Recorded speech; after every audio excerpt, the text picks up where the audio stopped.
Chapter 329. In Wuqing Hall, Wu Zetian lay on her side on the couch. Lan Yiqing and another pretty little palace maid, Lan Yiqing, were gently waving a feather fan by the side of the couch, giving her a cool breeze. Shangguan Wan'er sat on the side of the couch, softly reading a memorial. Recently, Wu Zetian's eyesight was not as good as before, and it was very easy for her to get tired. This was especially so after the battle between the prime ministers and Wu Qingxi. It seemed that it was not only the imperial court that had suffered great losses, but Wu Zetian had also aged quite a bit. Many times, when she felt tired, she would lie on the couch and close her eyes to rest. Wan'er would read the memorial to her word by word. Wan'er quietly read the memorial. At first, she was very fluent, but as she read, her voice slowly became hesitant. This was a memorial to the emperor from the right censor, Imperial Censor Gan Qingyang. The memorial this imperial censor presented was about the recent dispute in the court. In the memorial, he said that the reason for the dispute in the court was because of the appointment of the crown prince. He believed that if the emperor could not make a proper arrangement for the crown prince, similar political disputes would occur again. The imperial censor pointed out bluntly that the current crown prince was immoral and incompetent. As the crown prince, his prestige was not enough to convince the people. The emperor was approaching 70 years old. For the stability of the country, a suitable candidate for the crown prince should be chosen as soon as possible to avoid unrest in the court and suspicion among the officials. Wu Zetian had never accepted old age. The word old was taboo to her. If someone dared to say this on a normal day, Wu Zetian would have flown into a rage. This imperial censor was young and impetuous, speaking without restraint. He dared to say in the memorial that the emperor was old and did not have much time left. Wan'er couldn't help but be frightened when she read this. Unexpectedly, when Wu Zetian heard this, her expression darkened. She did not get angry. She only lightly said, "Continue reading. I am listening." Yes, Wan'er gathered her courage and continued to read. Wu Zetian listened quietly. When Wan'er finished, the entire hall quieted down. The maids and servants who were waiting on the left and right all stood in silence. Lan Yiqing and the other palace maid were still waving their fans. The gentle wind gently brushed the hair on Wu Zetian's forehead. A few strands of snow-white hair were exceptionally eye-catching. Anything else? Wu Zetian's voice had a faint tone. Wan'er hurriedly said, "No more. This is the last memorial." Wu Zetian nodded and said softly, "You can stay in the palace. I am tired and want to rest for a while. All of you may leave." "Yes." Wan'er stood up and gently waved her hand. The palace maids and eunuchs in the hall all left. Wan'er picked up a stack of memorials that she needed to sort out and approve and quietly left. In the hall, there was only Wu Zetian quietly lying down and the two palace maids gently fanning behind her. The white hair on Wu Zetian's forehead was like grass after frost, gently swaying in the wind. Wu Zetian sighed and tiredly held her forehead. In her life, she had always been decisive. No matter if she was in adversity or in prosperity, no matter if she was a talented person whose fate was in the hands of others in her early years, or now she was a high and mighty emperor, there had never been anyone or anything that could interfere with her decisions. There had never been anyone or anything that she could not decide for a long time. But now, she had become the highest ruler of this kingdom, but she could not decide on the issue of the crown prince. She had the ability to become the first female emperor in the history of the world, but she had no way of solving the matter of her death. She had done something that no other woman had ever done before, but she still did not have the ability to overturn the thousands of years of tradition in this patriarchal society. The world belonged to her. Of course, it should be passed on to her descendants. But Her descendants would inherit her husband's bloodline, and her husband was the emperor of the dynasty that she had overturned. What about passing the country to the Wu clan members who had the same surname as her?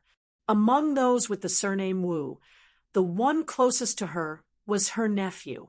After she lived for thousands of years, would her nephew and her nephew's children and descendants worship her as their ancestor and sacrifice her as a blood sacrifice? An heir or a nephew? Emotionally, she hated all the ministers who were inclined to support her son. This was because she had stolen this country from her husband's hands. She was very clear that even if her son feared her like a mouse, once she had a son, after she passed away, her son would definitely return the country to Li Tang. So, all the ministers who were inclined to support her son as the crown prince, she instinctively felt that they were betraying her. They were not loyal to her. These kinds of people could not be trusted. But what about establishing a nephew? No matter how amazing she was still a woman limited by the era. She firmly believed that after a person died, there would be a spiritual world, and the people in the spiritual world needed the descendants of this world to sacrifice their blood. Establishing a son or establishing a nephew.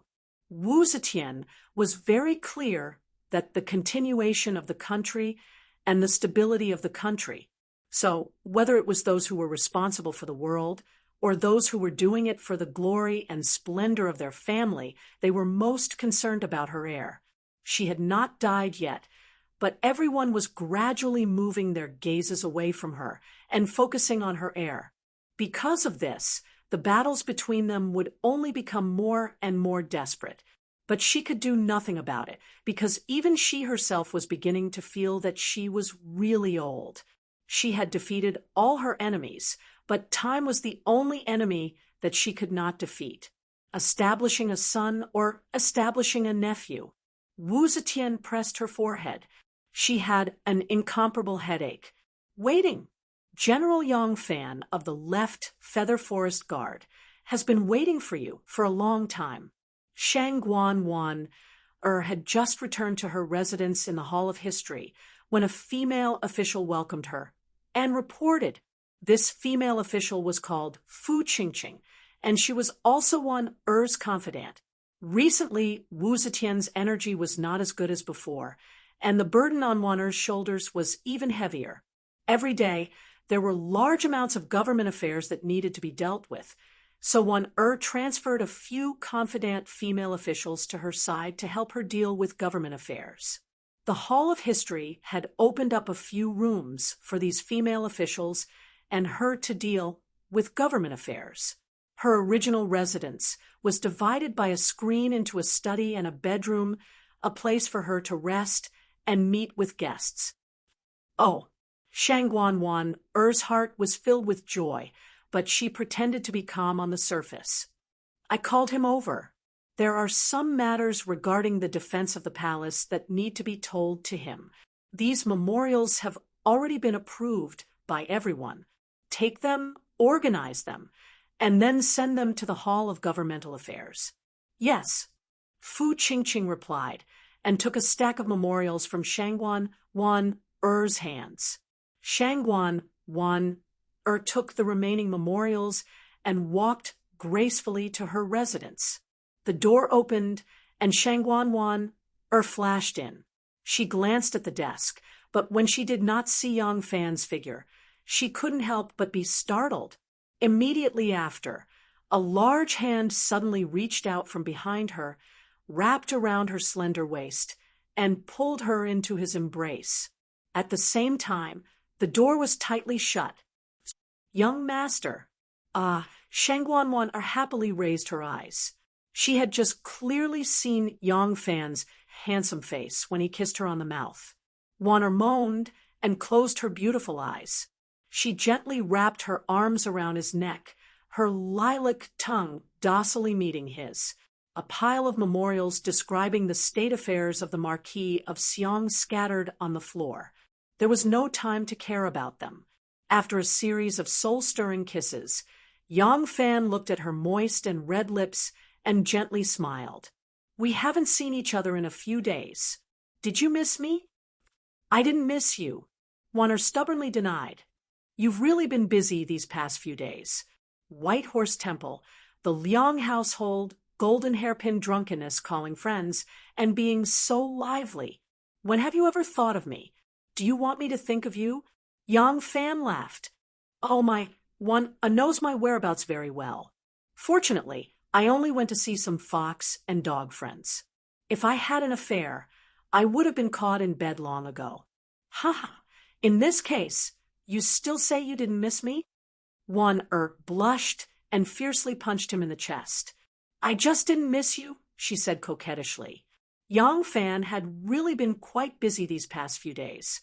Besides accompanying Xiao Man to the southern city to look at his family shop, he spent the next few days at the Liang household and White Horse Temple, maintaining his close relationship with Prince Wu Sanxi of Liang and Master Xue Huai of White Horse Temple.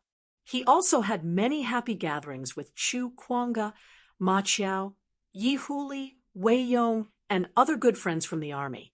Today, Yang Fan had even taken the time to go see Zhao Yu. Zhao Yu was very attentive to the matters he had entrusted to him. In the past few days, he had sent out all his men to help Yang Fan investigate such a family.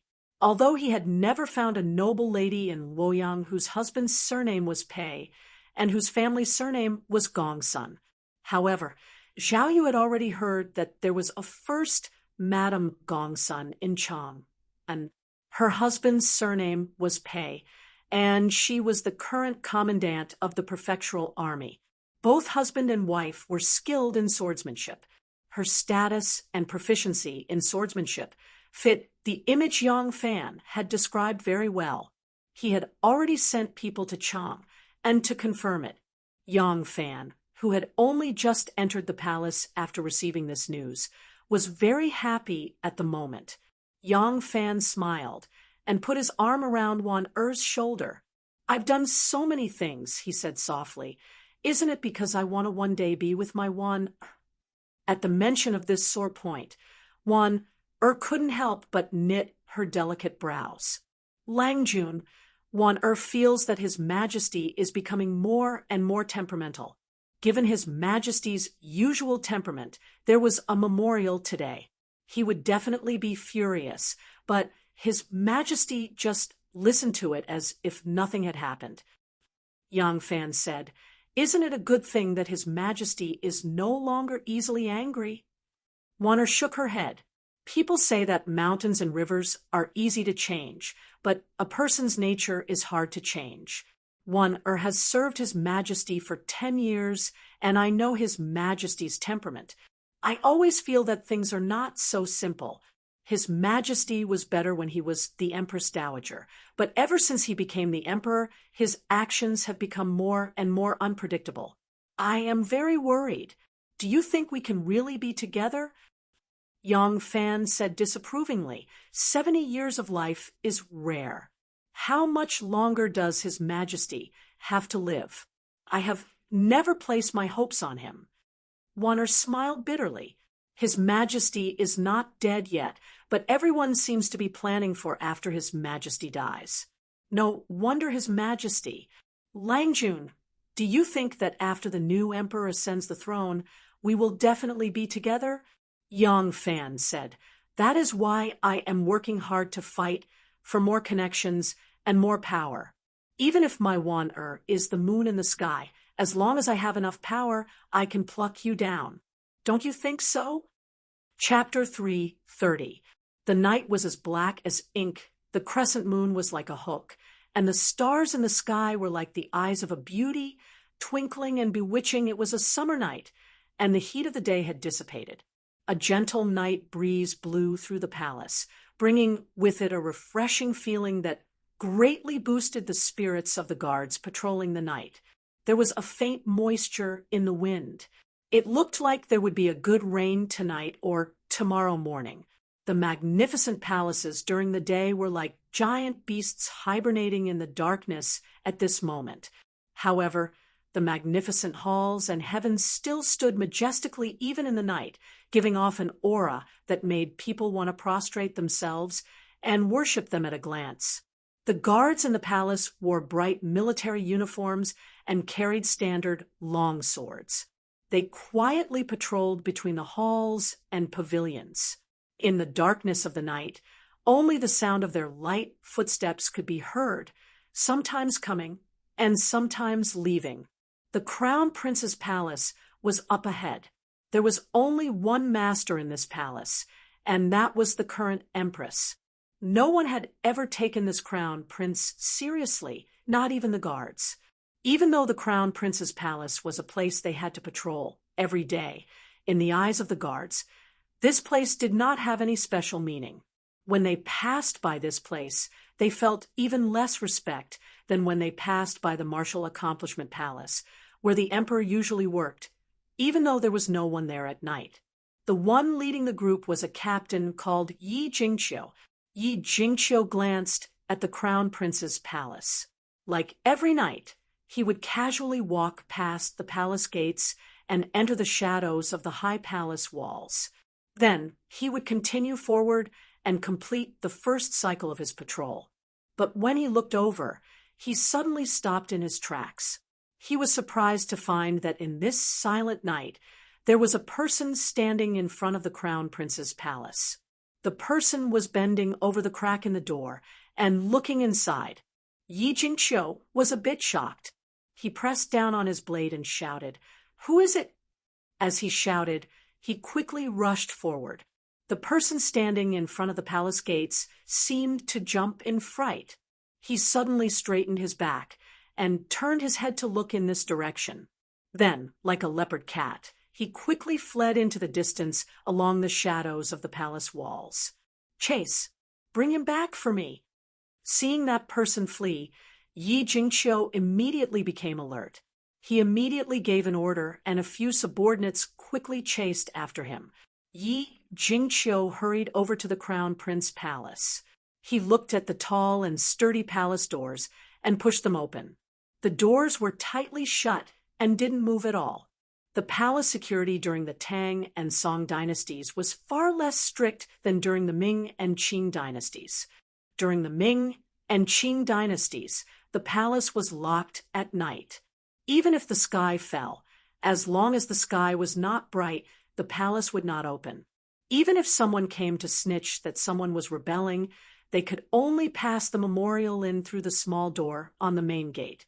During the Tang and Song dynasties, as long as the emperor was willing, even if he summoned the ministers at night, they could still enter the palace.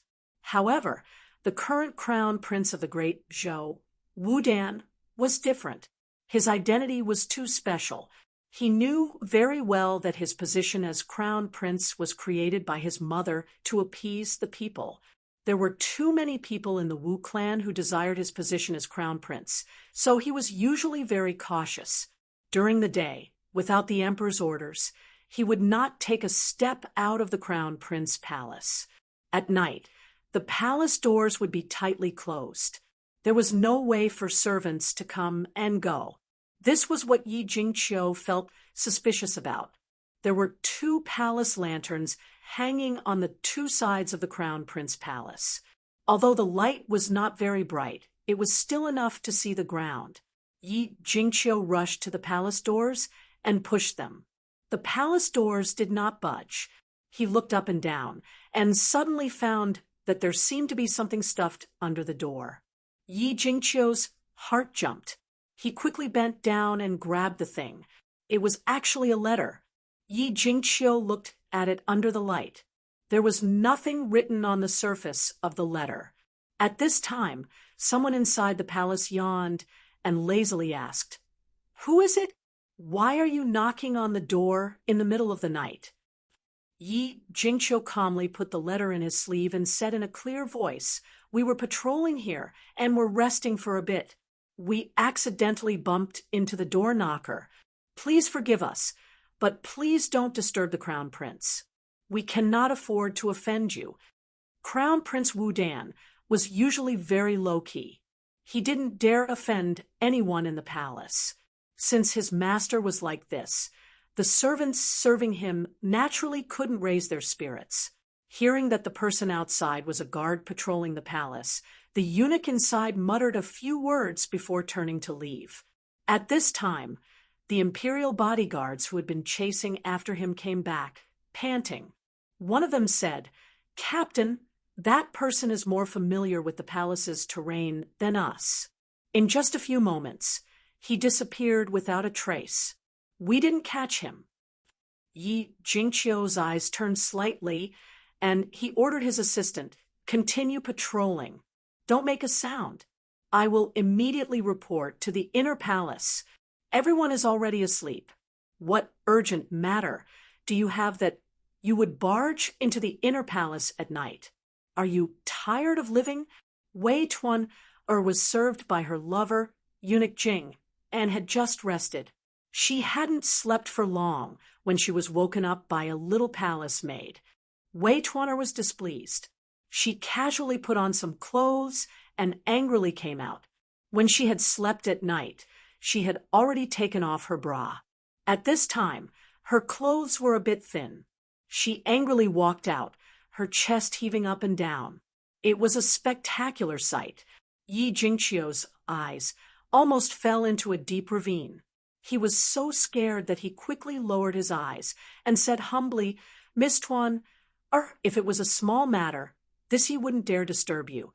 It's just that this matter is a bit strange, and the person involved has a very special identity.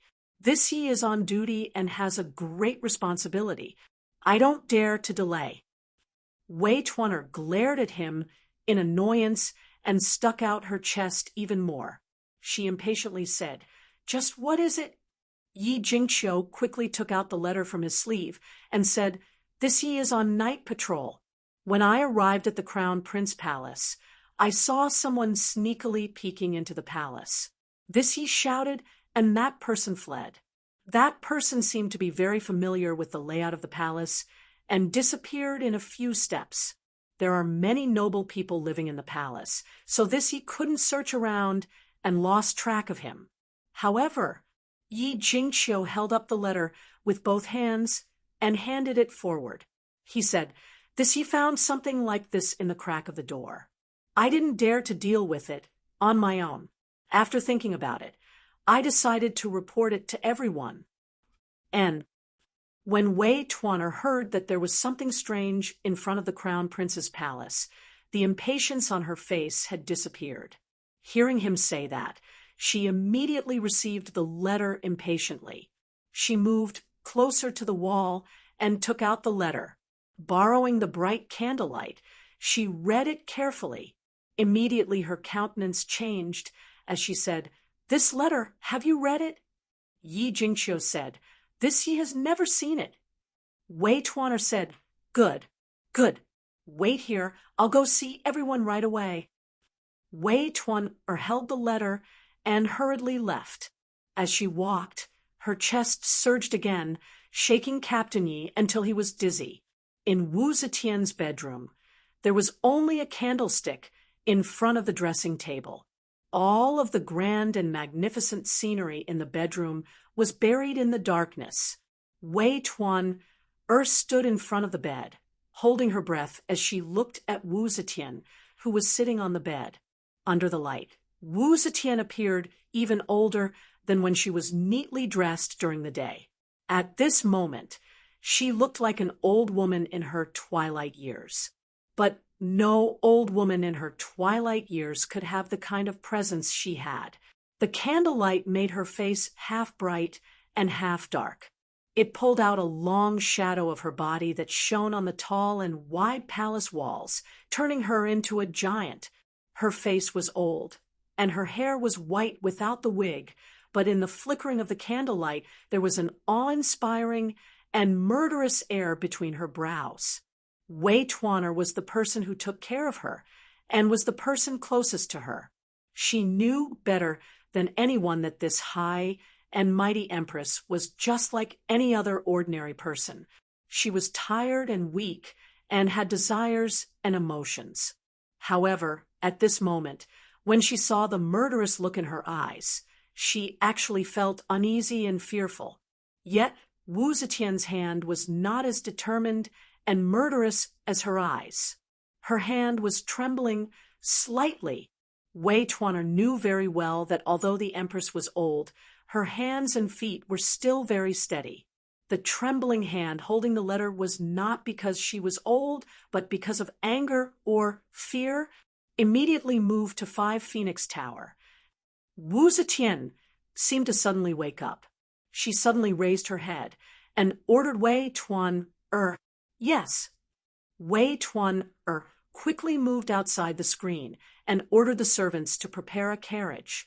She had just returned to the inner chamber when Wu Zetian said again, "Where is Wan?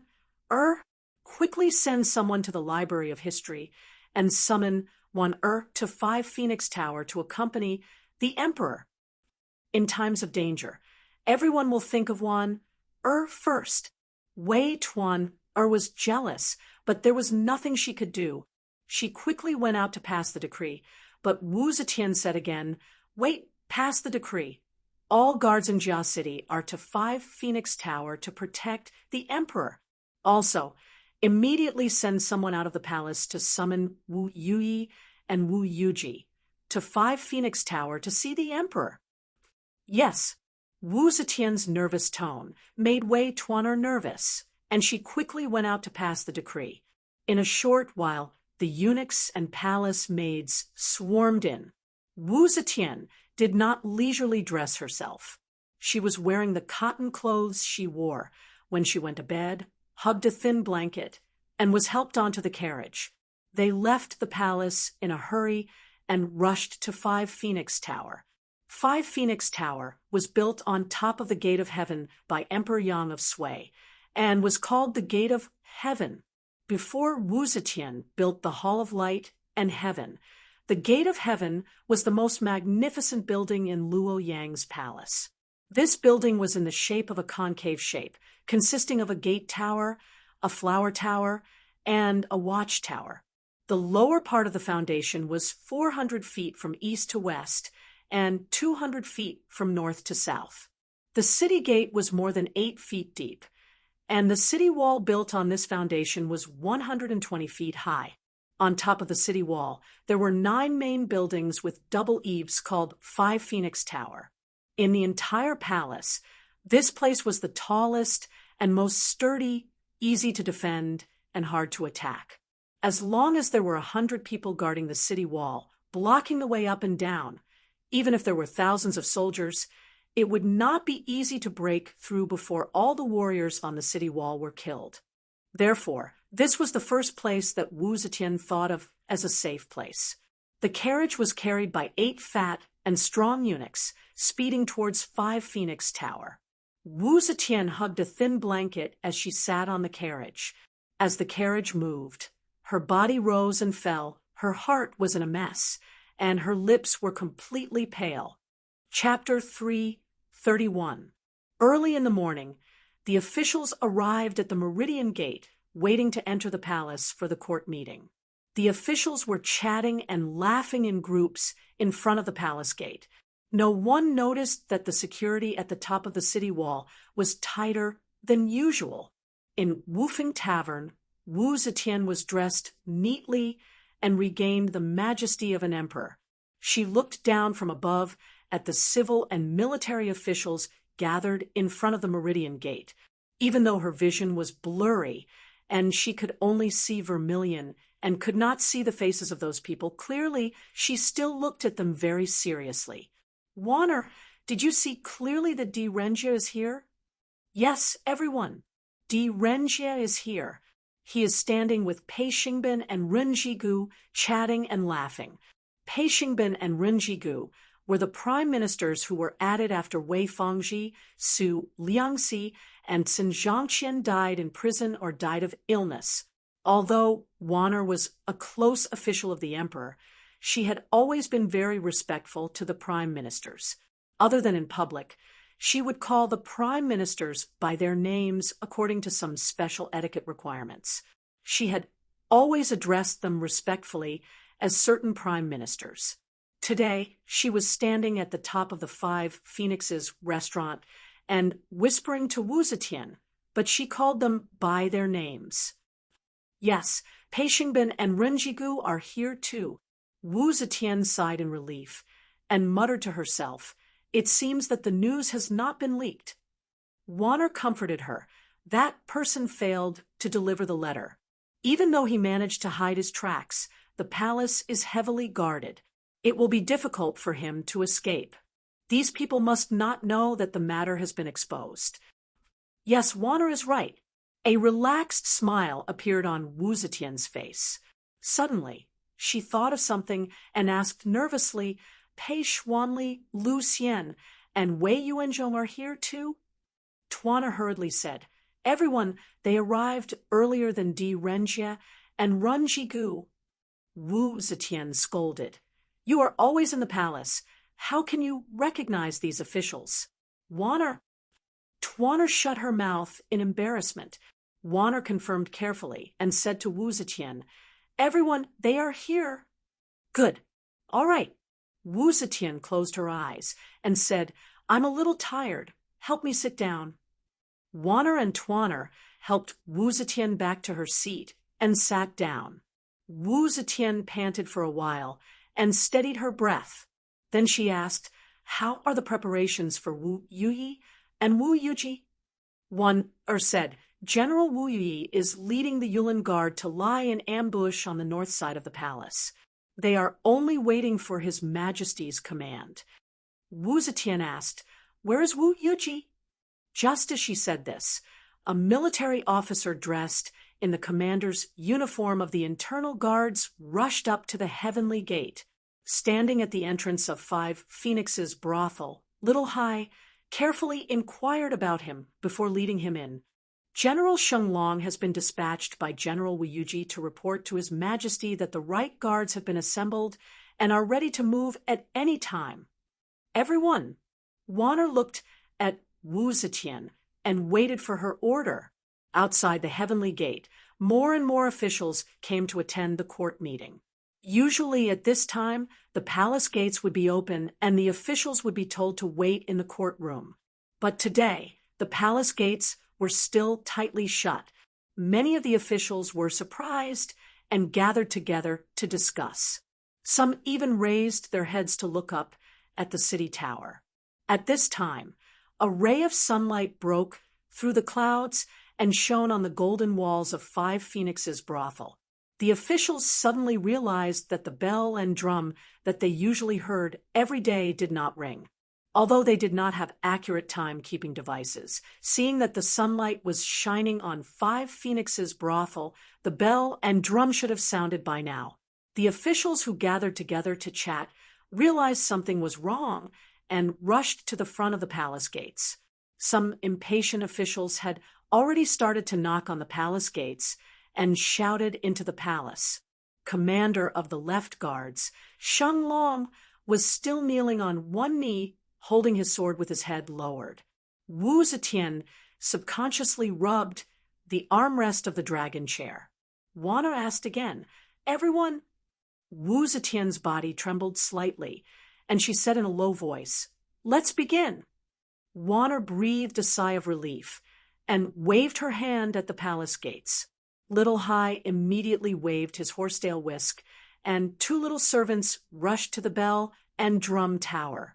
The eunuch of the drum and bell department shouted, "Sound the scenic cloud bell." Dang, dang, dang.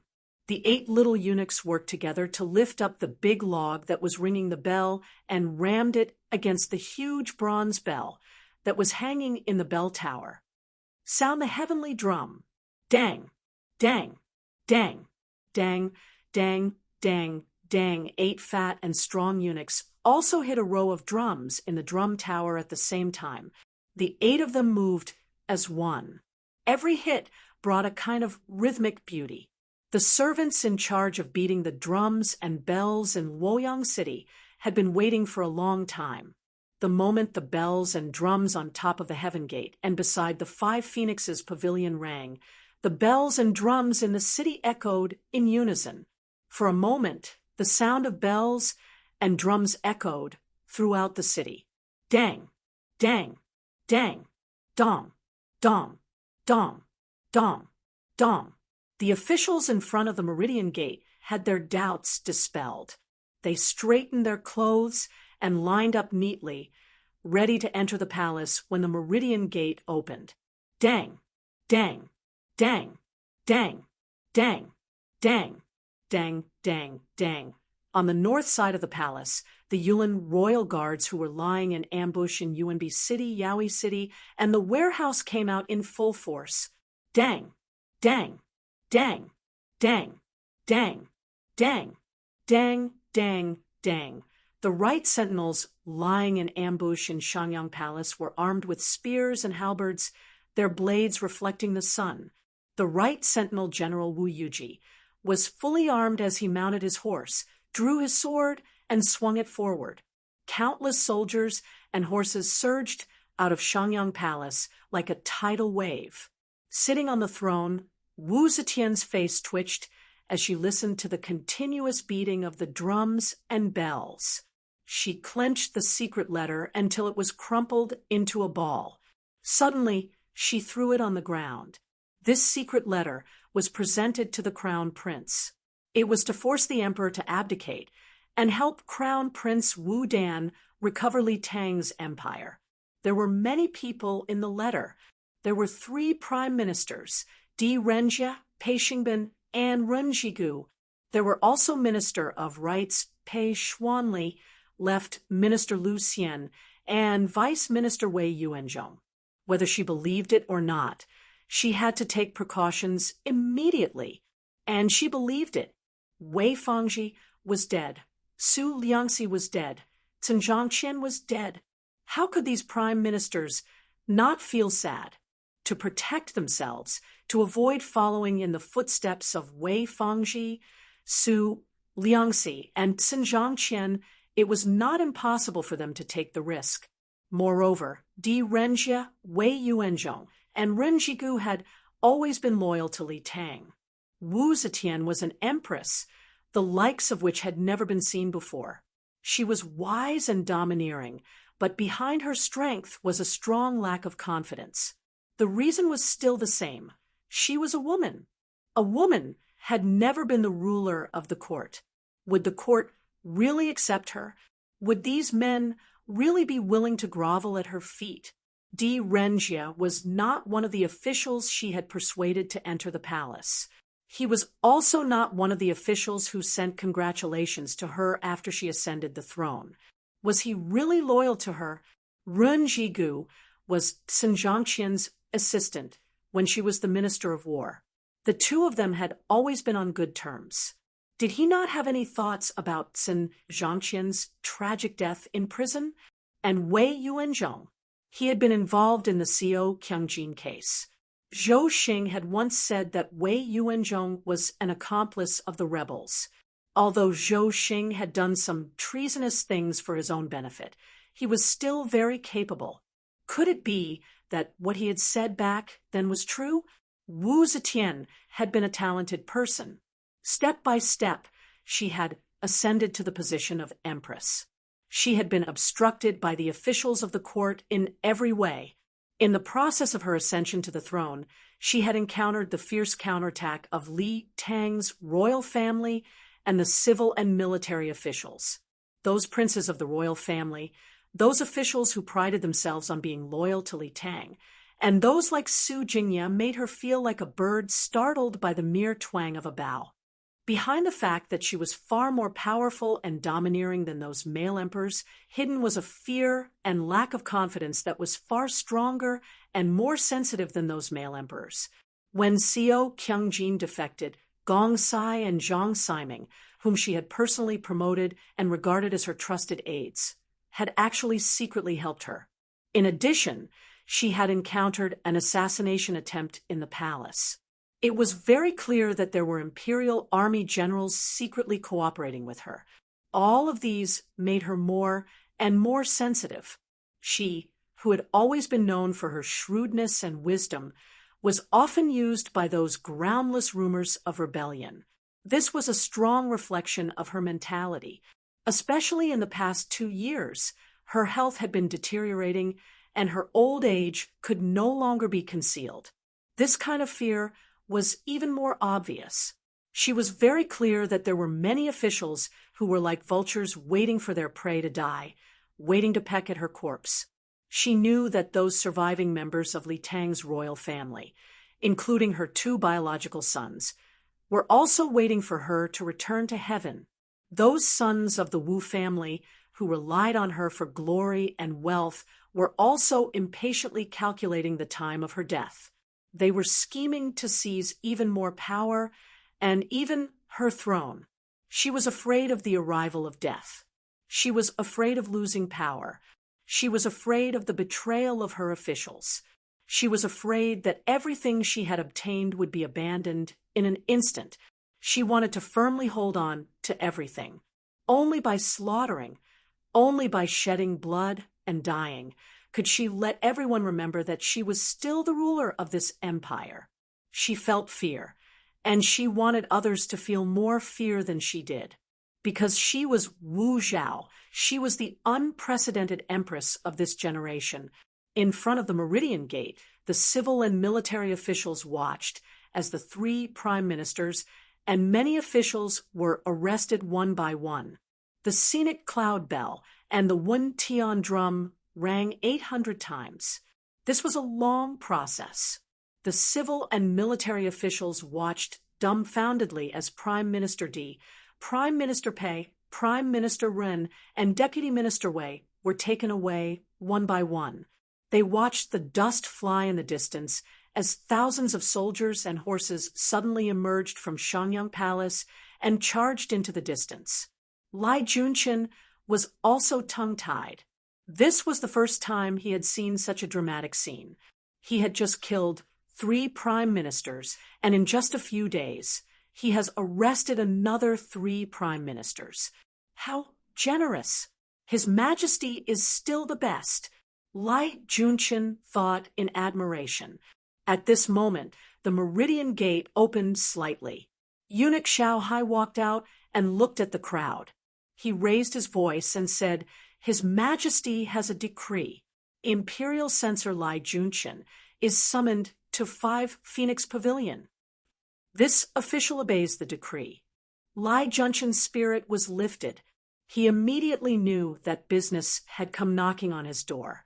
He quickly answered and squeezed out of the crowd. Yang Fan, who was guarding the Meridian Gate, waited for Xiao Hai to bring Lai Junqian in. Then he immediately ordered his men to close the Meridian Gate and put up a huge stone slab. This earth-shattering change had him at a loss. He still did not know what was going on. Yang Fan thought with a heavy heart, "I have to find a chance to ask what is going on?" Lai Junqian saw the worry on Yang Fan's face, and he suddenly thought, "This matter seems to be very serious. If I can get him in as well." That enchanting young lady of the Yang family, Lai Junqian's heart warmed. His legs that were stepping on the city wall suddenly gained some strength.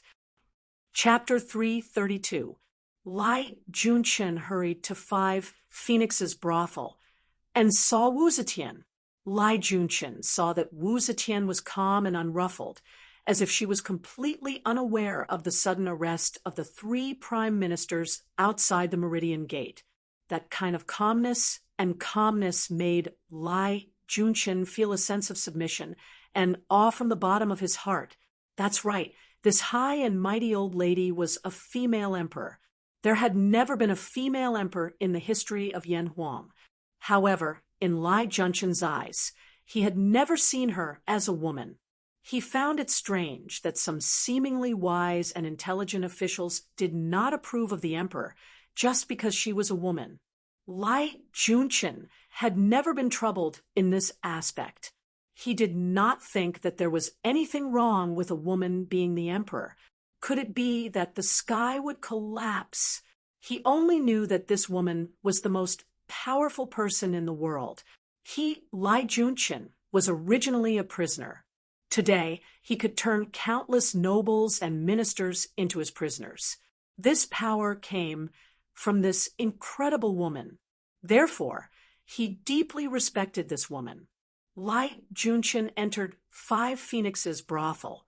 Lifting his robe, he knelt on the ground and respectfully kowtowed once. In a clear voice, he said, "This subject, Lai Junqian, kowtows, in salute to your majesty." The officials of the Tang dynasty did not need to kneel at every turn. Even in the most solemn and sacred hall, they had their own seats. The officials and the emperor could sit and discuss politics. Only Lai Junqian would respectfully kneel and salute every time he saw the emperor. The first time he met this empress, she was still the Empress Dowager, and he was a newly released prisoner. At that time, he was in awe and reverence, kneeling in salute. From then on, he became an imperial censor until today, when he became the left minister of the imperial censor. From then until now, whether it was the Empress Dowager or the current emperor, he would always kneel in salute. Usually, Wu Zetian didn't care much about this kind of solemn etiquette. Every time she saw him solemnly salute, she would laugh and say a few words to him. But this time, Wu Zetian didn't say anything. 3 prime ministers and several powerful civil and military officials had participated in the rebellion.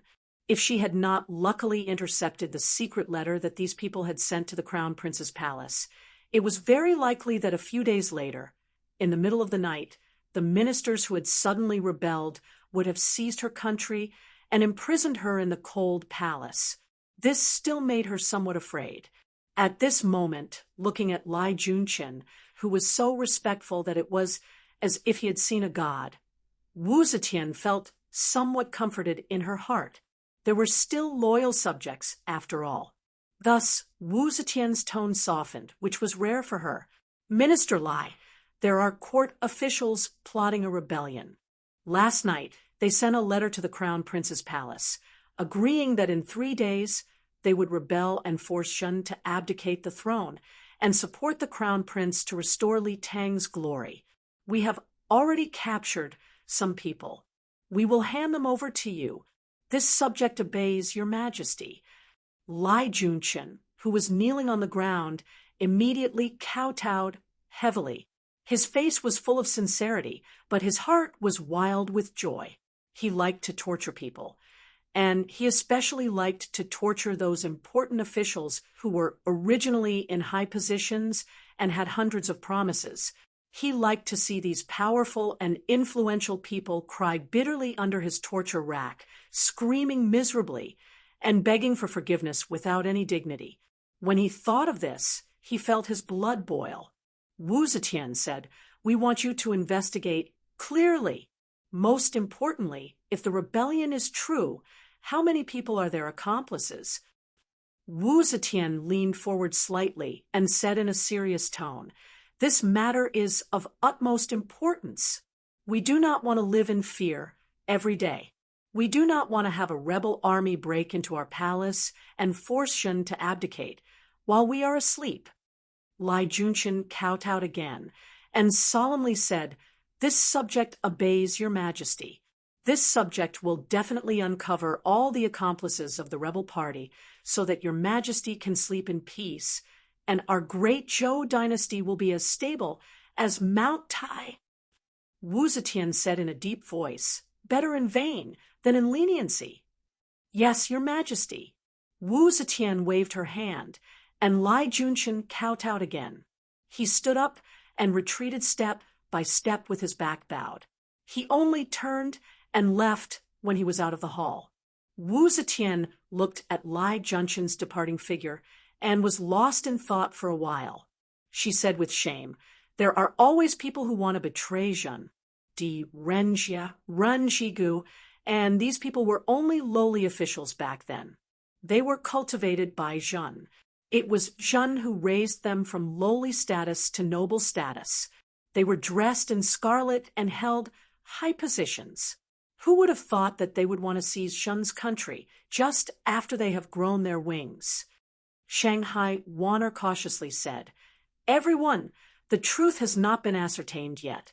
Let's wait for the deputy premier to interrogate them first. Wu Zetian shook her head and said bitterly, "How can it be false? All these years, the officials have rebelled again and again. When have we not obtained evidence from them? They don't like women becoming emperors, no matter how well we treat them. Just like Di Rengia, Jean respects him as a friend. We call him elder of the nation and show great respect." Wu Zetian suddenly choked with sobs. Shanghai Wanner bowed, slightly, not knowing how to comfort this heartbroken empress. At this time, Wu Yuji walked into Five Phoenixes brothel in a full military uniform.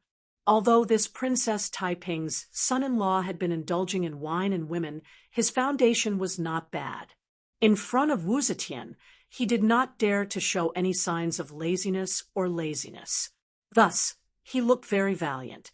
Seeing Wu Zetian, Wu Yuji immediately saluted with his arms crossed, reporting solemnly, "Your Majesty, Left Jade Seal Guard General Zhang Qinshuan, Fengchen Guard General Di Guanyuan, and other traitors have been arrested. This subject, Wu Yuji, is here to report on your Majesty's decree."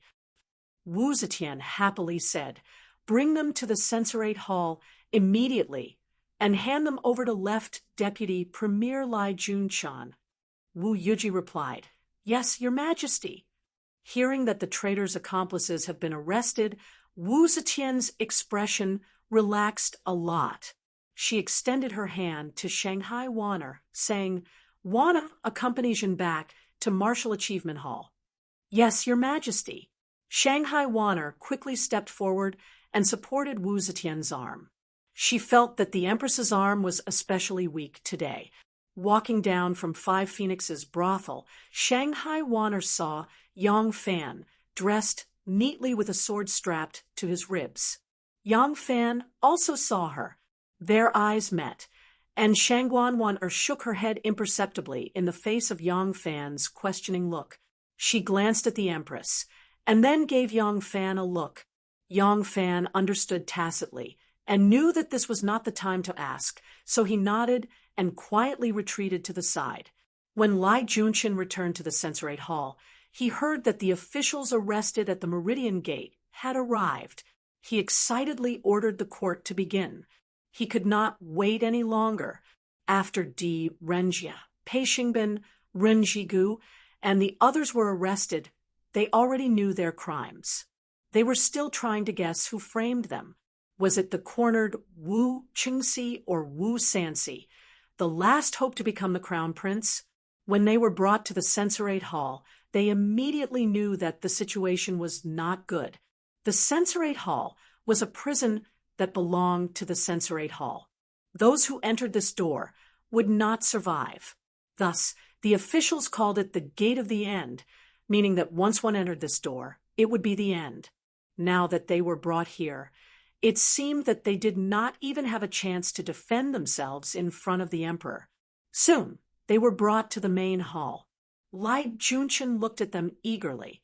It was as if he was a wanderer who had been away from his hometown for many years and saw his blood brothers, or a pauper who had been single for 8 lifetimes and suddenly married a beautiful wife.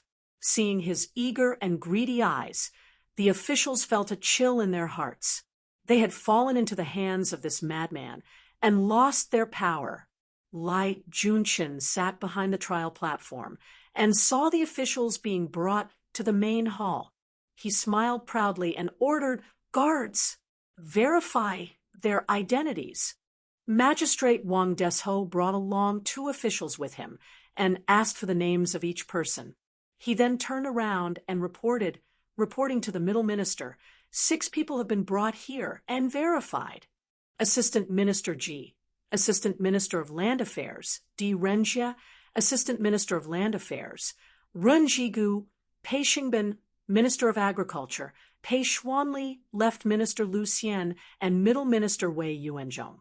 Lai Junshan slammed the gavel on the table and shouted, "Come, strip them of their clothes, and make them kneel in front of the court for trial." "Wait, The middle minister of the imperial censor, Wei Yuanzhong, could not bear it any longer and shouted, "Lai Junqian, according to the rules of our court, the officials cannot be stripped of their clothes before the verdict is decided. You dare to break the rules of our court." Lai Junqian was the left minister of the imperial censor, while Wei Yuanzhong was the right minister of the imperial censor. One of them was responsible for supervising the officials in the capital, while the other was responsible for supervising the officials in the various prefectures and counties. They were of the same rank and were colleagues. However, the two usually did not have much contact and did not see eye to eye with each other. Hearing Wei Yuanzhong's words, Lai Junqian laughed and said disdainfully, "Do I need you to teach me these rules?" However, when this official investigates a case, there has never been a case that cannot be decided. May I ask in this court, who dares to not plead guilty? Lai Junqian stared coldly at Wei Yuanzhong and waved his hand. Immediately, a large group of yamen runners carried dozens of strangely shaped and blood-stained torture devices into the main hall. Lai Junqian slowly stood up from his seat and shouted sternly, "By imperial edict, I am here to investigate the treason case. The evidence of your crimes is conclusive and irrefutable. Confess obediently, and you will be spared physical pain. Otherwise, this official would like to see which of your flesh and blood can withstand the torture of this official's instruments of torture." Wei Yuanzhong's temperament was old and ginger. He could not tolerate such threats. His beard and hair flew up in anger, and he shouted loudly, "This old man is innocent and not guilty of confessing. Lai Junqian, you scoundrel, are you trying to force a confession out of me?" Lai Junqian laughed sinisterly. "Whether guilty or not will only be known after the trial. Guards, wait!" Di Renjia suddenly took a step forward and stopped Lai Junqian from giving the order. He slowly turned around and stared meaningfully at the other 6 people who were escorted into the main hall. He then turned back to Lai Junqian and said, "The Great Zhou Revolution brought about a new era. The old officials of the Tang dynasty were willing to be executed." Lai Junqian blinked and said in shock, "Di Renjia, you confess?" Di Renjia nodded and said in a deep voice, "That's right, I confess." Wei Yuanzhong, Lu Xian, and the others all looked at Di Renjia in shock. Ren Jigu and Pei Xingbin thought for a moment and vaguely understood Di Renjia's intentions. Good. A wise man submits to circumstances. Grandmaster Di is truly a hero of his generation."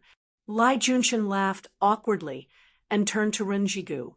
He asked with a smile, "Ren Jigu, do you confess?" Ren Jigu hesitated and also said, "I confess." Lai Junqian was overjoyed. The officials of the imperial court feared him for his ferocious reputation. As soon as he flashed his tools of torture, they would obediently confess without waiting for torture. But this was the first time he had seen even the prime minister so frightened that he obediently allowed himself to be manipulated without waiting for torture. Lai Junqian excitedly turned to Pei Xingbin and asked, "Pei Gong, what do you say?" Pei Xingbin looked deeply at Di Renjia and cupped his hands. "The Great Zhou Revolution brought about a new era. The old officials of the Tang dynasty were willing to be executed." Lai Junqian laughed and said, "Good. It's good that you all confess. Since the 3 prime ministers have confessed, then I will not go too far. Ahem, have their confessions been recorded?" The scribe who had been scribbling at the table hurriedly wrote down the last few words and looked up at Lai Junqian. "Yes, your humble servant has noted it down." Lai Junqian said, "Good. Have them sign it. Take them back to the prison and interrogate them later."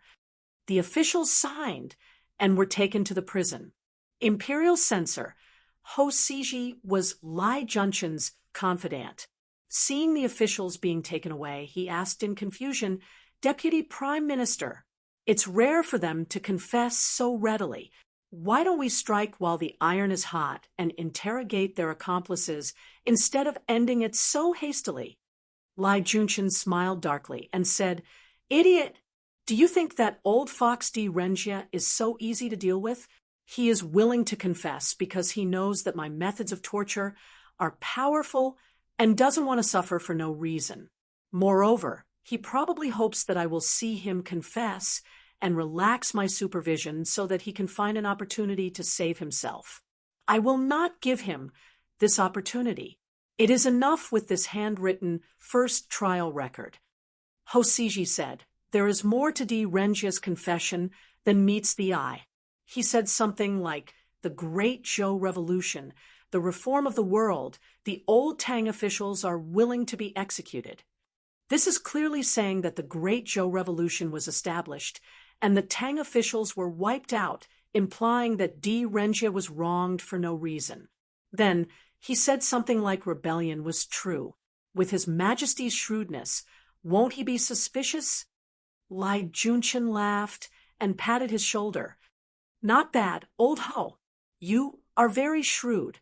This old fox is probably planning this." Humph, how can I let him do as he wishes? Erase this sentence from the confession and leave only the sentence, "The reverse is the truth." Hosiji said, the reverse is the truth? How did they rebel, and how did they plan to force the emperor to abdicate?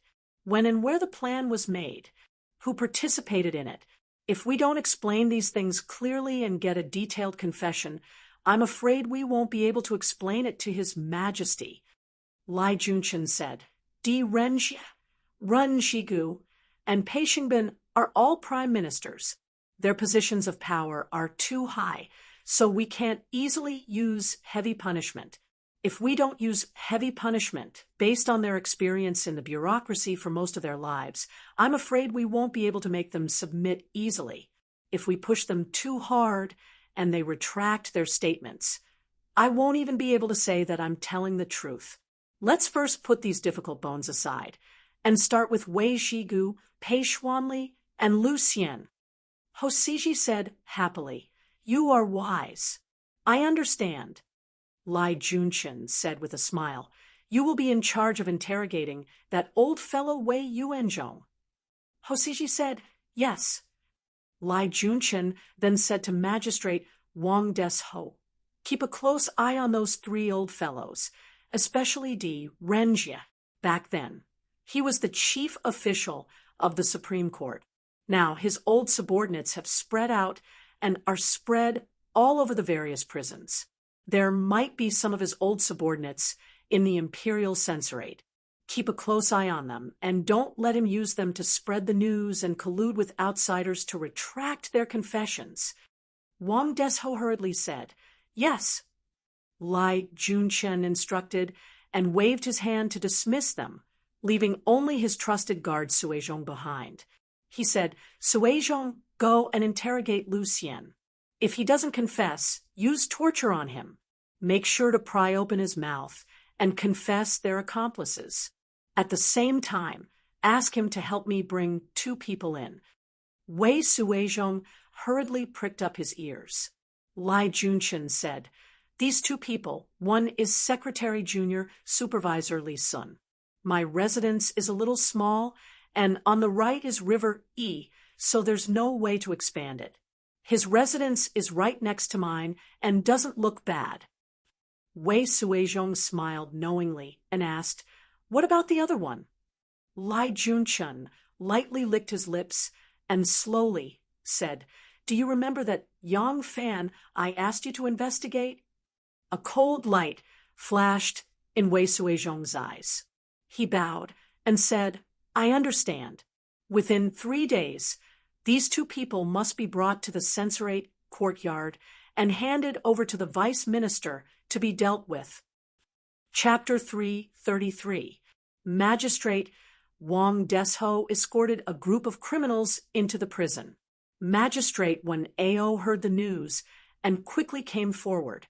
The so-called magistrate was the head of the prison officials. When Ao humbly smiled at Wang Desho and said, "Magistrate Wang, what kind of criminals are these? Why did you have to personally escort them here?" Wang Desho pulled him aside and whispered, "These people are all treacherous criminals. Watch them carefully and don't let anything go wrong." Treachery? When Ao smiled and still did not care. All these years, which of the criminals who were locked up in the prison was not guilty of treachery? There were real treachery and fake treachery. In the end, they all signed their names, admitted their crimes, and were beheaded. Whether they were guilty or not, it did not matter anymore. Wang Desho saw his expression and reminded him, "Did you see that? Those 3 old men are Di Renjie, Pei Xingbin, and Ren Jigu, the 3 prime ministers. This treachery and the people involved are different from the past. You must be extra careful." When Ao glanced at the 6 criminals and smiled, he still did not care. What kind of nobleman was there? They were just dogs at his mercy. Prime minister? Even a prime minister was just a prisoner here. In the past, the founding hero of the great Han dynasty, great General Zhou Bo, was locked up in the prison. Luckily, he did not die and was pardoned after he was released from the prison. The first thing Zhou Bo said to his relatives and subordinates was, "I have commanded millions of soldiers, but how can I know the importance of the prison officials?" Even with Zhou Bo's power and status, he was ordered around by the prison officials and tortured like a stray dog. Even though supervisor when was only a minor official of the 9th rank, he had seen his fair share of kings, marquises, generals, and ministers in the prison system for so many years, so he didn't really care about these prime ministers. Wang Desho saw that when Ao still did not care and said, "Seriously, don't be careless. Be careful that they will falsify your testimony and overturn this case." The middle minister takes these people very seriously and specially ordered that Di Renjie, Pei Xingbin, and Ren Jigu, the 3 prime ministers, be locked up separately. Each of them will be in a cell and be strictly guarded. Other than when the middle minister is interrogating them, no one other than myself is allowed to touch them. Understand? Seeing his stern expression, when Ao became a little more dignified and hurriedly said, "Magistrate Wang, rest assured, this lowly official will arrange everything carefully.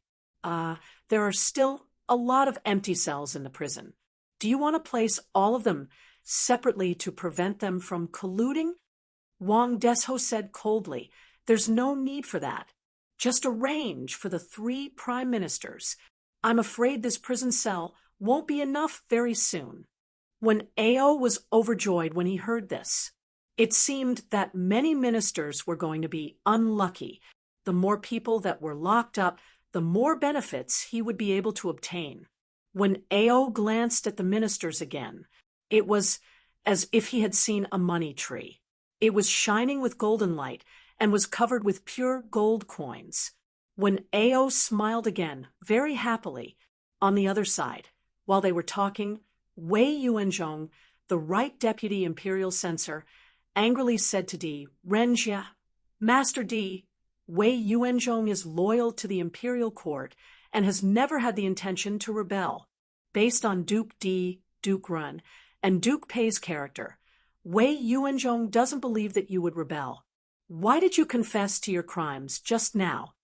Di Renjie said, "Since we have fallen into Lai Junchen's hands, we have no choice but to confess. Rebellion is a great taboo for the Son of Heaven.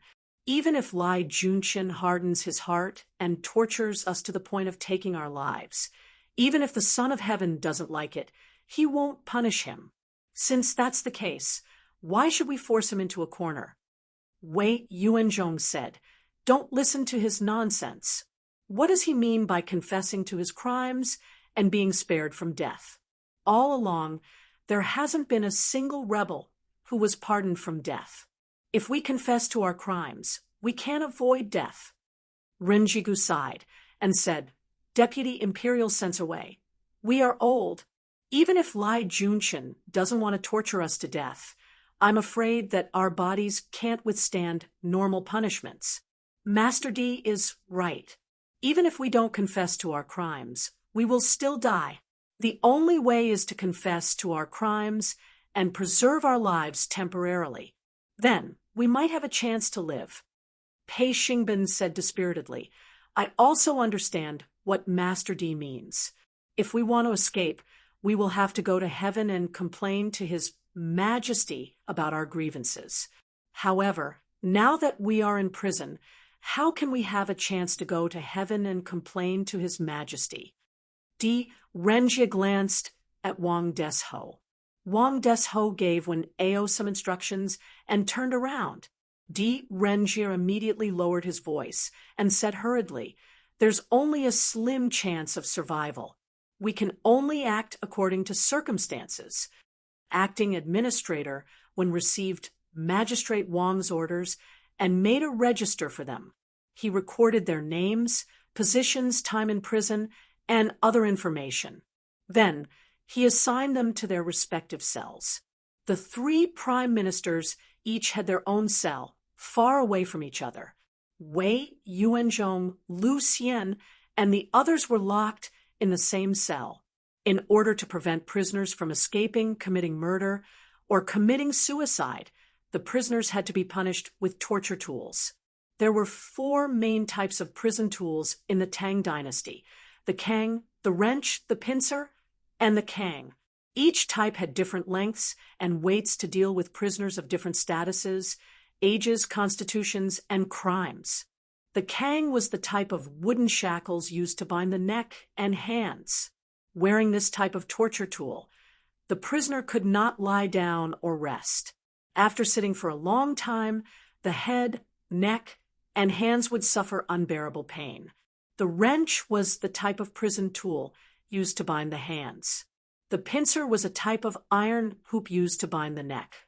The other end of the iron hoop was tied to the cell bed. When the prisoner was tied to the iron hoop, it was like a watchdog tied to the door. The kang was the leg shackle.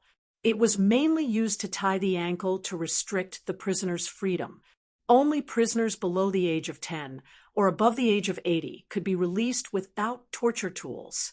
Currently, the 6 people locked in prison were all below the age of 80. However, when officials committed a capital offense, they were treated differently. Officials above the 9th rank and below the 7th rank wore shackles, while officials above the 7th rank only wore shackles. Even the lowest ranking official among these 6 was at least the 6th rank, so they were all shackled and locked up in their cells with jingling sounds. This was what it meant to be thrown into prison. Wu Zetian did not sleep at all last night after she hurriedly escaped to Wufeng restaurant. It was impossible for her not to be nervous about such a major case of rebellion. Wu Zetian felt uneasy and did not sleep the whole night. When the sun rose, she hurriedly arranged the arrest and adjustment and carried out a series of follow-up matters. This was really not what a 66-year-old woman could bear. When Wu Zetian returned to Wuqing Hall, she was already exhausted. All the civil and military officials were scared out of their wits by the scene in the morning. Finally, the dust settled, but the emperor still did not summon them. All the civil and military officials did not know what to do. They gathered in front of the Meridian Gate and discussed hurriedly. It was decided that the 6 ministries and 9 ministers would stay to see the emperor and ask what happened. After they knocked on the emperor's door and sent the news to Wuqing Hall, Wu Zetian ordered that she would not see any of them. She only summoned Wu Yui to understand the latest situation. She made some adjustments to the security of the palace, the imperial city, the capital, and the important positions in the imperial army. After that, she went to the back palace to rest with the help of Tuan Er. Although she still had a lot of things she wanted to do, time and tide wait for no one. She really could not hold on any longer, so she could only seize the most important things to arrange. The emperor did not go to the court, nor did he care about politics. All the civil and military officials in the court were not to be seen. Naturally, Shanghai Wan-er had nothing to do. After sending Wu Zetian to the bedroom to rest, Shanghai Wan-er also returned to her residence. Wan-er was very clean. She had to bathe at least twice a day, especially before going to bed. Otherwise, she would not be able to sleep well. After returning to her residence, Wan-er first took a bath with fragrant water, changed into a light dress, and went to rest on the bed. The depths of the palace were cool, and there was a bamboo mat under her body. It was very warm and comfortable. After a while, Wan-er fell asleep. The two brothers, Wu Yuyi and Wu Yuji, followed Wu Zetian's arrangements and sent trusted troops to take over the important departments, strengthen the defense of the capital, and adjust the positions and responsibilities of some imperial army generals. By noon, things gradually stabilized. Yang Fan also let out a sigh of relief. After patrolling the two city gates he was responsible for, he walked to the Library of History. The summer was hot, and the sound of cicadas made people sleepy.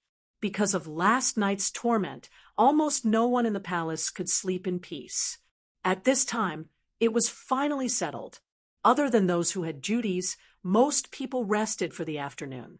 Yang Fan arrived at Wan-er's residence. He did not see the female officials and servants who usually came and went.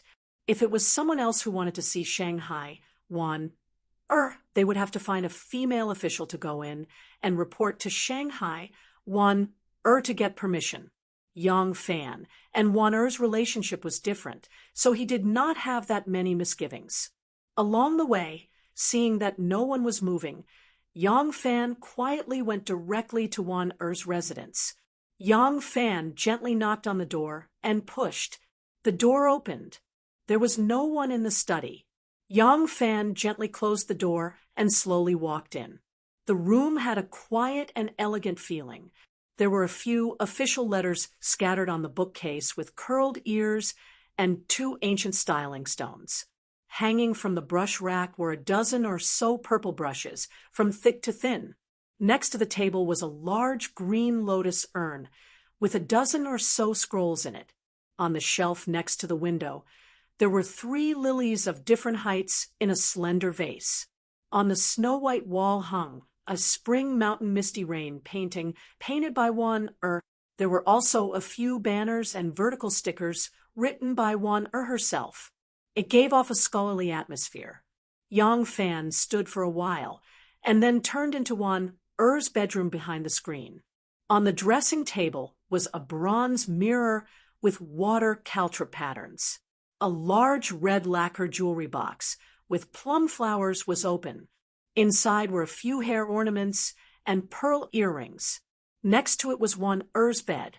On the sandalwood bed hung a light green gauze canopy. Yang Fan walked over and gently lifted the gauze canopy. He saw Wan-er lying on her side on the bed. Her slender body was lying on her side like a bow. There was a sapphire blue silk quilt around her waist. Her slender waist, her fragrant buttocks, and her slender legs. Her curves were like a fascinating ink landscape. Yang Fan carefully moved Wan-er's embroidered satin shoes away and sat down next to her. He gently put his hand on her graceful waist and walked into the beautiful landscape. Chapter 334. Wan-er was startled awake. Her delicate body moved, and the beautiful landscape seemed to come to life. Within the beauty, there was a lively life force. She turned her head and saw Yang Fan looking at her with a smile. Only then did her tensed body relax.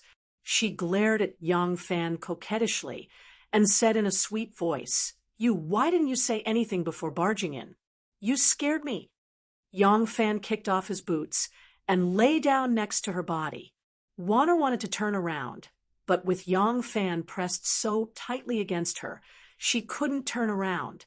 She twisted her waist, wanting to make room for him, but Yang Fan held her waist tightly. She couldn't move. Moving like this, It was as if the two of them were pressed together. Yang Fan laughed softly and said, "What is there to be afraid of, other than me, who would dare to barge in?" Shangguan Wan angrily nudged him with her buttocks and couldn't help but laugh. "You, only an audacious pervert, like you would dare to break into my boudoir. Do you believe that I only need to shout and someone will drag you away and chop you into minced meat?" Yang Fan laughed and whispered in her ear, "I believe, of course I believe. But minced meat is not as fragrant as meat sticks. My little Wanner can't bear to do it." As he spoke, he nudged forward. Wanna was lying on her side like a bow, and her round butt was firmly held by him. With such a nudge, and hearing such ambiguous words, Wanner's face immediately turned red. She quickly moved away and said in a low voice, "With the situation today, the palace is very nervous. You have important responsibilities. How dare you come here?" Yang Fan said, "Right now I am relaxed, but for the next 2 or 3 days, I am afraid I will not be able to leave the palace. Wanner, I wanted to ask you what happened. Why is the emperor not even holding morning court, and why did he arrest so many officials?" There was a flash of worry in Wan's eyes, but she had her back to Yang Fan, so Yang Fan did not see it. Wanner said in a low voice, "Last night, someone sent a letter to the crown prince's palace, saying that they wanted to start a rebellion, force the emperor to abdicate, and help the crown prince restore Li Tang's empire. Coincidentally, they were discovered by the guards on night patrol and immediately reported to the emperor's palace. You know what happened after that?" Yang Fan's heart sank when he heard this. This was really the case of the tree longing for peace, but the wind doesn't know it. He had just used a scheme and went through many twists and turns to calm the situation down, but he didn't expect the storm to rise again in the blink of an eye. If the previous rebellion was still groundless, then this time the evidence was irrefutable. He was afraid that this storm would be even more serious than the previous one. To be honest, Yang Fan wasn't sure if Di Renjie and the others were really going to start a mutiny. It was a possibility, and the motive was reasonable, but such a big thing couldn't be told in advance. Not to mention that he seemed to belong to Wu Sanxi's camp now. Even in the past, he was just a junior that Di Renjie liked and admired. He couldn't be considered an ally in the political arena. Yang Fan was silent for a moment, then asked in a low voice, "So Master D and the prime ministers are the masterminds?" Wanner said, "According to the letter, that should be the case." In order to encourage the crown prince, the letter deliberately mentioned their names. Yang Fan thought for a moment, then said, "Just based on this letter?" Wanner said, "Just based on this letter, isn't it enough? Do we have to wait for them to really start a rebellion, send their troops to the palace, and see that the situation is already over before the emperor will believe that they are really planning a rebellion?" Wanner's rhetorical question was a little more forceful. Yang Fan was thinking about how to deal with this complicated political situation, so he didn't notice it. He just followed his own train of thought and said, "Say, could it be because the prime ministers fought with the King of Wei, which caused the King of Wei to lose his position? Out of hatred, the King of Wei deliberately framed them. Sending in a letter is something that can be easily done." Wanner shrugged and turned around. She said, "Seriously, what you said is naturally not impossible. But if the prime ministers are dissatisfied with the emperor's expansion of the prison system and want to help the crown prince restore Li Tang's empire, then there is a good reason. As for the truth, we still need to interrogate them to know. I don't care about these things. I just want to know, what do you think, Lang Jun?" Yang Fan was startled and immediately raised his guard. He pretended to be calm and asked, "Why do you say that, Wanner?" Wanner gently leaned into his arms and hugged him tightly. She said with some worry, "Lang Jun, just do what you are supposed to do. Don't get involved in these state affairs. In today's world, even if it's the royal family, the nobles, or the prime ministers, once they are involved, they can easily lose their lives. I have been by the emperor's side all these years, and I don't know how many important officials have lost their heads with my own eyes. Lang Jun, why do you need to be so meddlesome?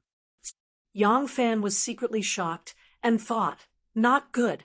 One is exceptionally intelligent. Could it be that she has noticed something? Yang Fan hurriedly said in an indifferent tone, smiling calmly, everyone is curious. I was just casually asking. Why would I get involved? This is a game that only the prime ministers and the generals can play. I am just a small Lang Jun. Even if I want to get involved, I don't have the right. Don't let your imagination run wild. Warner looked at him deeply and said, if Lang Jun really thinks this way, then I can rest assured. This kind of thing, even the most powerful prime minister and the generals with a lot of troops in their hands, wouldn't they be reduced to ashes with a snap of their fingers? Prime Minister Wei, Prime Minister Tsen, and Qiu Shenji are examples of this. Lang Jun, rebellion has always been a taboo for the emperor. Once involved, it is better to kill the wrong person than to let them go. Since ancient times, all the emperors have been like this. Today, as a woman, she has become the emperor. This is an unprecedented feat, and the resistance she has to face is far greater than the previous emperors.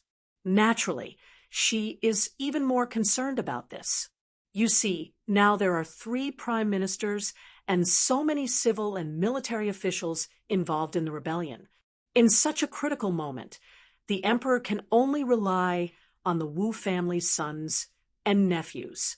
But even under such circumstances, the emperor did not summon Wu Chengxi to take charge of the situation. He did not even send Wu Sanxi to do anything. Why is this? The emperor is already wary of the Wu brothers' ambitions. The emperor is already so cautious of his own sons and nephews. If others are involved, will they be easily spared? Whether it is the prime ministers or the Wu princes, it is best for Lang Jun to keep some distance. The Son of Heaven is still here.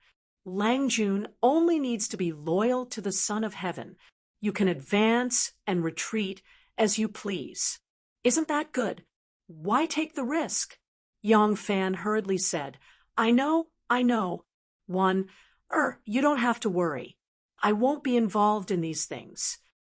Warner wanted to say something, but stopped. In the end, she just quietly made a sound of agreement and gently buried her head in his chest. Yang Fan moved between the various powers and was indeed a bit of a win-win situation. Now, everyone felt that he was closer to Wu Sanxi and maintained a good relationship with Xue Huai and Princess Taiping. Only Wana noticed something strange. Yang Fan was not wary of Wan, so in front of others, he could be very careful to hide his political leanings. But in front of Wan, although he would not deliberately say anything, his words and actions, when he was not on guard, would inevitably reveal something. As the saying goes, nothing can be hidden from the person who sleeps with you. A woman's intuition is very scary. It is even more difficult to hide from a woman who cares about you and pays special attention to your every move. Moreover, Warner has served the Empress for 10 years. She has seen a lot of intrigue and deception in the political circle. How could she not find some clues? Although Warner was above tens of thousands of people, she did not have any political ambitions. She knew that with her identity, all power could only come from the emperor. If she did not have the emperor to rely on, she was like a daughter without anyone to rely on. Any storm could topple her. Therefore, she has always been very careful. The power she built was from the perspective of self-protection. She never thought of calling the wind and summoning the rain, or covering the sky with one hand. She could stay by Wu Zetian's side for so many years and always be trusted and put in an important position because she always had an accurate position for herself. When Wu Zetian's favorite daughter, Princess Taiping showed the slightest bit of enthusiasm for politics, she was immediately warned not to meddle in politics. If one had any strange thoughts, she would not be alive today. But now Warner had him. She had her man. In the past, she was like a daughter. Her only support was the big tree of power, and the source of all power was Wu Zetian. Now, in her heart, the biggest support was her man, Yang Fan. Even though his power and status and the power he possessed were still very weak, this was a kind of support that made her feel the most stable and safest support. She was someone by the emperor's side, the female prime minister by the empress's side. The power she controlled was no less than the prime ministers in the Hall of Governmental Affairs, but she rarely shared everything she controlled with Yang Fan. After Yang Fan chose his own path of growth, she rarely asked about or participated in his affairs. She always believed that men were the sun and women were the moon. Men should shine with boundless light, and women could only gently accompany him by his side. Thus, she had always cleverly avoided asking about Yang Fan's matters. She knew that for a man with a personality, even the most beautiful and lovable woman, if she interfered too much with him, she would only make him annoyed. Her man just so happened to be an unruly wild horse. At the beginning, she had helped Yang Fan analyze the two paths of growth. Yang Fan had unhesitatingly refused the path of rapid migration. Warner then knew his personality. She knew that her husband would not allow himself to be controlled by a woman, even if it was in the name of love. He was an unruly wild horse, and this wildness was what attracted her. She had never thought about arranging everything for her man, smoothing out his edges, and turning him into a mediocre man. Her man was still too weak, given her ability and status.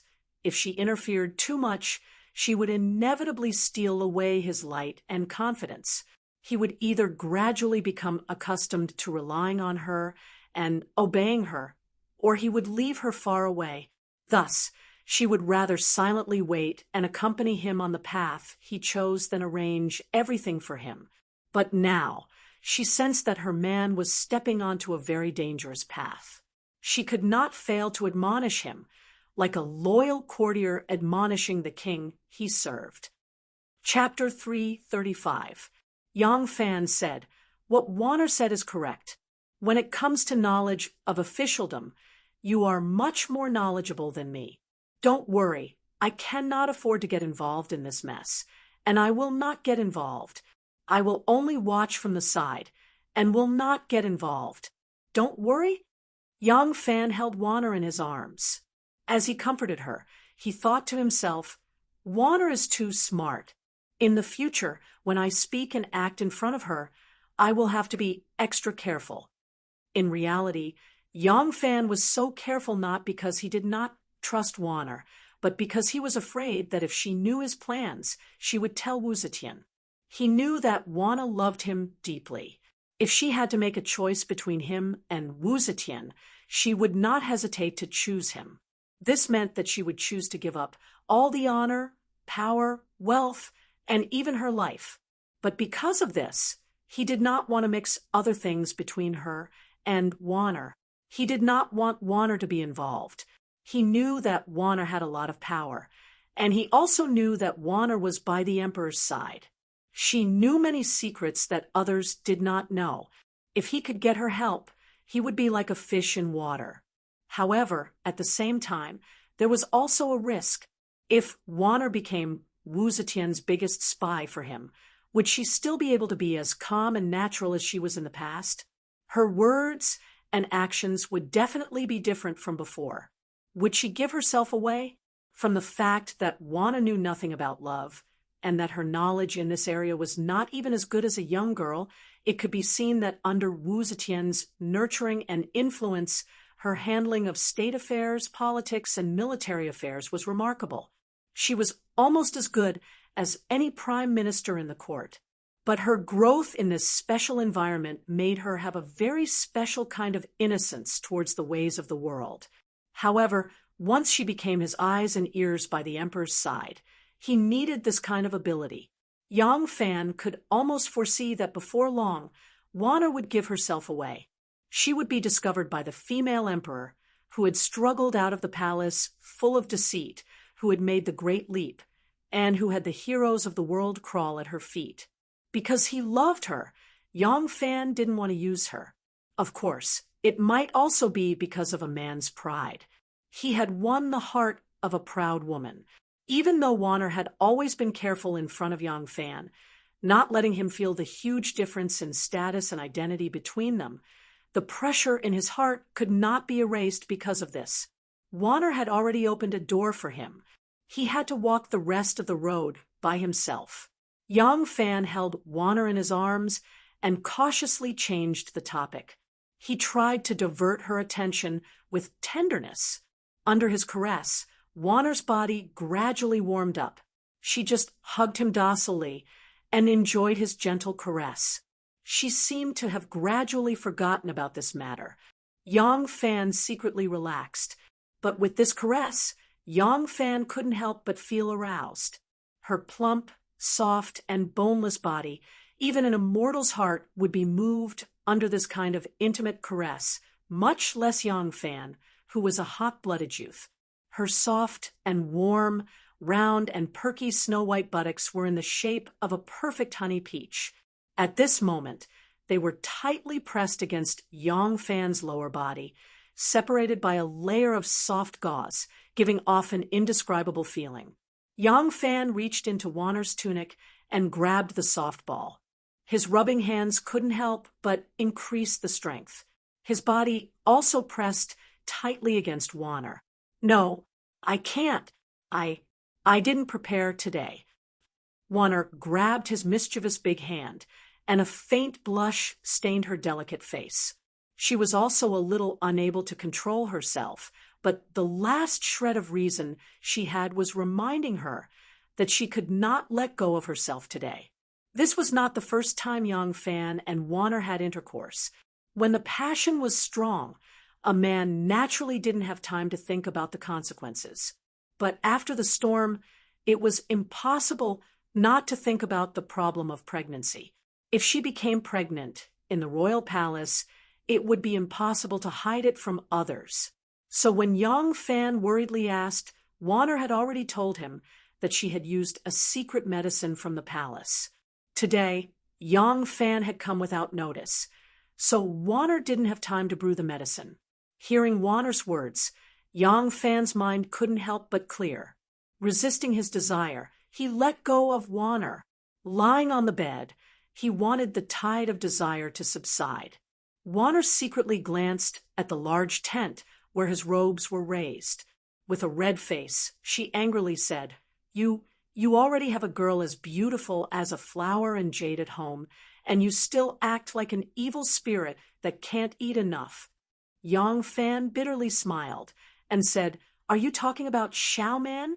We haven't slept together yet, okay? I have always kept my chastity for you." "What?" Hearing this, Wanner was shocked. This marriage had been personally arranged by the emperor. Now that things had come to this, she could only accept it. Yang Fan had rushed to meet her on their wedding night. This action had been engraved in Wanner's heart, and her jealousy had faded.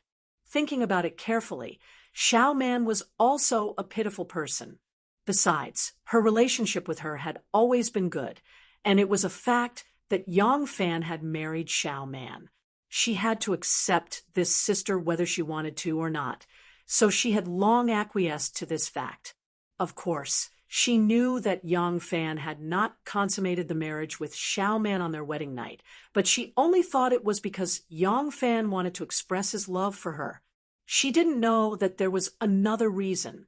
At the time, Yang Fan had only discussed with her how to face this wife he had already married.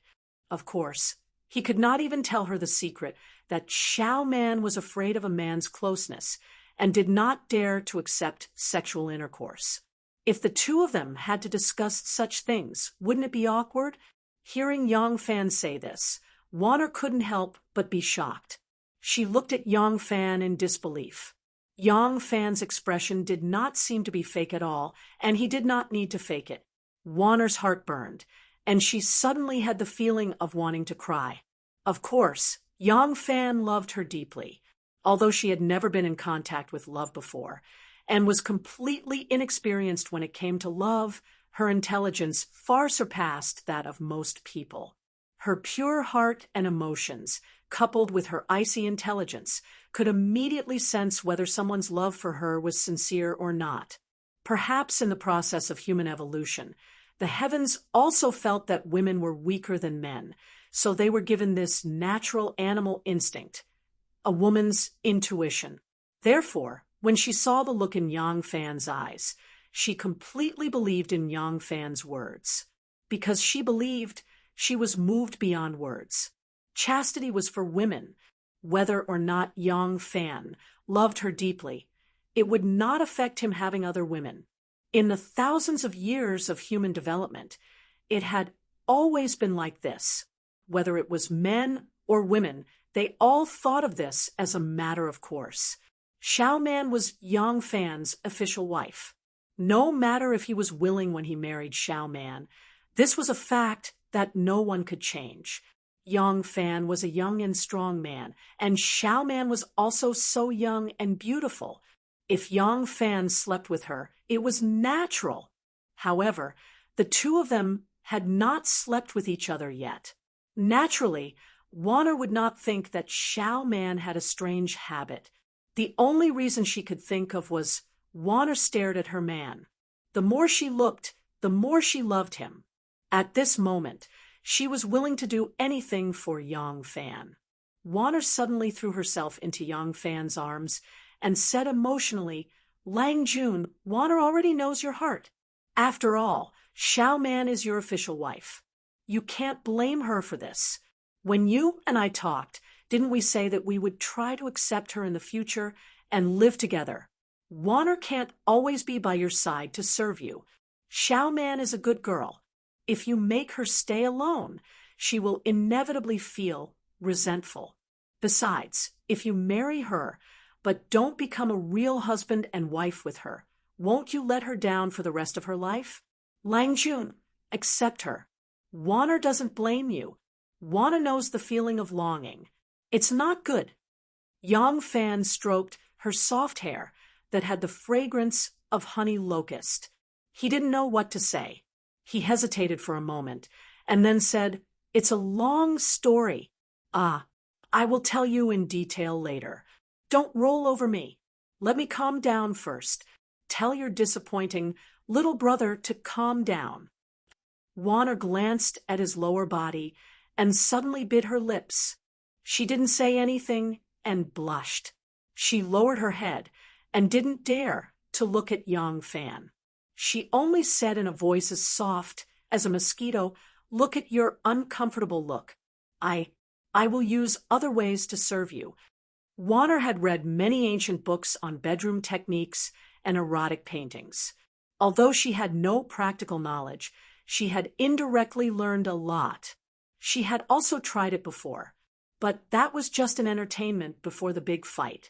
Yang Fan did not believe that she could calm his angry little brother with just her words. Yang Fan did not believe that she could calm his angry little brother down with just her words. Yang Fan gently kissed her lips and said lovingly, "Forget it. I don't want my Wanner's cheeks to be sore and her lips to be numb. If I still can't do anything, then I will be in a difficult position." Wanner's face became even redder. She lowered her head and brushed her long hair back. She said in a low voice, "I have a way. You go and lock the door." "Oh." Yang Fan got down from the bed, half believing. He put on his boots and hurried out of the screen. He went to the front and locked the door. As soon as he entered the room, he saw Wanner pulling the blue silk blanket that covered her chest, revealing only a pair of smooth and white shoulders. Her shoulders were bare. It was clear that she had taken advantage of this time to remove her clothes. Yang Fan looked at her charming and cute appearance and was even more tempted. He couldn't help but get closer and asked, "What should I do now?" What is this smell?" Yang Fan suddenly smelled a delicate and elegant sweet fragrance. Just a sniff of that fragrant and refreshing fragrance was enough to make one feel relaxed and happy. Warner's face became even redder, like a cooked shrimp. She pulled the quilt up even more, covering her nose. Only a pair of shy and timid eyes could be seen. Under the quilt, she said in a low voice, "Silly husband, why don't you get on the bed? On the dressing table, there is a jar of top-quality honey and a bottle of orange essential oil." In a while. At this point, Warner couldn't go on. Her body slid down, and she pulled the quilt up, hiding her entire head. Her shy look was indescribably moving. "Oh." Yang Fan turned his head and saw that there was an open orange jar on the dressing table. Yang Fan knew that Warner had a habit of drinking a cup of honey water before going to bed. He picked it up and saw that there was only half a jar of sticky, flowing, and appetizing honey left. Next to it was a thin white bottle. The cork had already been removed. When he brought it closer, the sweet smell that made one feel relaxed and happy was even stronger. What he had smelled earlier was this bottle of orange essential oil. Yang Fan looked at the honey and then looked at the essential oil. He suddenly understood and was overjoyed. He had never tasted something like this before. For a beautiful woman like Warner, he didn't dare to make such a request. But when he was in the marketplace, he had heard the man show off. Yang Fan was surprised and happy. He moved to the bed and burrowed his head under the quilt. He said happily, "Good Warner, you really are a good woman. Who knows what's good for you?" From under the quilt came Warner's soft voice. "Bad man, it's only when you get something good that you say sweet words." Yang Fan laughed and said, "Of course not. I haven't used the honey yet." Warner was embarrassed and angry. She said, "Bad man, if you make fun of me again, I won't give it to you." Before she finished her sentence, a charming and enchanting moan came from under the quilt.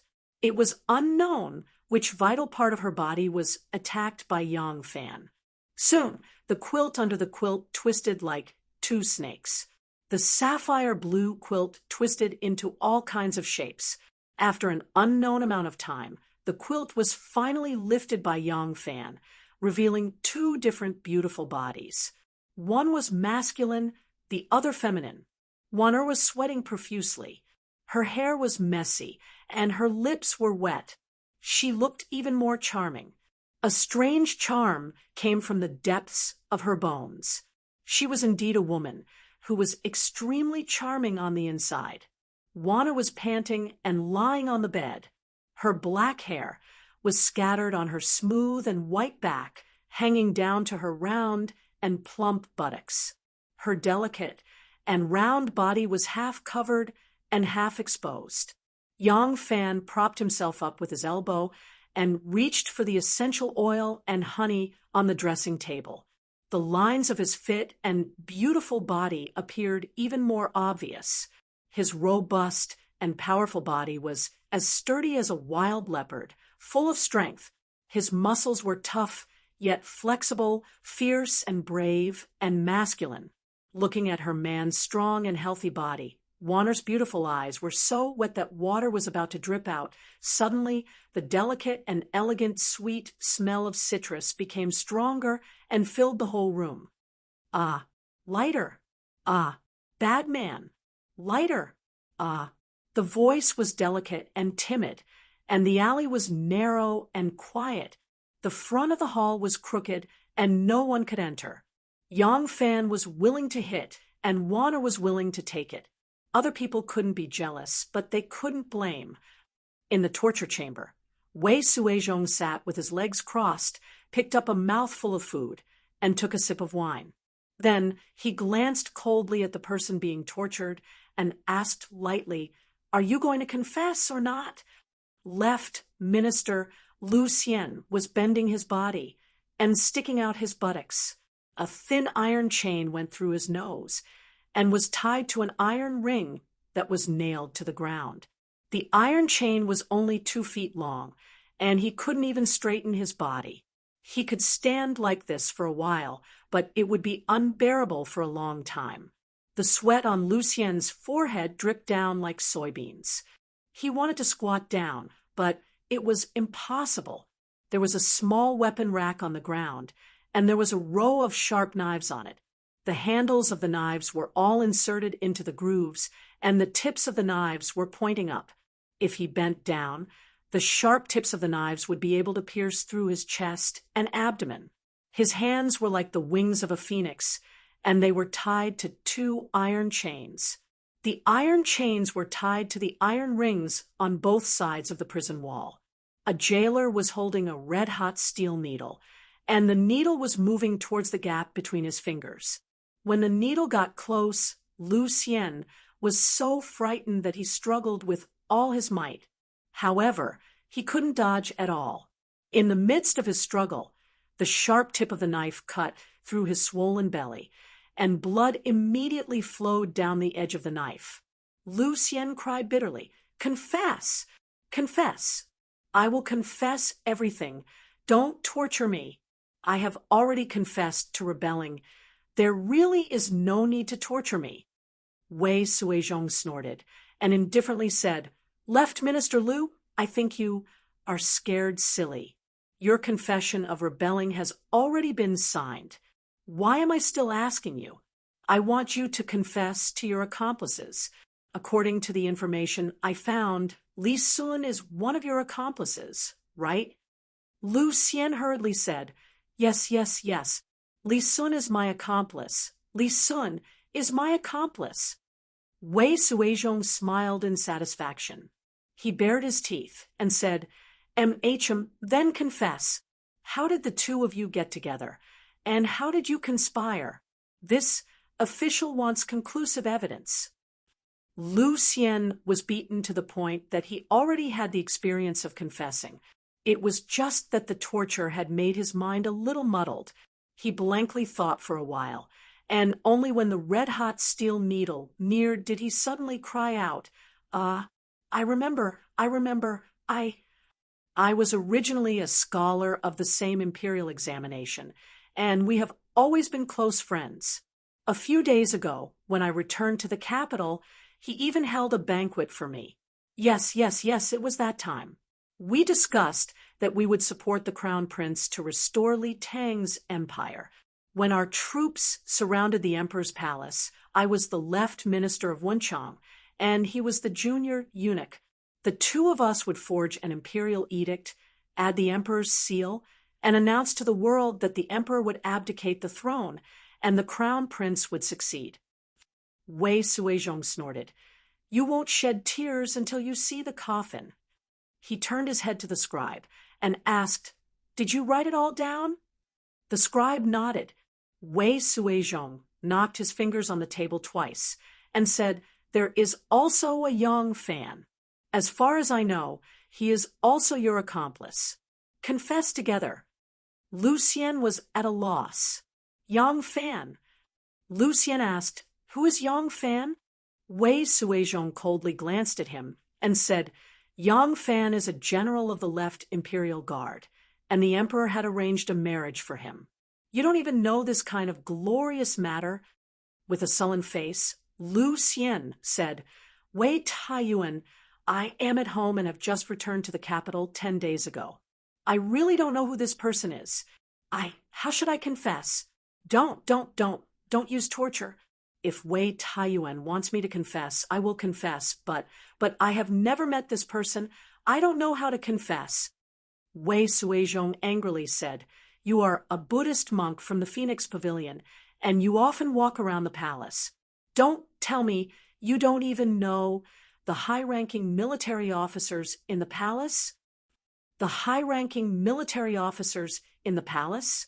Lucien thought that Wei Taiyuan wanted to recruit more people to enter the palace so that he could gain merit and at the same time extort more money.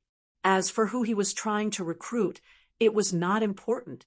Therefore, He thought about it seriously, and as if he had found a treasure, he called out, I know the Imperial Guard of Jinwu, Commandant Zhu Bin.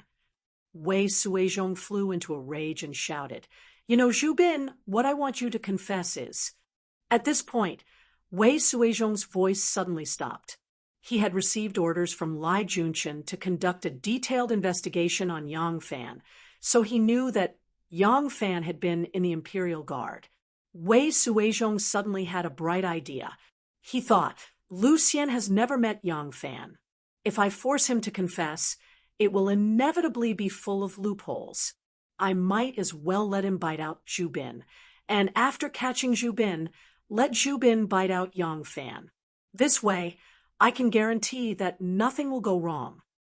Thinking of this, Wei Suizhong's anger turned to joy, and he said with a smile, Good, then confess. How did this Zhu Bin collude with you? Zhu Bin. Lu Xian racked his brains to imagine. Wei Suizhong smiled and said, Think slowly, don't rush. If you confess full of loopholes, I will not forgive you. Chapter 336. In the Martial Achievement Hall, Lai Junchen stood respectfully. He first presented the confessions of the prime ministers. After Wu Zetian finished reading them, she was silent for a long time. In a low voice, she asked, The prime ministers have all confessed. Lai Junchen said in a clear voice, Yes, the facts are there, and the evidence is conclusive. How can they argue? The prime ministers are all intelligent people. Once they were arrested, they knew that the situation was hopeless. Even if they delayed it for a few more days, it would not help them escape punishment. Thus, they all confessed to their crimes. Wu Zetian pointed at the confessions and asked doubtfully, Why is there only the sentence, the confession is the truth? There is no list of accomplices or details of the rebellion. Lai Junchen's heart tightened. He hurriedly pretended to be calm and said, Your Majesty, the prime ministers have been blessed by your Majesty, but they have betrayed your Majesty. Now that the matter has been exposed, they are ashamed. Thus, I only need to interrogate them, and they will admit to their crimes. At this point, the prime ministers only wish for a quick death. What else can they say? After all, they are the prime ministers of the country. I can't force them too much. However, Lai Junchen stole a glance at Wu Zetian. Seeing that she was listening attentively, he said, Criminals are all like this. At the beginning, most of them still have the thought of taking responsibility and protecting others. Moreover, as prime ministers, they are second only to the emperor and above tens of thousands of people. How could they be willing to confess everything so easily? However, as long as they admit to their crimes, the guard in their hearts will be lifted. Your Majesty, please rest assured. I will first lock them up for a few days to temper their minds. When the time comes, I will interrogate them again. I will definitely make them confess to all their crimes. Wu Zetian nodded and said with a gloomy expression, We must find out who their accomplices are. I don't want to keep a group of ingrates by my side. Who knows when they will bite me? Lai Junchen licked his lips and said, Yes, Your Majesty, please rest assured. Your Majesty, please take a look. See, Li official Pei Xuanli and Feng Gu Ren Lu Xian are not as difficult to deal with as these prime ministers. They have already confessed some of their accomplices. As he spoke, Lai Junchen handed over another confession. Wu Zetian stared fixedly at the names that Lai Junchen had deliberately circled on the confessions. Her lips gradually revealed a trace of a sneer. Minister of Winter, official Li Yudao. Minister of Autumn, official Yuan Jihong. Minister of War, official Cui Xinji. These are all people that I have put in important positions after I ascended to the throne. Lai Junchen hurriedly said, Your Majesty's candlelight illuminates tens of thousands of li, illuminating the world. In front of your Majesty's pair of wise eyes, no crafty person can hide. It's just that these people are glib with their words and are the best at covering up. Your Majesty is busy with a myriad of affairs every day, so how could you have the time to investigate them one by one? That's why they were able to take advantage of the loophole. Now, aren't they still seen through by your Majesty? Wu Zetian smiled faintly and said, "You don't flatter me. I only have a pair of eyes. How can I see through the hearts of the people of this world? Now, you are the eyes and ears that I have placed beside the hundreds of officials. You have done a good job." Lai Junqian was in fear and trepidation. He hurriedly kowtowed and thanked her, saying, "I have received your Majesty's great kindness. I have become the minister of the imperial censor with a commoner's body. I have received your Majesty's trust and entrusted with the heavy responsibility of supervising the hundreds of officials. I am willing to do my best for your Majesty until my death."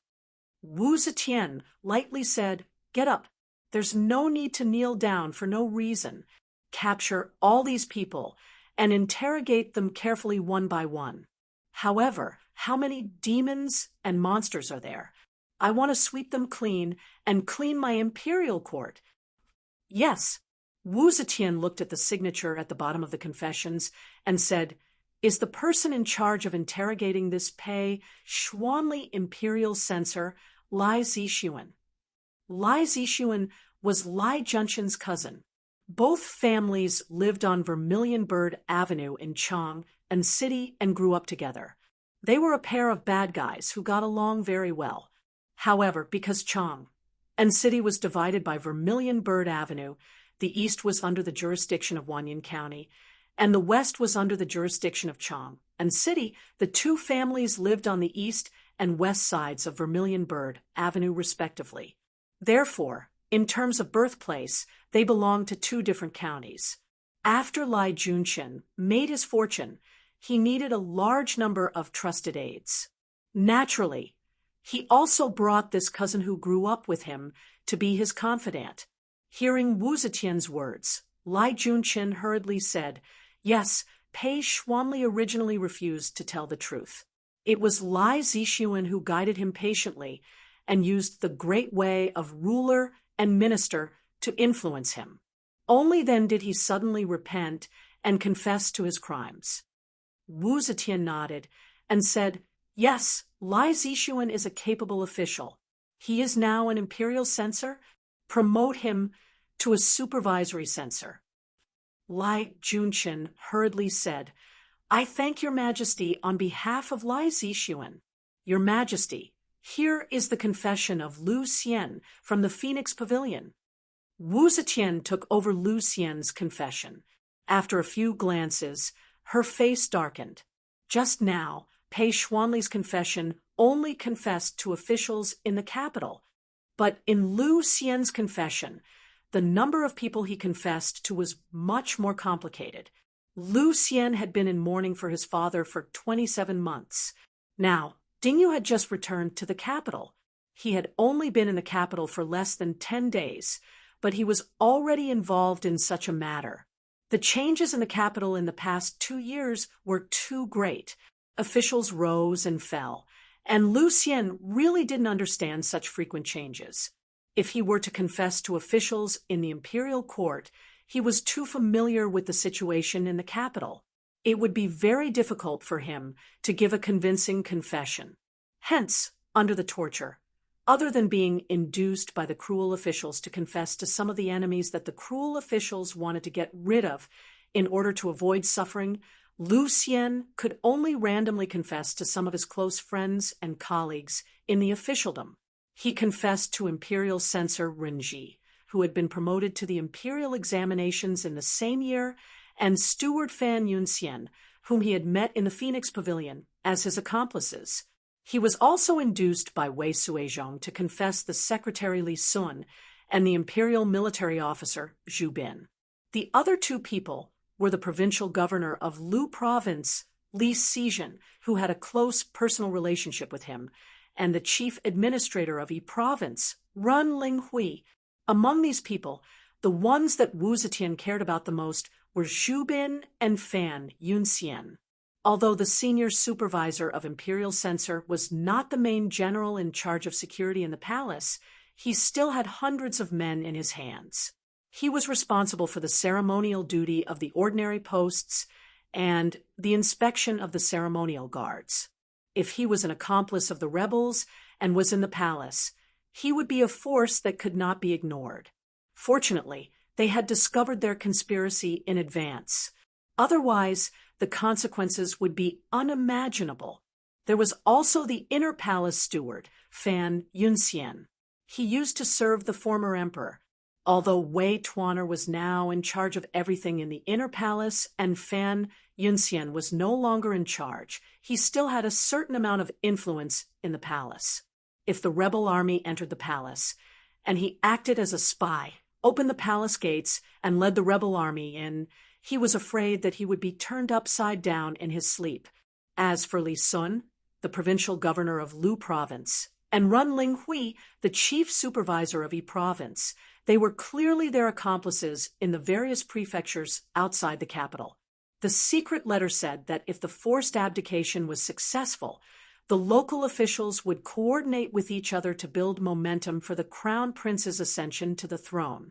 If it failed, the prime ministers and the conspiring generals would protect the crown prince to escape from the capital and establish a new court. It seemed that the letter was true. If the 3 prime ministers were to protect the crown prince and escape to establish a new court, the impact of the turmoil would be 10 times greater than Su Jingye's rebellion. After all, they had Li Tang's crown prince in their hands. If she had not discovered it in advance, and they had started a mutiny, the more Wu Zetian thought about it, the more scared she became. After looking for a while, she said in a deep voice, "Capture all these people and interrogate them strictly." "Yes." Wu Zetian looked at the name of the interrogator and said, "Wei Suizhong is the deacon of the Taiyuan?" "Yes. Wei Suizhong has done a meritorious service in eliminating the traitors. He will be promoted to the Imperial Censor." Lai Junchen was overjoyed. He bowed and said, "Thank you, Your Majesty." In the past few days, people in the court were constantly being arrested, and the number of accomplices of the rebels was increasing. For the sake of caution, Wu Zetian would change her lodging place every night. Except for the 2 trusted armed forces, the 100 horsemen and the internal guards, no one knew where the emperor would stay that night. The armed forces responsible for guarding the palace were also adjusted every day, except for the armed forces under the personal command of Wu Yuyi and Wu Yuji, who controlled several key places in the palace, such as the Xuanwu Gate and the Duanmen Gate. The other armed forces would be changed every day. The generals of the 16 guards of the Southern Yamen had completed the mutual transfer. The general of the Longwu Guard was transferred to the Jinwu Guard. The general of the Jinwu Guard was transferred to the Ho Guard. The general of the Ho Guard was transferred to the Leading Guard. And the general of the Leading Guard was transferred to the Valiant Guard.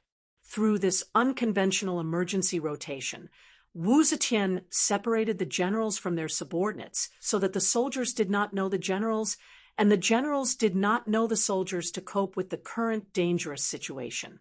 The left Featherwood Guard, led by Yang Fan, belonged to the 6 guards of the Northern Yamen. This was the most trusted armed force of Wu Zetian and had been responsible for guarding the palace for the past few days. Even so, Wu Yui would adjust the area he was responsible for 3 times a day in case there were rebels among the armed forces guarding the palace. If they stayed in one place for too long, they would collude with foreign enemies.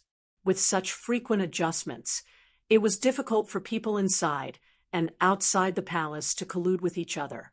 It was not until 3 days later, when Li Duozhua, the general of the right Featherwood Guard, was ordered by Wu Yi to lead the right Featherwood Guard into the palace to exchange with the left Featherwood Guard, that Yang Fan was able to leave the palace.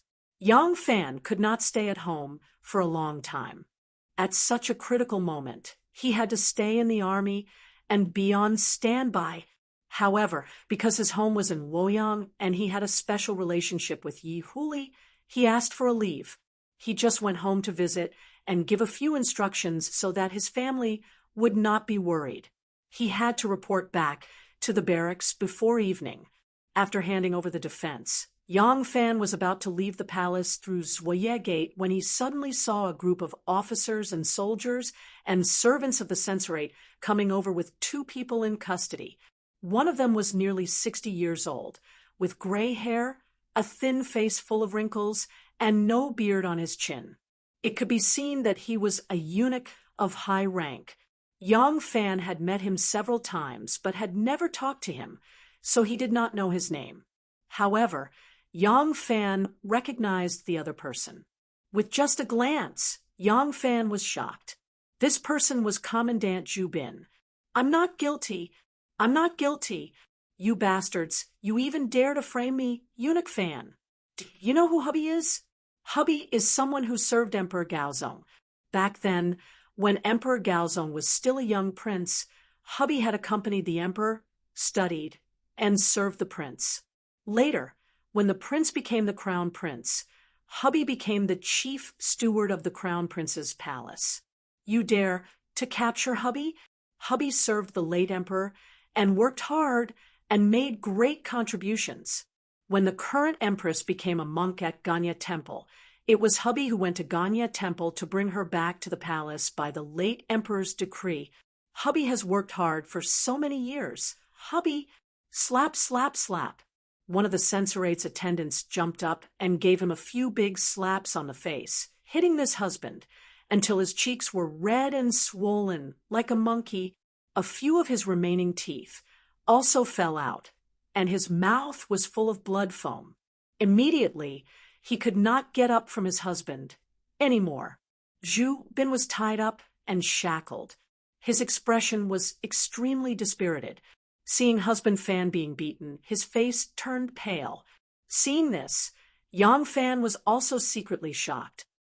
Another person from the palace has been captured.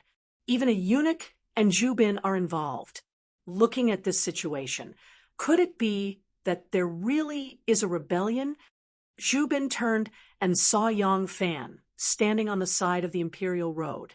He could not help but reveal a smile that was uglier than crying. "Let's go. What are you waiting for?" Zhu Bin's footsteps had only slowed for a moment when a servant of the imperial censor used his wind-fire rod to stab him in the back. Zhu Bin was in pain and did not dare to stay. He was quickly escorted away by a group of servants and soldiers. Yang Fan stared blankly at their backs and thought to himself, "This is big trouble." It was still unknown if Grandpa D and the others really had a plan to start a rebellion. However, the situation this time was very different from the time when the Grand Chancellors and Wu Qingxi were fighting. Now that the emperor was panicking, even Princess Taiping would not easily intervene. It would be a great thing for Wu Sanxi if he could get rid of all these officials who were unwilling to flatter the Wu clan.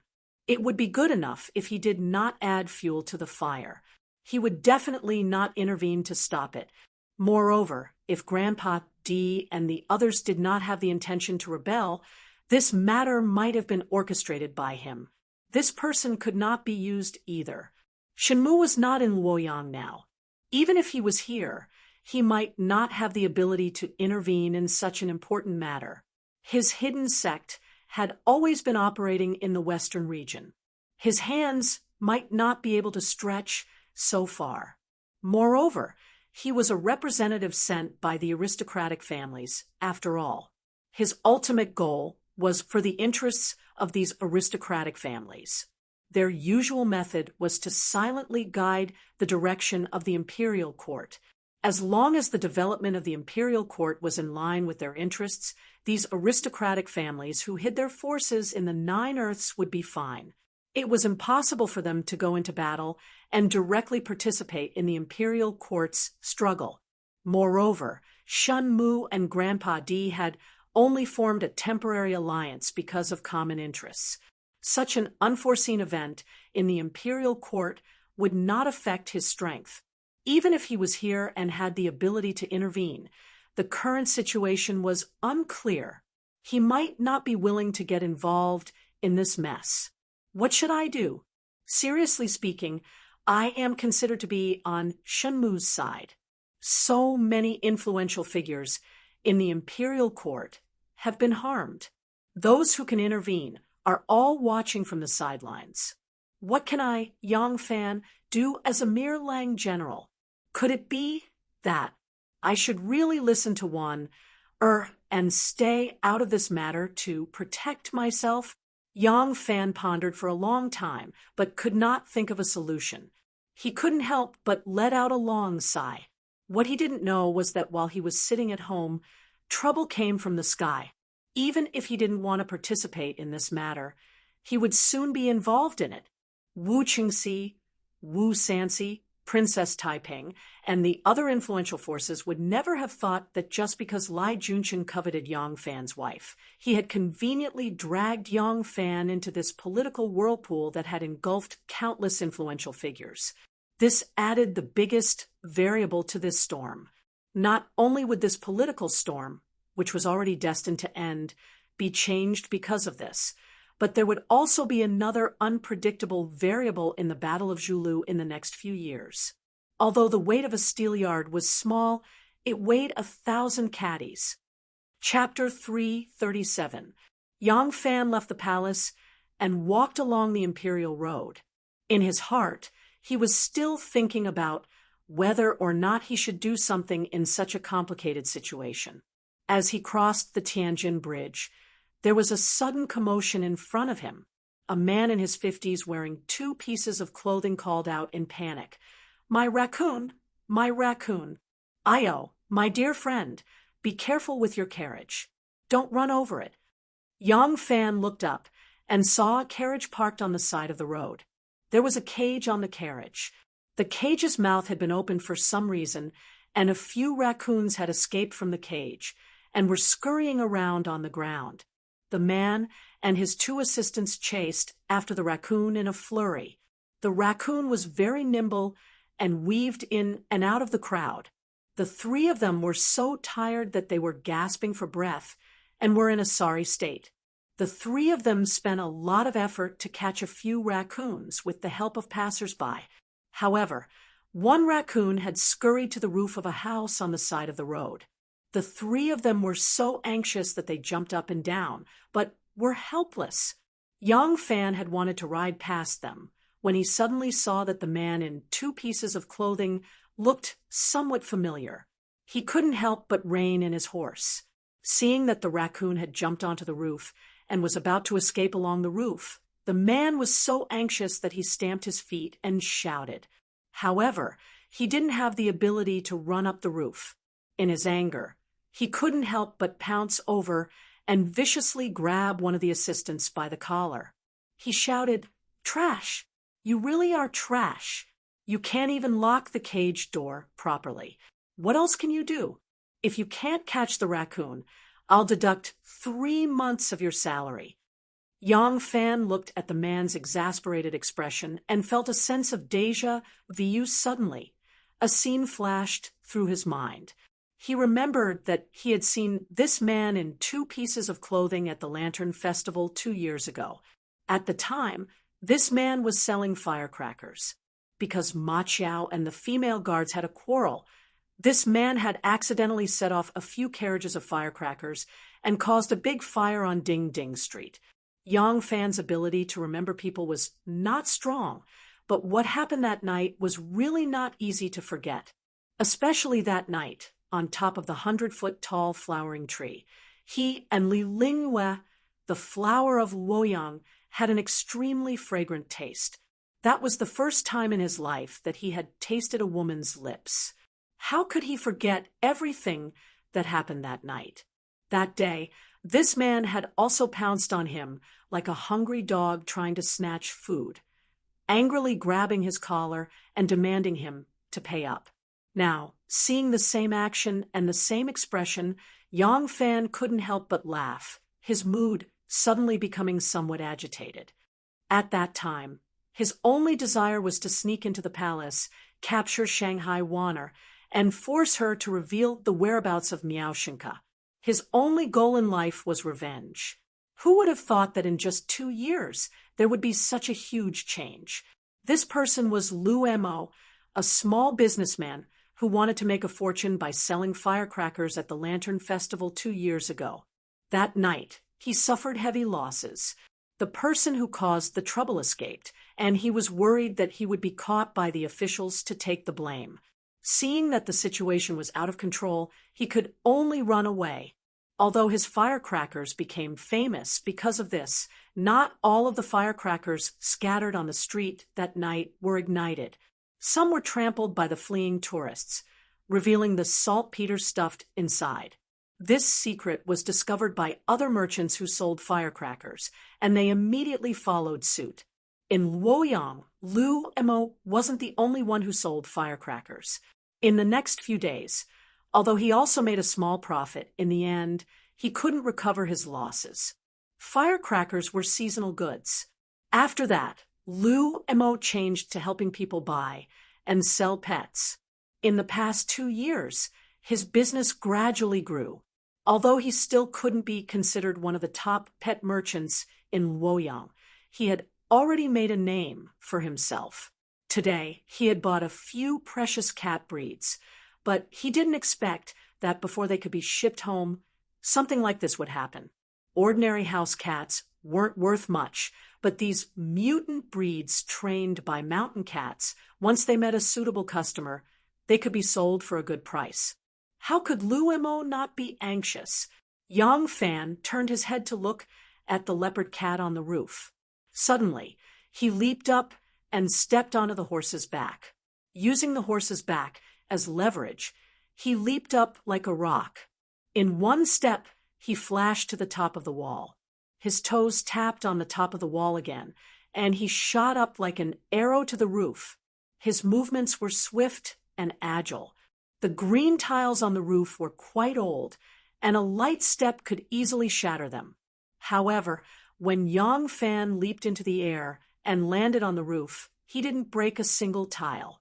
This level of kung fu was truly impressive. When the people on the street saw this scene, they couldn't help but cheer, and they all gathered around to watch the show. The leopard cat with gold patterns all over its body stood on the ridge of the roof and yawned lazily. It arched its back and took light, cat-like steps, walking along the long ridge into the distance. It didn't notice that there were already so many people watching in front of the house, nor did it notice Yang Fan, who had leaped onto the roof. Yang Fan bent his body and quietly approached it. This leopard cat was nimble and agile. In this kind of terrain, it would be very difficult to catch it without a net. The people on the street all held their breaths and watched curiously. Yang Fan stepped on the roof tiles and quietly approached. The leopard cat with gold patterns suddenly sensed him and suddenly leaped, flying into the distance. The surrounding people immediately hushed, thinking that he wouldn't be able to catch the cat. Lu Mo's face was even more dejected. When Yang Fan saw that the leopard cat was already vigilant, he suddenly leaped onto the ridge of the roof and quickly chased after it. The roof tiles were semicircular and covered the ridge, making it slippery to step on. Moreover, the roof tiles formed by the roof tiles were only the width of a palm. Even if one carefully walked on it, it would be very difficult to reach the end. However, Yang Fan actually ran as if he was flying, his movements even more agile than the leopard cat. This was the house of a wealthy family. It was a row of 5 rooms, and the roof was more than 30 meters high. Yang Fan crept behind the leopard cat, as agile as a cheetah, and in an instant he had caught up. The leopard cat realized that someone was trying to catch it and ran to the wall of the house. Suddenly, it let out a meow, and its tail straightened as it leaped off the roof. When the surrounding people saw Yang Fan's skills, they couldn't help but exclaim in admiration. Unexpectedly, just as he was about to succeed, he fell short at the last moment. They couldn't help but exclaim, feeling sorry for him. At this time, Yang Fan had already chased to the end of the house. He also leaped, pouncing out like an arrow released from a bow. In midair, Yang Fan grabbed the leopard cat's neck and flipped twice in the air before landing firmly on the ground. The surrounding people immediately started to clamor. Lu Mo was overjoyed and quickly rushed in front of Yang Fan. He bowed and said, "Thank you, Lang Jun, for your help. Thank you, Lang Jun." Yang Fan smiled and handed the cat back to him. He said, "You're welcome, it was nothing." Lu Mo handed the cat back to his shop assistant and told him to put it back in the cage. He then thanked Yang Fan profusely. Yang Fan looked at the few leopard cats in his cage and asked, "Are you a cat dealer?"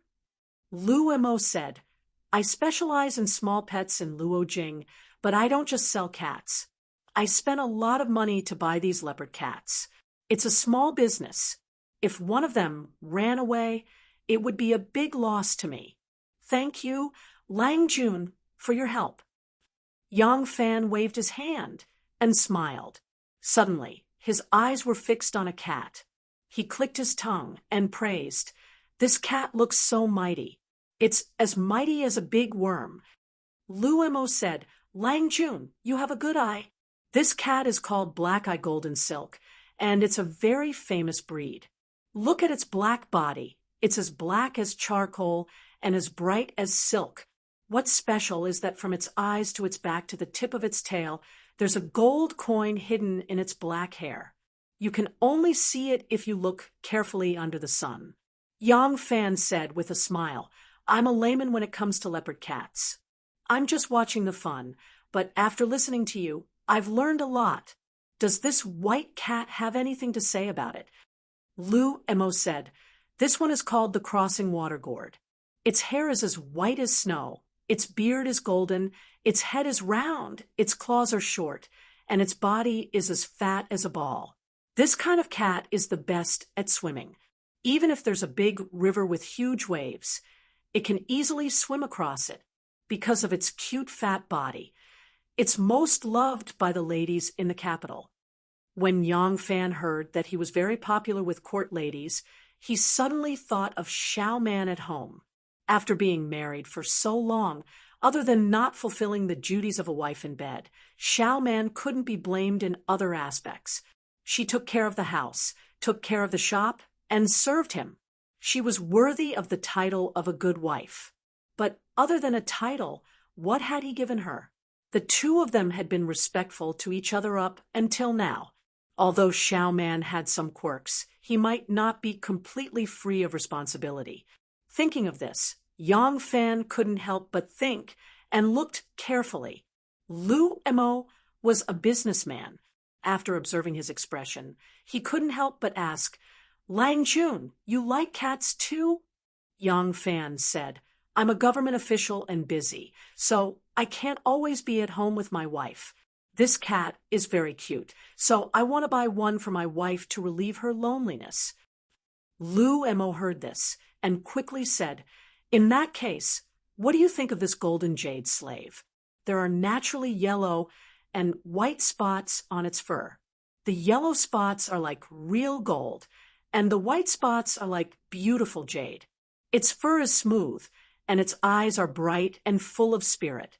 Since the Han Dynasty, this golden jade slave has been a treasure among cats." Golden jade slave? Hearing the word slave, Yang Fan suddenly thought of Tin Ano. A cat with the same name as Tin Ano.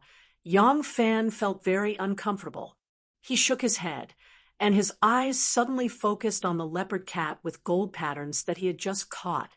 He asked, "What's this cat called?" Lu Mo complimented, "Lang Jun, you have a good eye. This cat's name is Qian Qian, and it attracts wealth and treasures. It's an auspicious thing." Yang Fan smiled and thought, "Qian Qian, this cat has such a beautiful name. It must suit that little miser's taste." So he said, "Okay, I'll take this one." Lu Mo said, "Lang Jun, you helped me just now, and I don't know how to thank you. Since you like it, I'll sell it to you at the purchase price. You only need 1 coin. While the two of them were talking, a cat with a huge face in the cage opened its 2 strange eyes, one yellow and one blue. It looked at Yang Fan in a daze and yawned lazily. This strange cat's head was strangely big, but its body was small. Its disproportionate appearance was very interesting. Yang Fan found it funny and couldn't help but ask, "What kind of cat is this?" Lu Mo smiled and said, "This type of cat is called long-faced Luohan. It was born with the temperament of a Buddha. It's extremely gentle and never gets angry. I'm a businessman. If other people think this cat is cute and want to buy it, I'll just sell it and won't say anything. But Lang Jun, I owe you a favor, so there are some things I have to say first. This cat has a problem. It doesn't bark." Yang Fan asked curiously, "How can a cat not bark? Is it a mute cat?" Lu Mo said, "It's not that this cat is mute. It's that this type of cat doesn't bark. It's not true that it never barks, but it's rare to hear it bark all year round. It's said that this cat is born with a vision that foretells good and bad things. If it opens its mouth, it must be warning its owner that something bad is about to happen." Yang Fan found it funny and shook his head. "I haven't traveled the world, but I've traveled thousands of miles. I've never heard of a spiritual beast that can foretell good and bad things. I want this cat too. How much is it?" Lu Mo said, "Everyone is willing to report good news. No one is willing to report bad news. Who would like this kind of strange cat that only knows how to report bad news?" The seller also caught it in passing and didn't release it. He gave it to me for free. If Lang Jun likes it, you can take it. It's free. Yang Fan said, "You're a businessman. How can you do that?" Lu Mo looked around and lowered his voice. "I won't hide it from Lang Jun. I thought that there are very few people in Luoyang who know this kind of strange cat. If someone likes its strange look, I can sell it for some money, so I brought it back. Lang Jun is different from others. I got it for free, so I'll just give it to Lang Jun. How can I take money?" Yang Fan shook his head and still didn't think much of it. He said, "This kind of saying is absurd. I definitely don't believe it. If this cat is really that magical, it's just a prediction of bad things to let its owner be prepared. It's not like it caused a disaster. So why do you have to treat it so badly? I don't have that much money on me. Come with me to Nanshan. I'll get the money for you." When they arrived at Nanshan, Yang Fan went into one of his own shops and took some money from the shopkeeper to pay Lu Mo. He didn't give him 1 or 2 strings of coins, but a full 20 strings of coins. When Yang Fan bought the cat, he already had the intention to compensate Lu Mo didn't know that the bastard who burned a few of his carts of firecrackers at the Shangyuan Lantern Festival was this person's friend. Lu Mo held the 20 strings of coins and was dumbfounded. He had seen many customers with strange tempers in his business, but he had never seen a buyer like this customer who liked to raise the price himself. In Bo Gu Zhai, the song, "The Wind Enters the Pines," was like the gentle autumn wind. A couch, a table, and a stove. 2 beauties sat facing each other. The inchworm sitting on the stove had just begun to boil, and the water was covered with tiny bubbles. A graceful, elegant, and beautiful woman was sitting on her knees on the couch. She used a silver tongs to pick up a piece of tea cake, which she warmed over the charcoal fire. She placed it in a tea roller and crushed it evenly. Then she poured it into a sieve and sifted the crushed tea into a saucer. Xiao Man, dressed in white, knelt on the opposite side and watched her actions with great interest. The beautiful woman smiled and explained, "When the water first boils, it's called slight sound. When other people boil soup, they would add salt, onions, pepper, and other ingredients. My father likes light flavors and only likes to add some salt powder to taste. He doesn't use anything else. My taste is even lighter than my father's. I only like the fragrance of tea. Therefore, other than this cup of clear water, I don't add any other ingredients. Why don't you try it? The tea brewed this way will have a different flavor." Xiao Man put her hands on her knees and smiled. Xiao Man has seen some noble people use the way of drinking tea. Xiao Man has only tasted it once and really can't stand the taste of that medicinal soup. Although other people say that this thing dispels greasy and refreshes the mind, I still don't want to taste it again. Xiao Man has never tried the way Madam is drinking tea. Today, I must have a taste. At this time, the water was already flowing like a pearl spring. The woman used a small and delicate ladle to scoop out a ladle of water and gently put it to the side. She picked up the porcelain plate with the tea powder and used the silver clip to gracefully stir it in the inchworm until the water flowed in one direction and a deep whirlpool appeared in the middle. Only then did she pour the tea powder into the whirlpool. The woman smiled and said, "When the water boils 3 times, then add this ladle of water back, and you can taste it." This woman was the daughter of the Wang family of Taiyuan that Lai Junchen had forcefully married. She usually liked to walk around Nanshire and go shopping. Bo Guzhai specialized in selling antiques. Madame Wang was quite knowledgeable about antiques, and especially liked to collect them. She used to often come to the shop. Later, she found that the shop had been renovated and the mood was more elegant than before, so she became a frequent customer. Over time, Madame Wang, this generous customer, became acquainted with the owner of Bo Guzhai. Xiao Man. Madame Wang was very lonely in the Fu. She was too lazy to interact with the family members of Lai Junchen's gang of scoundrels, and Lai Junchen was a lonely official in the court. The noble matrons that she really wanted to befriend were not willing to interact with her. Now that she had a friend like Xiao Man, when she was not shopping, she liked to come and sit here. When the water boiled, Madame Wang poured the ladle of water back into the inchworm. She took a towel and wrapped it around the arm of the inchworm and moved it to the metal rack on the side. She used the ladle to scoop out the tea and gracefully divided the tea. She said with a faint sense of desolation between her brows, "As a general of the Imperial Army, your husband rarely comes home. It is fortunate that he trusts you so much that he has handed over such a large family business to you to manage. Otherwise, he would be trapped in the Fu all day like a bird in a cage. It is very boring." Xiao Man blinked and said, "Xiao Man is his wife. He has no time to care about these things. Isn't it only right that he leaves it to me to manage?" Madame Wang glanced at her and said with a smile, "Your husband dotes on you so much. It is only right that you do so." She made a gesture of inviting Xiao Man to have tea. She picked up the teacup, blew on it, and took a small sip. She closed her eyes and savored the taste. She said, "In the hot summer, drinking some other drinks. Although it feels cool at the time, later on it will feel even more unbearably hot. But this tea is different. It can disperse the heat of the body from the inside to the outside, using heat to dissipate the heat. It is very miraculous. Please." Xiao Man also picked up the cup. Madame Wang continued the previous topic. She sighed faintly and said, "Some men like to control everything in their own hands.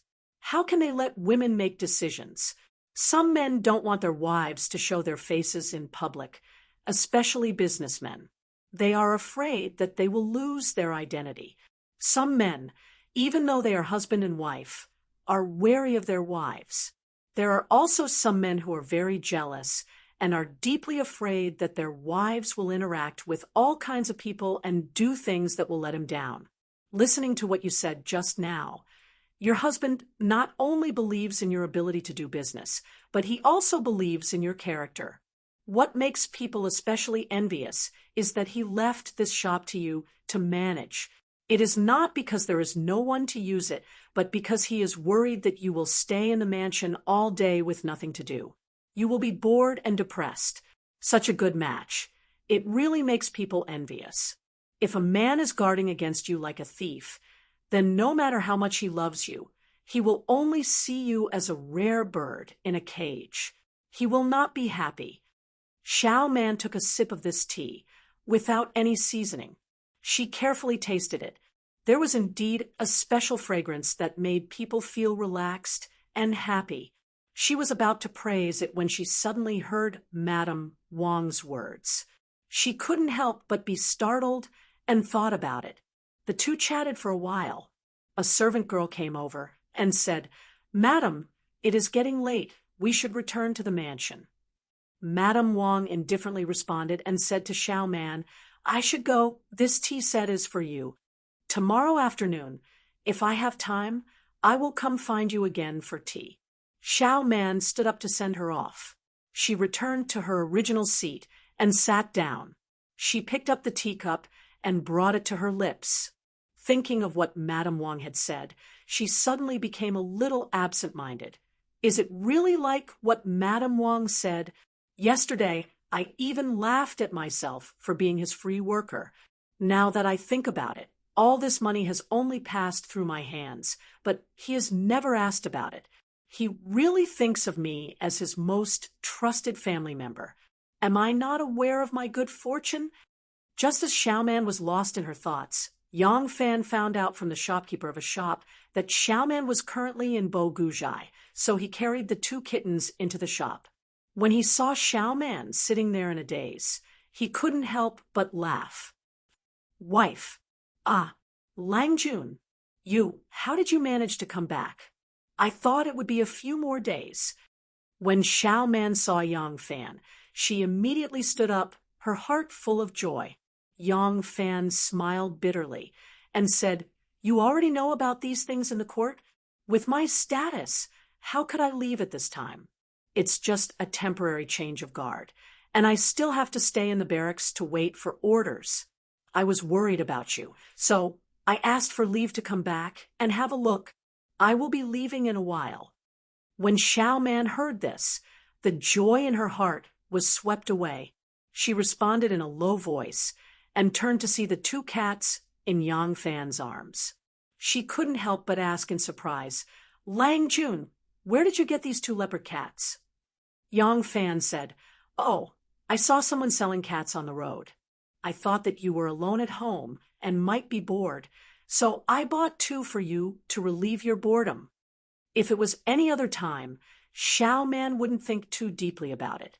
But today, with Madame Wang's emotional words and hearing Yang Fan's words, she suddenly felt that Yang Fan cared about her.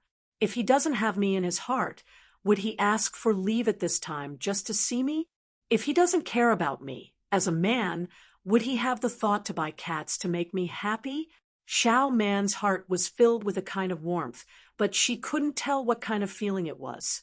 At this time, the human-faced Arhut yawned lazily and meowed. Yang Fan said with a smile, "Look, this cat has seen its mistress and is greeting you." Yang Fan looked down and his smile suddenly froze. He thought that the cat that meowed was the Thousand Wenqian, but he didn't expect it to be the thousand-faced Arhut, who was said to never meow and would always be fierce when it meowed. Xiao Man saw Yang Fan's strange expression and couldn't help but ask with concern, "Lang Jun, what's wrong with you?" Yang Fan stared at the thousand-faced Arhot and said, "No wonder it doesn't like it. Even I, although I don't believe this nonsense, I still feel uncomfortable when I hear you meowing."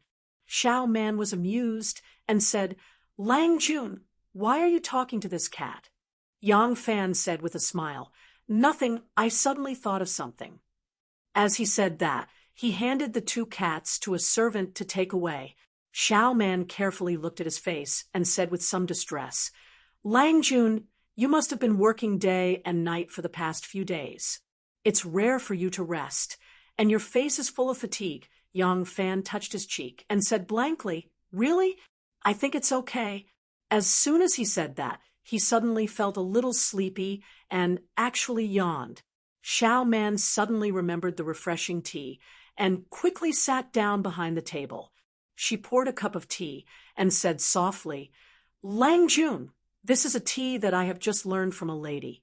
It is the most refreshing thing. Lang Jun, try a cup." Yang Fan walked over and sat down on the soft cushion opposite her. Xiao Man blew away the floating tea foam on the surface of the water and gently handed the cup to him with both hands. Yang Fan reached out to take it, and when he touched Xiao Man's fingers, he couldn't help but look at her. Their eyes met, and Xiao Man couldn't help but lower her head and eyebrows, just like a water lotus that couldn't withstand the cold wind. This situation and this scene really had the flavor of raising a case to meet eyebrows. Chapter 338. Yang Fan chatted with Xiao Mang for a while and drank some tea. He was worried that he would miss the time to return to the camp, so he stood up to say goodbye. Xiao Mang walked him to the door of the shop and suddenly called out, "Lang Jun." Yang Fan stopped and turned around to ask, "Is there anything else?" Seeing Yang Fan looking back, Xiao Mang suddenly became timid and swallowed the words that were about to come out of her mouth. She hesitated for a while and asked, "No, when will Lang Jun come back?" Yang Fan thought for a while and said, "This storm is not ordinary. The situation will be settled in 10 days or half a month, and then you won't be so nervous." "Yes, then I will wait for Lang Jun to come back with peace of mind." Xiao Mang saw that there was some sweat on Yang Fan's temples, so she quickly took out a sweat towel from her waist and gently wiped the sweat for him. Yang Fan was slightly surprised by her gentle action. He stood still and let Xiao Mang wipe the sweat on his temples. Because of her gentle and considerate action, there was a touch of gentleness in his eyes. Xiao Mang gently wiped the sweat for him, thinking that he rushed over in the hot summer just to see her and tell her that he was safe. She felt even more warm in her heart. She said softly, "Lang Jun, you have to take care of your body when you are outside. In the hot summer, you have to pay special attention to your 3 meals a day." "Yes," Yang Fan nodded, and his tone became gentle. "When I have the chance, I will come home to visit. You don't have to work too hard. The shopkeeper will take care of the shop.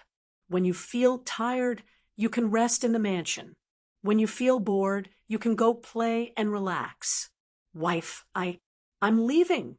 For a moment, Yang Fan also had a feeling of reluctance to leave. He could feel that Xiao Mang's dependence or attachment to him had become stronger and stronger. Of course, this was a good sign. However, this was not the time to be sentimental. Yang Fan looked at Xiao Mang deeply and turned to leave. Buchi stood at the door of the shop until Yang Fan's figure disappeared at the end of the long street. She then returned to the shop. Of the 2 cats that Yang Fan brought back, the long-faced Arhut had the most gentle temperament. It didn't struggle when it was being hugged. It was completely at ease. The waiter seemed to have noticed this and tried to put it on the ground. It didn't run away. It just lay there lazily. 1 yellow and 1 blue eyes were half open, staring at its mistress. It looked like it was sleeping, but wasn't sleeping at the same time. The other civet cat, Qian Wen Qian, was different. Its body was curled up and its limbs were flailing wildly. It looked like it would escape at the first opportunity. The waiter didn't dare to let it go, so he held it tightly in his arms. Xiao Mang returned to the shop and looked at the 2 cats. The long-faced Arhut had a big head and a short body. It was strange, compared to the Qian Wen Qian, which looked cute. This was not out of Yang Fan's expectations. His little money grubber was born with a fondness for money. It would be strange if she didn't like the Qian Wen Qian with its gold patterns. Ouch! The cat was very fierce. It couldn't struggle, so it scratched the waiter hard, leaving a few bloody scratches on the back of his palm. Xiao Mang smiled and said, "This raccoon slave is still wild, but it looks really cute. Come, give it to me." Xiao Mang put one hand under the cat's neck and the other against the cat's buttocks. She cleverly grabbed it and pulled it into her arms. The cat struggled a few times, but couldn't escape. Suddenly, it felt that its body was bouncy, soft, and had a faint fragrance. It was very comfortable lying there, so it didn't think about escaping. Its two eyes narrowed, and it obediently lay in Xiao Mang's arms. Xiao Mang's jade-like breasts had never been touched by anyone in her life, but this raccoon was the first one to have such luck. When Yang Fan and Xiao Mang were having a small gathering in the shop, the shopkeeper was very tactful and had already moved to the side. Only now did he come back and said with a smile, "Owner really loves his wife very much." Xiao Mang stroked the cat's silky fur and said with some embarrassment, "No way, Shopkeeper Chi is just praising him." Shopkeeper Chi shook his head and said, "This old man is not complimenting owner. Men take care of the outside world and support the family. As for women, they can only wait at home. If the man comes back, then he comes back. If he doesn't come back, it's also justified. There are really not many men who care so much about the family, especially those who are as attentive and considerate as owner. It's even rarer. His wife is really lucky." "Really?" Xiao Mang thought about it for a while, her eyes a little blurred. She gently pressed her face against the cat's body and gently stroked it a few times. A sweet smile appeared at the corner of her mouth. The woman playing the zither glanced at her, and a trace of mischief suddenly appeared in her eyes. She pressed her slender fingers down and stopped the sound of the zither. She picked up the strings again and changed the song. She opened her mouth and actually sang. A magnetic and mellow voice like that of a flute suddenly sounded from Bo Guzhai. Two mandarin ducks in the color of literature cut to make a happy quilt. Longing for each other for a long time, fate nodded, throwing glue into paint. Who can leave this place? Although Xiao Mang wasn't good at poetry, she could still hear the teasing meaning in the song. She couldn't help but glare at her coquettishly, but her smile became even sweeter. It turned out that being cared for by a man in the heart was actually so happy and sweet. In the prison of the Senate, Pei Xuanli, the official of Si Li, who had been tortured but was forced to confess to the crime of rebellion and had also bitten out many of his accomplices, saw that his so-called accomplices were all locked up in the prison, and some of them were in the same cell as him. He was extremely ashamed and didn't dare to face them. He just faced the wall and muttered to himself, praying the Diamond Sutra. Those colleagues who were falsely accused by him were originally angry, but when they saw that Pei Xuanli was tortured to a point where he didn't even look human, they had nothing to say. Censor Rinji was also a Buddhist. When he saw Lu Xian of the Phoenix Pavilion lying on the ground, badly mutilated and dying, he couldn't help but be frightened. He hurriedly imitated Pei Xuanli, putting his palms together and chanting the sutra. The Buddha said Prajna Paramitha, not Prajna Paramitha, but Prajna Paramitha. Damn you, can you lower your voice? Do you think this is a temple? A rough voice with a strong chong and spring accent sounded. Renji was so scared that he shivered and quickly lowered his voice. Only then did the man snort heavily. He turned around and spat a mouthful of phlegm on the ground. He glared at the criminals tied to the pillars and shouted, "You've all committed treason. The facts are right in front of you. Are you still not willing to confess?" The person who interrogated them was Ho Siji. He used to make a living selling cakes in his hometown, and he also became an official by snitching. Because he could not read a single word, Wu Zetian had originally planned to give him the position of Yuji general and just give him a salary. Although Ho Siji was illiterate, he was very cunning. He pointed to the stone statue of the Xieji beast in front of the hall and said to Wu Zetian, "Your Majesty, this Xieji also can't read, but it can distinguish between loyalty and treachery." The Xieji was a type of mythological beast in the legends. It was said that it was born with a pair of divine eyes and could distinguish between right and wrong, good and evil, loyal and treacherous.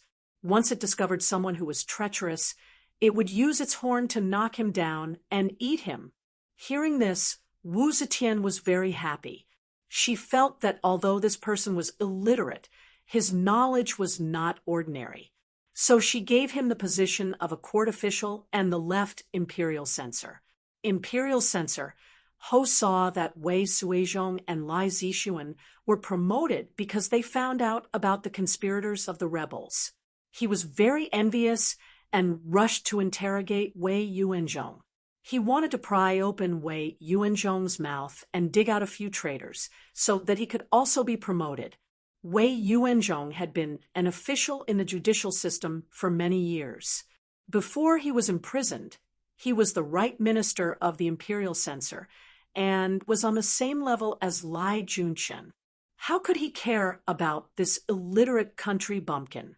He glanced at Ho Siji with disdain and arrogantly said, "This old man has not rebelled. What crime have I committed?" Ho Siji slightly narrowed his eyes and threatened, "Wei Yuanzhong, don't be unappreciative. You saw with your own eyes how much Lu Xian and Pei Xuanli have suffered. Do you want to have a taste of it?" Wei Yuanzhong coldly laughed and looked at him. "Kid, are you trying to scare me? When I was in charge of the penalty prison, you were still selling dumplings in Chang and City.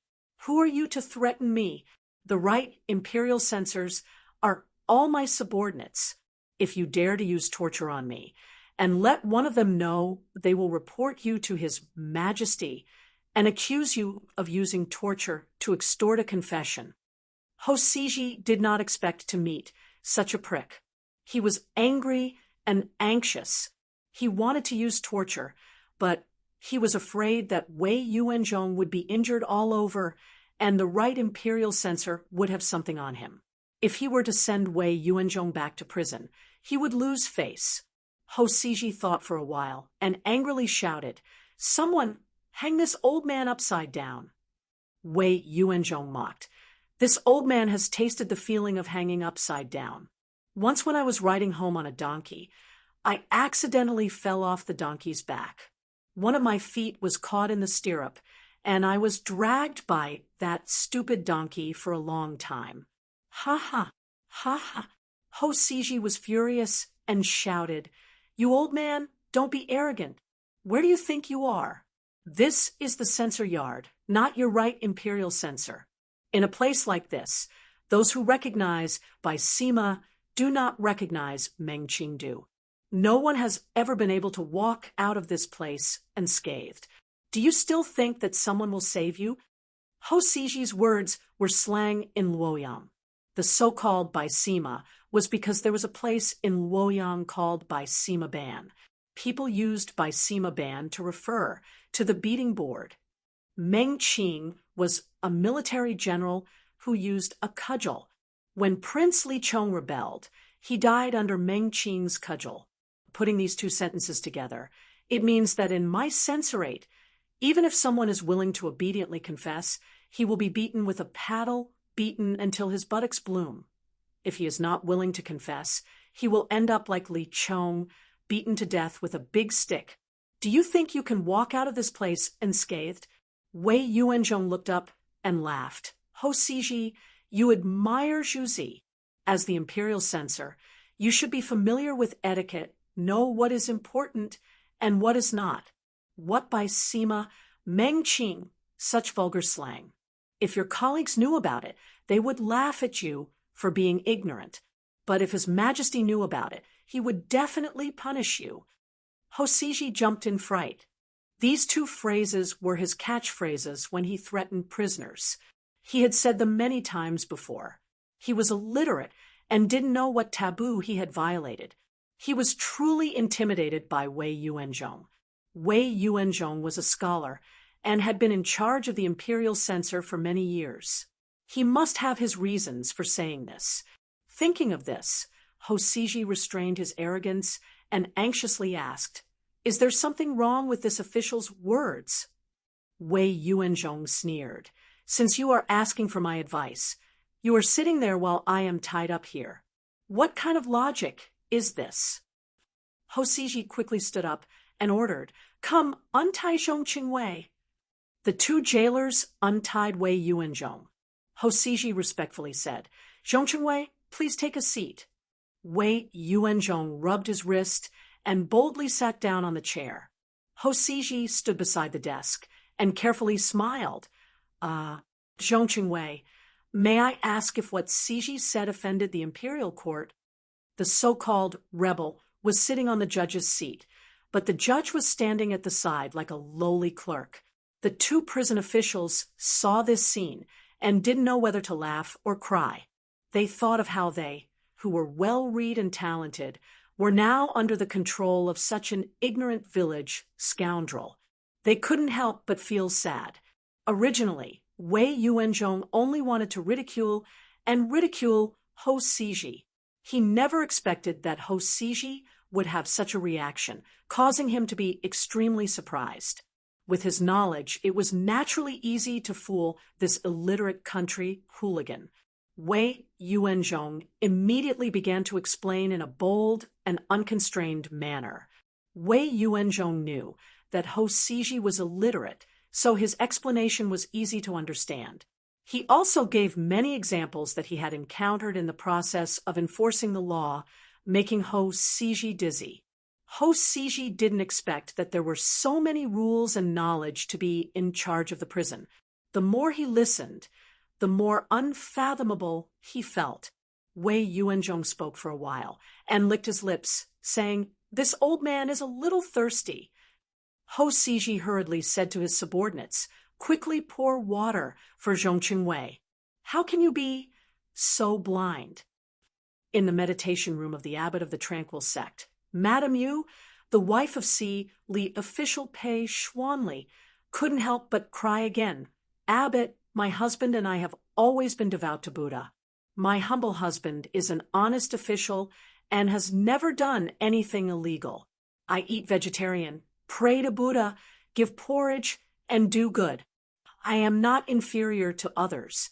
How can I suffer such an undeserved disaster?" Abbot Ding Ding sighed softly and said slowly, "Some people are rich and noble, healthy, and live a long life. Some people are poor and humble and die young due to many illnesses. Some people are poor and sick, but live a long life.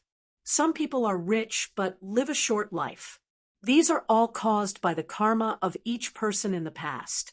They can't make their own decisions. There are 3 kinds of disasters and 8 kinds of difficulties in the 3 realms. Bitterness and hardship coexist with life. There is happiness in life, but the cause of happiness is still bitterness. It's happiness to meet with friends, bitterness to leave after drinking. It's happiness to meet with lovers, bitterness to leave in sadness. It's happiness to gain, bitterness to lose. It's happiness to be satisfied, bitterness to be dissatisfied. All things are impermanent, and impermanence is bitterness. Tin Ano was sitting quietly in a corner of the meditation room. She was dressed in black. Her head was bald. She had become a little nun. Her Buddhist name was Jing Lian. She was wearing a monk's robe. Her beautiful hair was gone, but it still could not hide her outstanding beauty. She was sitting cross-legged, like a white lotus flower slowly emerging from the water, dazzling people's eyes. She did not seem to hear a single word of Madame Yu and the abbot's conversation. She was seriously writing down the last sentence of the Diamond Sutra on a piece of paper. All things are like a dream, an illusion, a bubble, a shadow, a dew, or a lightning. One should observe them as such. Then she put down her pen and thought in a daze. Shifu said, not emptiness and not existence, but also emptiness and existence. Existence is non-existence. Non-existence is existence. If you treat it as existence, then it is existence. If you treat it as non-existence, then it is non-existence. Shifu also said, emptiness and existence are dharma. One must not be obsessed with dharma during cultivation. If one is not obsessed with the Dharma, one must also be a devil. Why is it that the more I listen, the more I feel that it is illusory? Could it be that my perception is not good enough? Erlang, are you real or illusion to me? Are you my devil or my Buddha? Should I be persistent or should I let go? Chapter 339. The cells of the Council of Censors were packed with people, led by Lai Junchen, the left censor of the imperial censor, and the many experienced and capable officials worked tirelessly day and night. The traitors were all caught, the eunuchs in the inner palace, the ministers in the court, the officials who had retired and returned to their hometowns, the heads of the prefectures, and even the generals in the army were all caught and sent to the imperial gate. The traitors who had just been caught could no longer be stuffed into the cells. The Council of Censors had no choice but to vacate the row of rooms at the back of the West Wing that stored firewood, charcoal, office tools, and other sundries. The results of the imperial censor were brilliant. However, there were still a few cells in the prison that were very spacious. These cells were, of course, where the prime ministers were kept. In the beginning, these prime ministers were kept separately. However, as the number of cells in the prison grew more and more limited, and these prime ministers were the main targets of surveillance. If they were kept separately, they would need more people to look after each of them. Therefore, their cells were moved closer together. However, they had already confessed to their crimes, and the emperor believed that they had confessed to their crimes. In Lai Junchen's eyes, these people were already waiting for death, and it was impossible for them to rebel. Therefore, he didn't care much about keeping them together. Judge Wang Desho paced back and forth outside Di Renjia's cell. Many times he looked at Di Renjia's cell as if he wanted to say something, but in the end, he lowered his head and walked away with a heavy heart. Di Renjia sat cross-legged in his cell, leisurely eating his lunch, as if he didn't notice anything. However, Wang Dishu's hesitant expression caught every detail of it. According to the prison system of the Tang dynasty, the food and drink of the prisoners had to be sent to the prison by their families. This law was originally made to prevent some poor people from treating the prison as a charity and committing crimes just to eat in prison. However, in China, there was a tradition of sympathizing with the prisoners. If the prisoners had no family, then the prison would provide them with food and drink. However, the quality of the food was unimaginable. These prisoners were all prime ministers. Naturally, their families would send them food, and their families wouldn't let them eat the disgusting food of the prisoners. However, when their families brought the food in, they would be inspected 100 times more strictly than normal prisoners. After Di Renjia finished his meal, he took out a water bottle and poured a bowl of water. He slowly drank it. At this time, Wang Desho went out for a stroll and came back. He kept walking around Di Renjia's cell as if he was inspecting it, but his eyes were constantly on Di Renjia. Wang Desho wasn't Lai Junchen's trusted aide. He came from the right path and learned the law at a young age. After many years of hard work, he became a judge. Wang Desho was very envious of how others were able to easily get promoted just by digging out the conspirators of the traitors. Even if Lai Junchen let him interrogate these prime ministers, he wouldn't be able to interrogate them. Di Renjia, Pei Xingbin, and Ren Jigu were all high-ranking officials. They were the leaders of the hundreds of officials. They had cultivated a dignified manner for many years. Their every action, and even their gaze, could give people great pressure. Lai Junchen's ruffians might not be able to feel this, but Wang Desho, who had climbed his way up from a lowly official, could not ignore it. The pressure formed by the difference in rank had already seeped into his bones. Seeing others getting promoted, Wang Desho was tempted. He wanted to find a few accomplices of the traitors through the prime ministers under his watch. He wasn't young anymore. If he didn't seize this opportunity, it would be very difficult for him to get promoted in the future. He didn't want to give up this opportunity, but he didn't know how to start. After some thought, he set his sights on D. Rengia. D. Rengia had a nickname in the officialdom, Old Fox. Old Fox meant smart, and smart people liked to make deals with others. Smart people had many tricks up their sleeves, but people with many tricks up their sleeves weren't as firm as simple people. When Deputy Prime Minister Lai interrogated the 3 prime ministers, D. Rengia was the first to plead guilty. This point confirmed Wang Disha's analysis. So he pinned the opportunity to be promoted on D. Rengia. But thinking was just thinking. When it came time to face D. Rengia, he still couldn't muster up the courage. D. Rengia drank water and quietly observed Wang Disha's movements. Suddenly, he coughed and calmly said, "Magistrate Wang, this old man has finished eating. I'll have to trouble you to take the basket out for me." Okay. Magistrate. Wang quickly moved to the front of the cell door. D. Rengia lifted the basket and handed it out through the door. Suddenly, he whispered, dusted his robe, and said, "This old man's court robe is a new one I got at the beginning of the year. Look, it's all wrinkled and muddy now. It's really a pity. I'll have to trouble you to take it back and have my family clean it up. Tomorrow, send me some lighter clothes. This cell is hot and humid. It's really uncomfortable." Okay.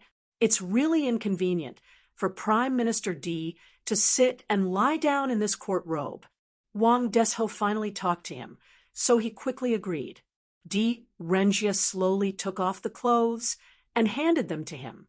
Wang Desho took the clothes, lifted the basket, and attentively said to D. Rengia, "Prime Minister D, I'll take it out now." D. Rengia smiled and calmly said, "Thank you, Magistrate Wang." Ren Jigu and Pei Xing were in the cells on the left and right side of D. Rengia, so they saw the conversation between D. Rengia and Wang Desho. As soon as Wang Desho left, the two of them quickly approached D. Rengia's cell and said excitedly, "Grandpa D, you are really astute. You actually did it this way." It turned out that yesterday D. Rengia tore off a piece of his underwear when the jailer wasn't paying attention. He bit his finger and wrote something on it. Then he pretended to rest and lied down with his back facing the cell door. As long as the jailer wasn't in front of the cell, he would use a hairpin to carefully pick out the thread of the patch of the court robe. Finally, he stuffed the bloody letter in and spent a long time smoothing out the thread. In the end, the robe looked normal. These things took him the whole afternoon. The 2 prime ministers who were locked in the cells to the right and left of D. Rengia could clearly see everything through the bars. Naturally, D. Rengia's actions couldn't be hidden from them. Just now, when D. Rengia and Wang Desho were talking, the 2 were so nervous that their hearts were in their throats. Only when Wang Desho left did they become wild with joy. D. Rengia's expression was still very calm. He lightly sighed and said, "Lai Junshin has captured more and more people. The more people there are, the more it seems like it's the case. The greatest taboo for an emperor is rebellion.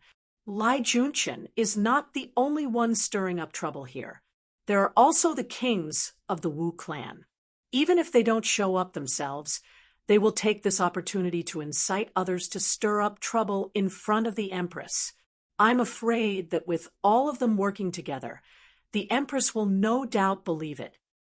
D. Rengia gently stroked his beard and said worriedly, "Although the bloody letter has been sent out, I don't know if my family will find it.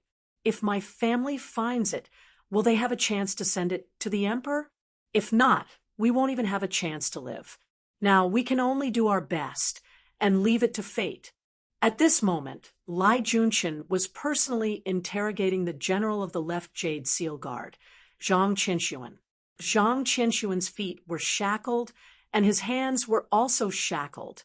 When he was escorted into the main hall, the two rooms immediately shouted, "Might Wu!" The rod slammed on the ground, causing the ground to tremble slightly.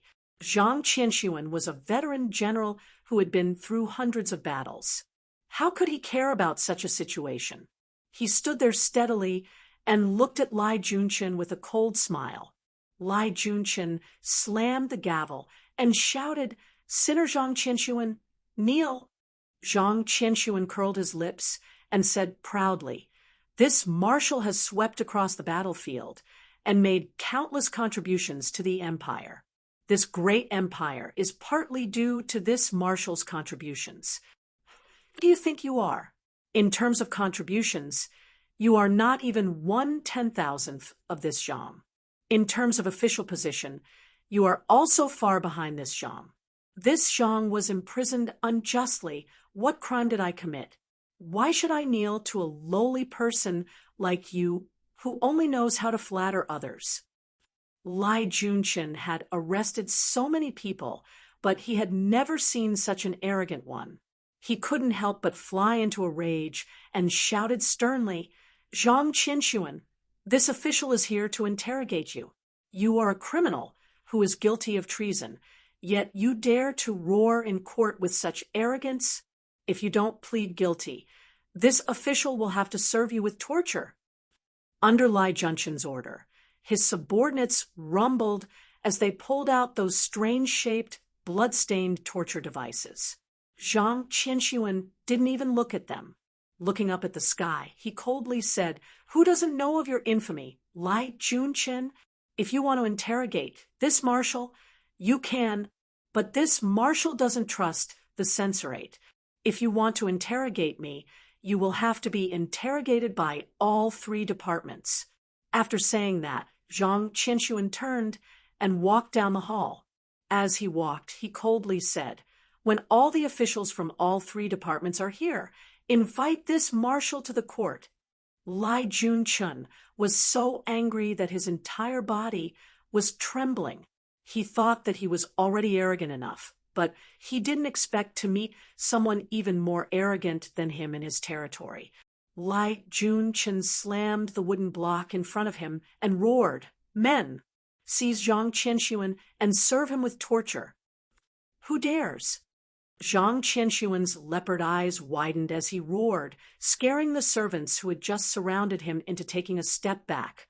Seeing this, Lai Junchen angrily shouted, "You bunch of trash, his hands and feet are tied, and he is just a cripple. What are you afraid of? Take him down and torture him." Lai Junchen's words reminded the servants, and they suddenly rushed forward again. Zhang Qianxuan fought with the servants, but his hands were tied, and the shackles on his legs were too short, so he couldn't even take a big step forward. At first, he used his brute strength to knock away a few servants, but he was soon beaten down by a club. His head was beaten until it bled, and his hair was disheveled. He was in a sorry state. As the commanding general of an army, when had Zhang Qianxuan ever been humiliated by a group of lowly servants like this? His eyes were bloodshot from anger, and he roared, "Even if this marshal has to die, I will kill you for the imperial court." Zhang Qianxuan turned around and pushed aside a few servants, charging straight for Lai Junchen, who was sitting behind the trial platform. Seeing the furious and ferocious Zhang Qianxuan, Lai Junchen's heart also palpitated. He hurriedly left his seat and dodged while shouting, "Fools! All of you are a bunch of fools. Hurry up and stop him." The court was instantly thrown into chaos. Lai Junchen ran around the hall while Zhang Qianxuan chased after him. Another group of servants chased after Zhang Qianxuan and struck him with their rods like a torrential rain. Zhang Qianxuan didn't care and only gritted his teeth as he chased after Lai Junchen. Lai Junchen ran around the silence and retreat boards while shouting, "Zhang Qianxuan has no respect for the law and wants to assassinate the chief judge in the court. Hurry up and hack him to death. Kill him for me." As soon as the imperial bodyguards in front of the hall heard Lai Junshin's order, they immediately barged in. Wei Suizhong snatched the saber from one of the imperial bodyguards, and in one big stride caught up with Zhang Qianxuan and fiercely hacked down with his saber. Ah! Zhang Qianxuan screamed as his back was hit, and blood gushed out like a fountain. At this moment, Zhang Qianxuan only cared about Lai Junshin and didn't care about anything else. Enduring the pain, he continued to chase after Lai Junshin. After taking 2 steps, his steps were a bit too big, and he almost fell to the ground. At this time, another guard took the opportunity to strike again, almost chopping off one of his arms. When the guards attacked, they didn't care whether Zhang Qianxuan was the commander-in-chief of an army or not. They only cared about chopping down the sabers in their hands. In just a short moment, Zhang Qianxuan was cut into a bloody man. Zhang Qianxuan's body was bathed in blood, and his eyes were spitting fire. Glaring at Lai Junshin, he hissed, "Lai Junshin, this marshal can't wait to eat your flesh and drink your blood." He kicked off the ground with both feet and abruptly left his original position. Using himself as a weapon, he threw himself at Lai Junshin like a spear. 7 or 8 wind and fire cudgels were thrust in front of him, blocking his arms. Then the cudgels flicked downwards, forming a net of cudgels. Lai Junshin's entire body was impaled in the air, unable to move. Lai Junshin pointed at him and shouted, "Kill him! Kill him for me!" A servant carefully approached and saw that Zhang Qianxuan was still in the position of pouncing forward with the cudgels. His body was motionless, and his eyes were wide open, but they were lifeless. The servant tested Zhang Qianxuan's breathing and reported, "Deputy Premier, he is dead." Lai Junshin let out a breath of air and adjusted his official hat and robe. He said hatefully, "It's good that he's dead. It's good that he's dead. This Zhang Qianxuan is lawless. You all saw how he attacked the chief judge in the court. Bring out the corpse. Bring out the next criminal." County Commandant Zhu Bin was brought into the court. Seeing the blood all over the floor, his legs turned to jelly. He already knew that Zhang Qianxuan, the general of the Left Jade Imperial Guard, was killed by Lai Junshin. After Zhang Qianxuan, the person to be brought to trial was Chief Chamberlain Fan Yunxian. Fan Yunxian had served the previous emperor, Li Ji, so he didn't put Lai Junshin in his eyes at all. The moment he entered the court, he began to list the injustice he had suffered and his contributions. Lai Junshin had just been humiliated by Zhang Qianxuan and was filled with anger. How could he be willing to listen to Fan Yunxian's rambling? He slammed the gavel twice, but still couldn't shut Fan Yunxian up. Enraged, Lai Junshin ordered someone to cut off Fan Yunxian's tongue. He even dared to kill the general of the Left Jade Imperial Guard. So why would he care about a eunuch? Squatting in the waiting room, Zhu Bin had seen Zhang Qianxuan hacked to death and Fan Yunxian's tongue cut off. Lai Junshin sat behind the table and glared at Zhu Bin. He shouted in a deep voice, "Zhu Bin, all of you have colluded and rebelled. The facts are clear. In the court, confess obediently, and you will be spared physical pain." Zhu Bin was so frightened that his knees turned to jelly. He knelt on the floor and said, "I confess. I confess. Deputy Prime Minister, please do not use torture." Wei Suizhong moved to Lai Junshin's side and whispered into his ear, "Deputy Prime Minister, this person is just a small shrimp picked up along the way. He used to be Yang Fan's superior." Oh, hearing this, the anger on Lai Junshin's face vanished. He slowly turned his head and looked Zhu Bin up and down. He smiled and said, "Sinner Zhu Bin, according to the information this official has found, that General of the Yulin Woods, Yang Fan, is also your accomplice. Is this true?" Zhu Bin was even more afraid when he was smiled than when he was glared at. When he heard Lai Junshin's words, he nodded as if his soul had left his body. Yes, yes, yes. Deputy Prime Minister is wise. Deputy Prime Minister is wise. Yang Fan is my accomplice. Yang Fan. Yang Fan? Zhu Bin only remembered who Yang Fan was after he said this. He couldn't help but raise his head and stare at Lai Junshin. Lai Junshin nodded with a smile and said, Yes, a wise man submits to circumstances. Zhu Bin, you can be considered one who understands the circumstances. As long as you are willing to honestly confess, this official will not make things too difficult for you. Lai Junshin put his elbow on the table and leaned forward. He said softly, Yang Fan has 17 shops in the most prosperous part of Nan City. His wealth is truly comparable to that of the nobility. How can someone like him, who has just been promoted to general, possess so much wealth? You are his accomplice. Do you know who gave him so much wealth? Why did they give him such a large sum of wealth? What do they want him to do? At this moment, Lai Junshin really looked like a patient teacher. However, in Zhu Bin's eyes, this expression seemed to be a devil smiling at him.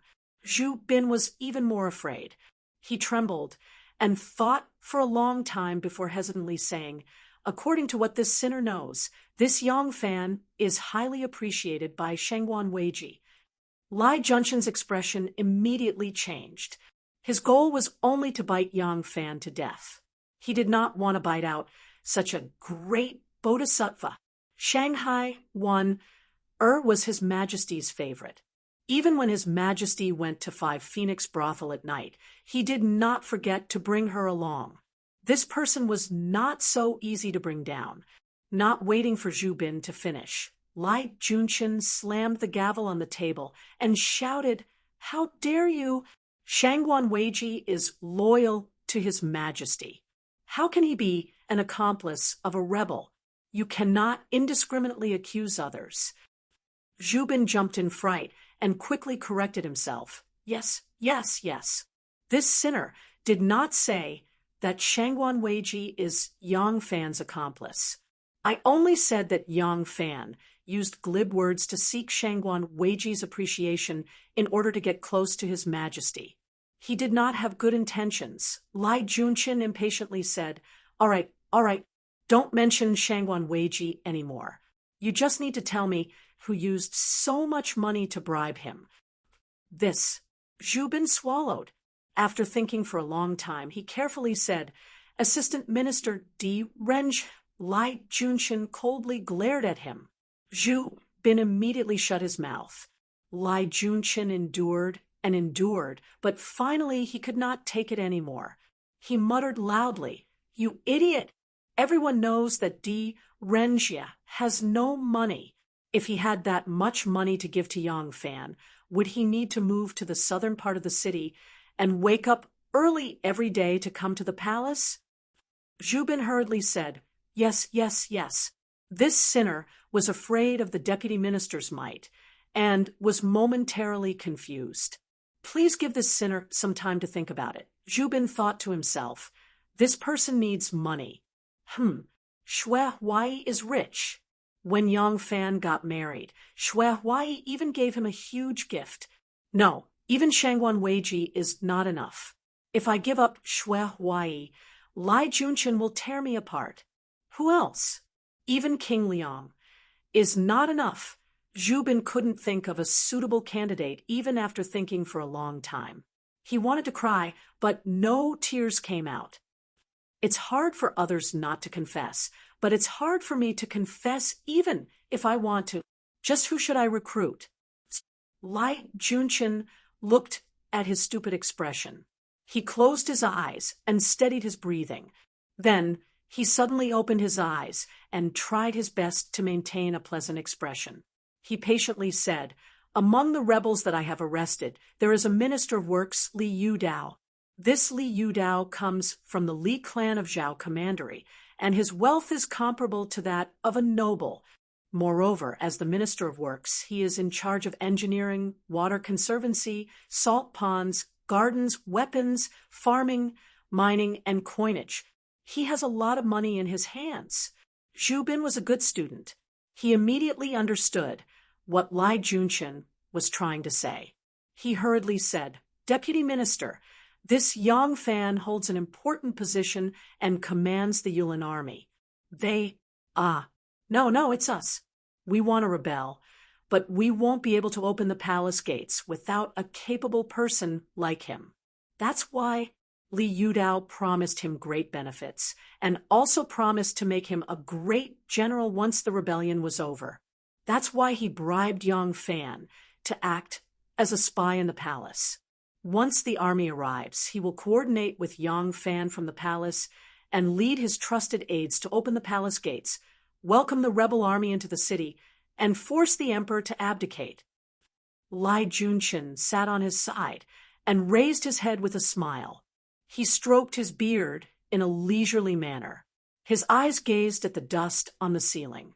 It was as if a beautiful and charming woman in a light yellow dress was slowly flying down and throwing herself into his arms. The young married woman was beautiful and charming.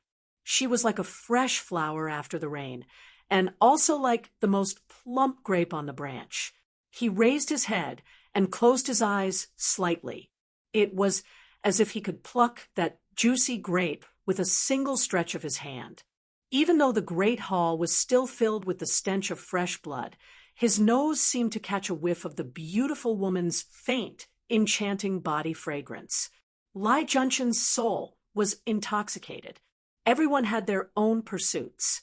Some worked for the country and the people, some for 1,000 years of meritorious deeds, some for high positions and generous salaries, some for wealth and glory, and some were intoxicated by power.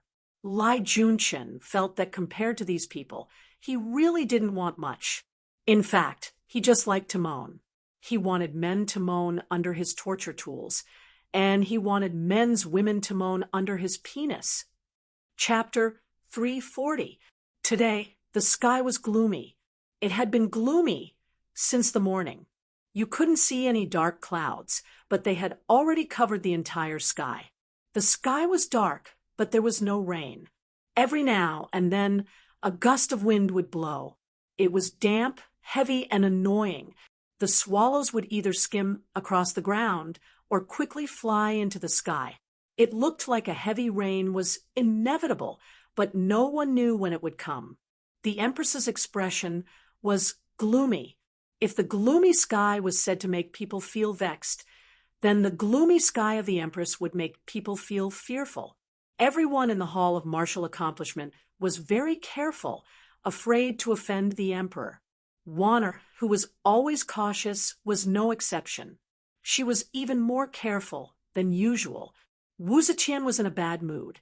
One official after another was imprisoned. One official after another, whom she thought was loyal to her, became a traitor. How could her mood be good? She was not worried that without these officials, the imperial court would not be able to function. There were many people in the world waiting to become officials, and these officials in the Yamen had been waiting for a long time.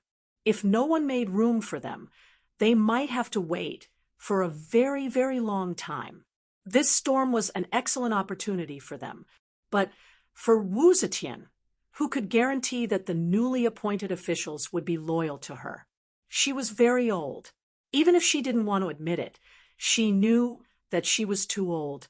Once upon a time, she used all her schemes and did not hesitate to get rid of so many important officials just to become the Empress of the Tang dynasty. Later, the officials that died by her hands were still uncountable. Countless royal family members and nobles became sacrifices for her to ascend to the throne. At that time, she wanted to become the Empress. But now, she had to consider the issue of the inheritance. Wu Qingxi's entanglement and the Prime Minister's counterattack had caused both sides to lose. But they had succeeded in one thing. The Empress had to face the matter of her death. Once an emperor was planning for his death, he would mercilessly eliminate those who were loyal, had no problems, or just had too much power and might threaten the authority of his successor, not to mention those whose butts weren't clean at the moment. Wu Zetian didn't mind killing them all. The problem was she still hadn't decided who would inherit her empire. If she chose her son in the end, then these officials who were inclined towards the crown prince would be useful, very useful. If she killed them all, her son would be useless, and the Wu clan would take the opportunity to grow stronger. She was afraid that once she died, a thunderstorm would erupt in her territory. But these officials were too impatient. They actually wanted to start a mutiny, forcing her to abdicate, forcing her to pass the throne to her son. If these people were not killed, her authority would be challenged. There would be more and more ambitious people, like weeds that could not be burned by a wildfire. One after another, they would appear. However, if she killed all of them, she would no longer be able to choose her own successor. At that time, the court would only be left with the forces loyal to the Wu clan's kings. When she grew old and no longer had the power to control the court, regardless of whether she was willing or not, she could only choose one of the Wu clan's kings as her successor. This was a problem that Wu Zetian, who liked to control her fate in her own hands forever, did not want to face. Her mood was very contradictory and complicated. During the morning court, she found that so many familiar faces had disappeared, and those who took their positions were all ministers that she was not familiar with. She was in a very bad mood. The Empress returned to the Martial Achievement Palace in a bad mood. Just as she sat down, Lai Junqian came to annoy her again. Wu Zetian looked at the confession that Lai Junqian presented, and her hands couldn't help but tremble. Shangguan Wan, who was standing to the side of the imperial table, did not dare to peek at the confession in the Empress' hands. She could only guess in her heart which minister is going to suffer this time. This was the third time the Empress had this kind of reaction. The first time, the Empress heard that 3 prime ministers had participated in the rebellion. The second time, the Empress heard that 4 ministers and vice ministers were accomplices of the rebellion. This time, the official's position will not be small. Thinking of this, Shangguan Wan suddenly felt a kind of sorrow for Wu Zetian. The Empress is really old. I remember when Su Jingye raised his troops in Yangzhou, the Empress was talking and laughing. When the king of Langya, Li Chong, called for the Li clan's kings to rebel, the Empress was still calm and collected. She has never had such a big reaction. In these 2 years, the Empress had really aged too quickly. Her mental and physical strength could no longer cope with such a big change. Her mood seemed to be more temperamental than before. Yang Fan. What a good young Fan. We personally promoted him to be a minister. We gave him a beautiful wife. And this is how he repaid us. Very good, very good. Wu Zetian laughed angrily. When Shangguan Wan heard the 2 words Yang Fan from Wu Zetian's mouth, her expression suddenly changed.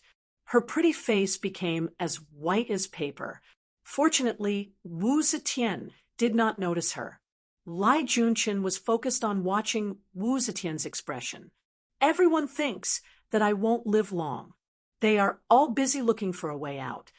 I promoted him to be a minister, and the traitor gave him a great general. I gave him a beautiful woman, and the traitor gave him 16 shops. Generous, much more generous than I am. Wu Zetian said angrily. Her 2 eyebrows gradually rose, and her murderous aura soared to the sky. She really wanted to kill.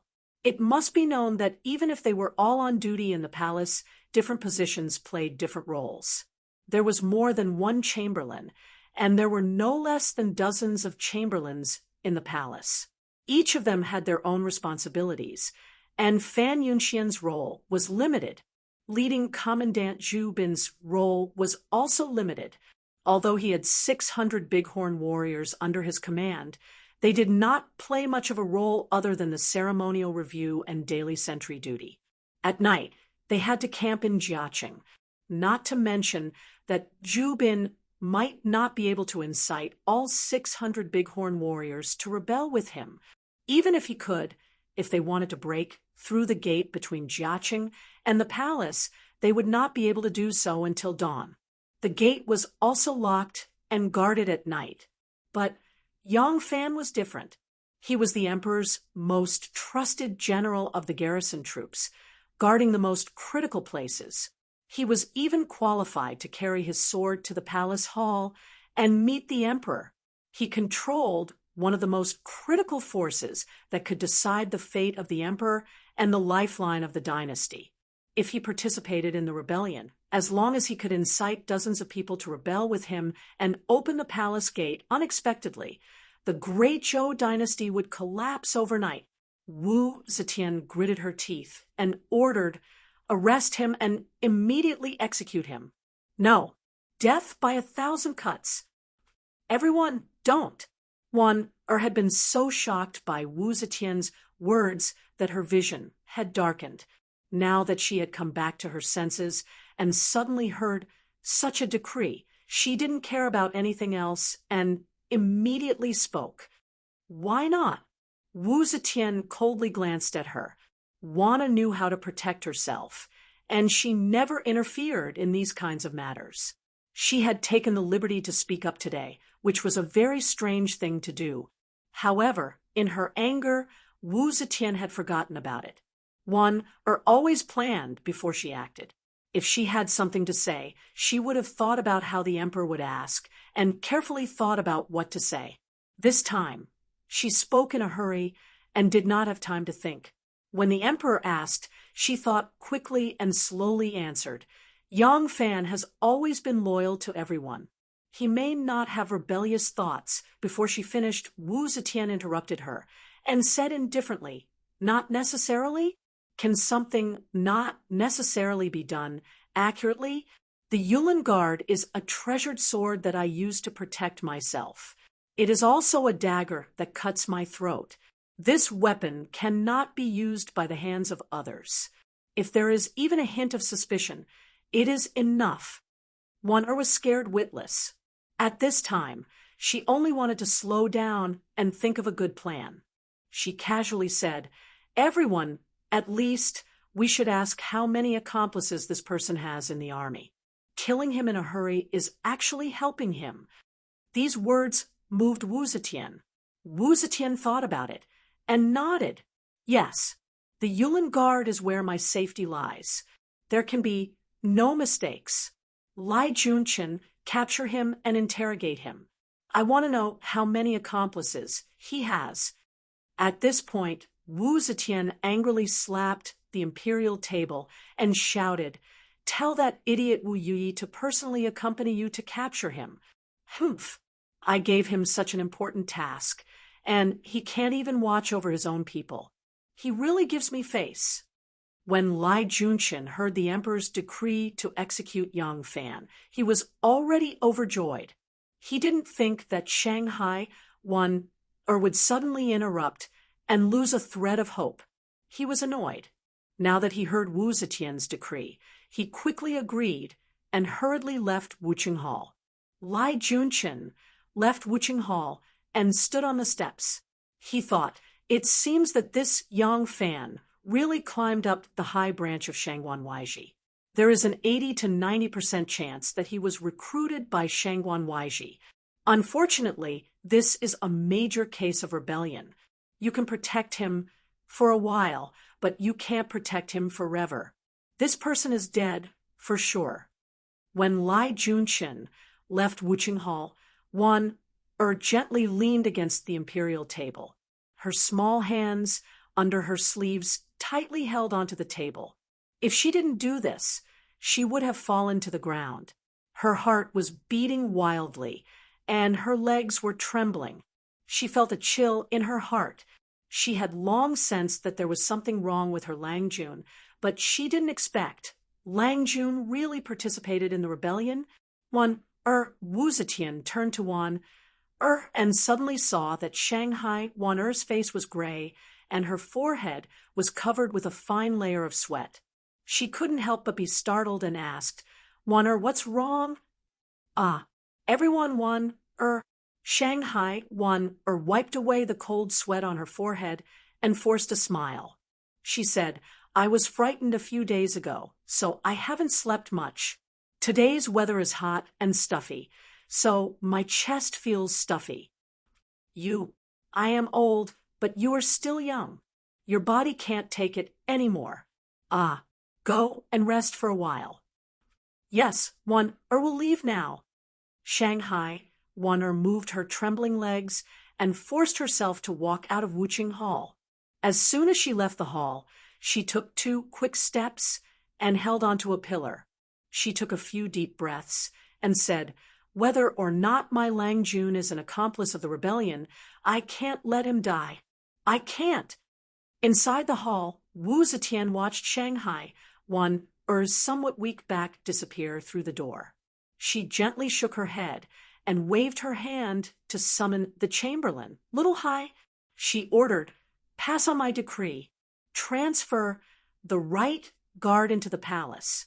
Therefore, the Yulin Guard and the right guard will jointly guard the vital areas. They will not be subordinate to each other.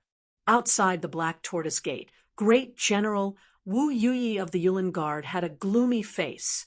He led a group of cavalry and rushed towards the Yulin Guard's camp with Lai Junshin. In the sky, there was a loud crack of thunder, shaking the window frame. The heavy rain that had been brewing for a long time finally poured down. Chapter 341. A bolt of lightning like a ferocious purple snake hovered in the sky, followed by a loud thunder that shook the whole earth. Following the sound of thunder, Wang Desho rushed into the cell. He placed the rice basket hidden in his bosom on the ground, untied his raincoat, and hung it on the wall. Shaking the hem of his wet robe, he picked up the basket again and walked from cell to cell. Wang Desho came to Di Renjia's cell and poked his head in to take a look. Di Renjia was standing in the middle of the cell with his hands behind his back. He was looking up at the air vent on the high wall. The rain outside weaved into a curtain, covering the small hole tightly. Wang Desho raised his voice. Prime Minister Di, your family has sent you food. Di Renjia turned around and slowly walked to the cell door. Wang Desho took out 2 sets of thin clothes from the basket and said, as if he was presenting a treasure, Prime Minister Di, look, these are the clothes sent by your family. Di Renjia smiled and said, Thank you, Magistrate Wang. Prime Minister Di is too polite, Wang Desho said, and handed the basket to Di Renjia. Di Renjia took the basket and turned to leave. Wang Desho was anxious and quickly called, Prime Minister Di, please wait. Di Renjia put down the food basket and walked back to the cell door. He said in surprise, Is there anything else, Magistrate Wang? This. Wang Desho looked around with a bashful expression. He hesitated for a moment before lowering his voice and said, Prime Minister Di, Desho is under the command of the Deputy Prime Minister and has no choice but to do so. I can't give more convenience to Prime Minister Di, but as long as Prime Minister Di gives the order, Desho will definitely do it. Di Renjia said, Thank you, Magistrate. I am grateful. Wang Desho waved his hand and said, It's nothing, it's just a small matter. But cough. It's like this. Prime Minister Di has been convicted. Although the Deputy Prime Minister did not interrogate you these days, you will not be able to pass if you don't confess your accomplices. Desho intends to make use of this treason case to make some contributions and seek a small promotion. Sooner or later, Prime Minister Di will have to confess. Can you help me with this contribution? Di Renjia raised his eyebrows and said with surprise, What do you want me to do? Wang Desho said hesitantly, I thought of a candidate. Yang Jiro, who is now the Minister of Lands, used to work under Prime Minister Di. As long as Prime Minister Di admits that he is your accomplice, I will report it. First, Prime Minister D will pass the trial and will not be punished. Second, Desho, he. D. Renjia's face darkened, and he shouted sternly, outrageous! Wang Desho was stunned and mumbled, Prime Minister D, you. D. Renjia threw his head back and laughed 3 times. Then he said with grief and indignation, D. Mao was sent to prison for no reason and pleaded guilty against his will. This is already a great humiliation. Now, a small prison official actually looks down on my character and wants me to help him frame someone else. Heaven above, I, D. Renjia, am willing to die and keep my innocence. How can I commit such a heartless and unjust act? Finished speaking, he held the cell door and slammed his head against the pillar. Immediately his head was broken and bleeding. Wang Desho was frightened by his sudden action. As soon as he saw he was going to slam the door again, he shook his hand in panic and hastily said, Prime Minister D, please stop. You must not do this. Desho does not ask for help. I'll take my leave. I'll take my leave. Wang Desho ran away like a wisp of smoke. He pulled open the cell door and rushed out. After a short while, he ran back again. His whole body was dripping with water. He took the straw raincoat from the wall and draped it over his body. He did not dare to take another look at the cell and rushed out in a sorry state. Renjigu and Pei Xingbin grabbed the fence and asked anxiously, Diwing, how are you? D. Renjia took out a handkerchief and covered the wound on his head. He said nonchalantly, It's okay. I'm just trying to scare that unscrupulous person away. I don't want him to have any ideas about me again. Pei Xingbin heaved a sigh of relief and said in a low voice, Now, we don't know if Diwing's family has found that bloody letter or if they have gone to court to complain. I hope so. D. Renjia furrowed his white eyebrows and said in a deep voice, Whether they have found the bloody letter or not is still uncertain. As for whether they can enter the palace to see the emperor, alas! Now, we don't know what the situation in the palace is. If it has already been completely controlled by the Wu clan, I'm afraid we won't be able to see the emperor. He raised his hand and pointed at the rainwater that was as dense as a curtain at the air vent. He said worriedly, We are all prisoners here. Once the court is completely controlled by the thieves, the emperor will become a prisoner sitting in the palace. We are just waiting for death, and the emperor will be blind and deaf. Kacha! There was a sudden clap of thunder, followed by a flash of lightning that lit up the hall. Then there was another clap of thunder. The claps of thunder struck one after another, making people shudder with fear.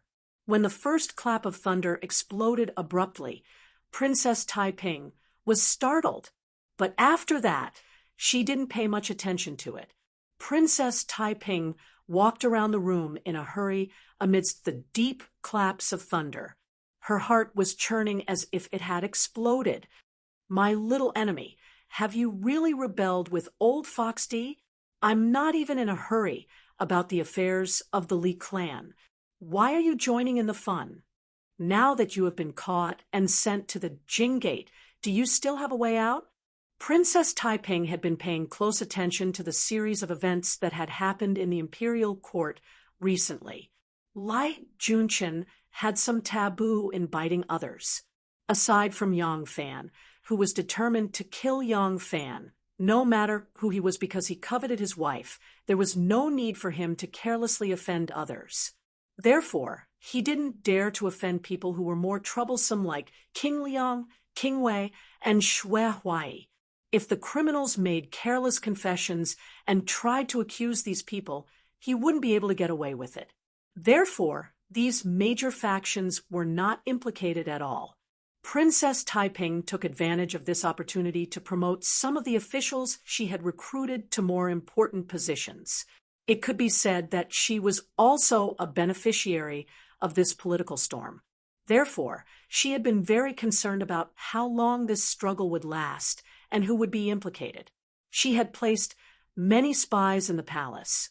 She knew the news of the capture of Yang Fan as soon as she left the palace. At that time, Wu Yuyi and Lai Junqian had not yet arrived at the left Feathered Forest Guards camp. Princess Taiping was like an ant on a hot pan, anxiously pacing around. With a flash of lightning, a figure suddenly plunged into the hall from the rainstorm. Kacha! Another clap of thunder. In the midst of the thunder, the rainwater where the figure was standing had quickly formed a small stream. Princess Taiping rushed in front of him and asked anxiously, "Li Yi, how is it going?" "Your Highness, this servant has already informed them of this. Money makes the world go round. You can rest assured." As the man spoke, he pushed his straw hat down from his head, revealing a fair and clean-shaven face. He had a chubby and round face, and was naturally filled with a sense of joy. He was the external steward of the princess mansion, Li Yi. Princess Taiping stamped her feet and said, "How can I rest assured? What is that place?" "That is the Yijing Gate. Once you enter that gate, not even 1 out of 100 will survive. Lai Junqian, that madman, enjoys torturing people. How can I rest assured?" Princess Taiping suddenly noticed Li Yi's somewhat strange expression. She immediately realized that she had lost her composure. No one knew that she liked Yang Fan. Even her most trusted people did not know. She wanted Li Yi to help Yang Fan get through the joint. The reason she gave him was that she had fought with Yang Fan in the past, and she appreciated Yang Fan very much. In order to help Yang Fan get through the joint, she had to pay an unusually large price. The reason she used to fight with Yang Fan was not very credible. However, Li Yi was only a servant by her side. She did not care whether he believed her or not. Even so, if Li Yi really found out something, it would be embarrassing. Princess Taiping tried to calm herself down and asked slowly, "I asked you to ask where Su Yugong is now. Have you found out?" Li Yi said, "I have. Censor Su is in Xian and County handling a case. He has been there for more than 10 days. Princess Taiping said, "You send someone to tell him to put down the case and return to the capital immediately." Li Yi said, "Okay, tomorrow morning I will arrange someone." Princess Taiping interrupted, "Go now." Li Yi said in surprise, "Princess, it is already late. The city gate will be closed soon. Now it is raining heavily. If we arrange people to leave the city now, I am afraid they will not be able to go far." Princess Taiping said word by word, "Go now." Yes. When Yang Fan was escorted into the Senate, his whole body was already wet. Strands of his hair stuck to his face and shoulders, still dripping with water. His leather armor had already been soaked through, as if he had suddenly gained 30 kilograms in weight. The wet clothes stuck to his body, making him feel very uncomfortable. He was tied up tightly. The rope used to tie him up was ox tendon. After being soaked in water, it was tough and slippery. It had sunk deep into his flesh. Any slight movement would cause pain. He did not know how he became an accomplice of the rebels. Whether he was involved or not, he could not be clearer. He also knew that once he was arrested and sent to the Senate, he would be in danger. He had heard of the Jing Gate before, but he had no way to escape. At the time, he had been in the army. Wu Yuyi had brought a large number of guards with him. In broad daylight, the camp was on high alert due to the many matters of the court. It was impossible for him to escape from the heavy encirclement. Moreover, he already had someone to tie him down. How could he just leave? "Magistrate Wang, take the criminal away and keep a good watch." Lai Junqian, who was walking side by side with Wu Yuyi, saw Wang Desho walking over with his tail between his legs. Wang Desho, who had just come back from Di Renjia's place, was very unhappy. However, since Lai Junqian had given him an order, he didn't dare to disrespect Lai Junqian. so he quickly agreed and asked someone to take Yang Fan with him. Lai Junchen smiled at Wu Yuyi and said, "General, please come in and rest for a while before leaving." Wu Yuyi quickly cupped his hands and said, "You are too polite. There are many things to do in the palace, and I do not dare to leave. The criminal is here, and I have completed my task. I will take my leave now." Although Wu Yuyi was a core disciple of the Wu clan and was heavily relied upon by Wu Zetian, he did not dare to be arrogant in front of Lai Junchen. Wu Zetian used people. It was better to be close to someone close to her than someone close to her. Those who were able to gain her trust were more useful than the Wu clan's relatives. Lai Junchen didn't want him to stay. He was just being polite to him. Since he said he wanted to leave, Lai Junchen didn't try to stop him. After exchanging a few pleasantries, Lai Junchen sent him to the eaves.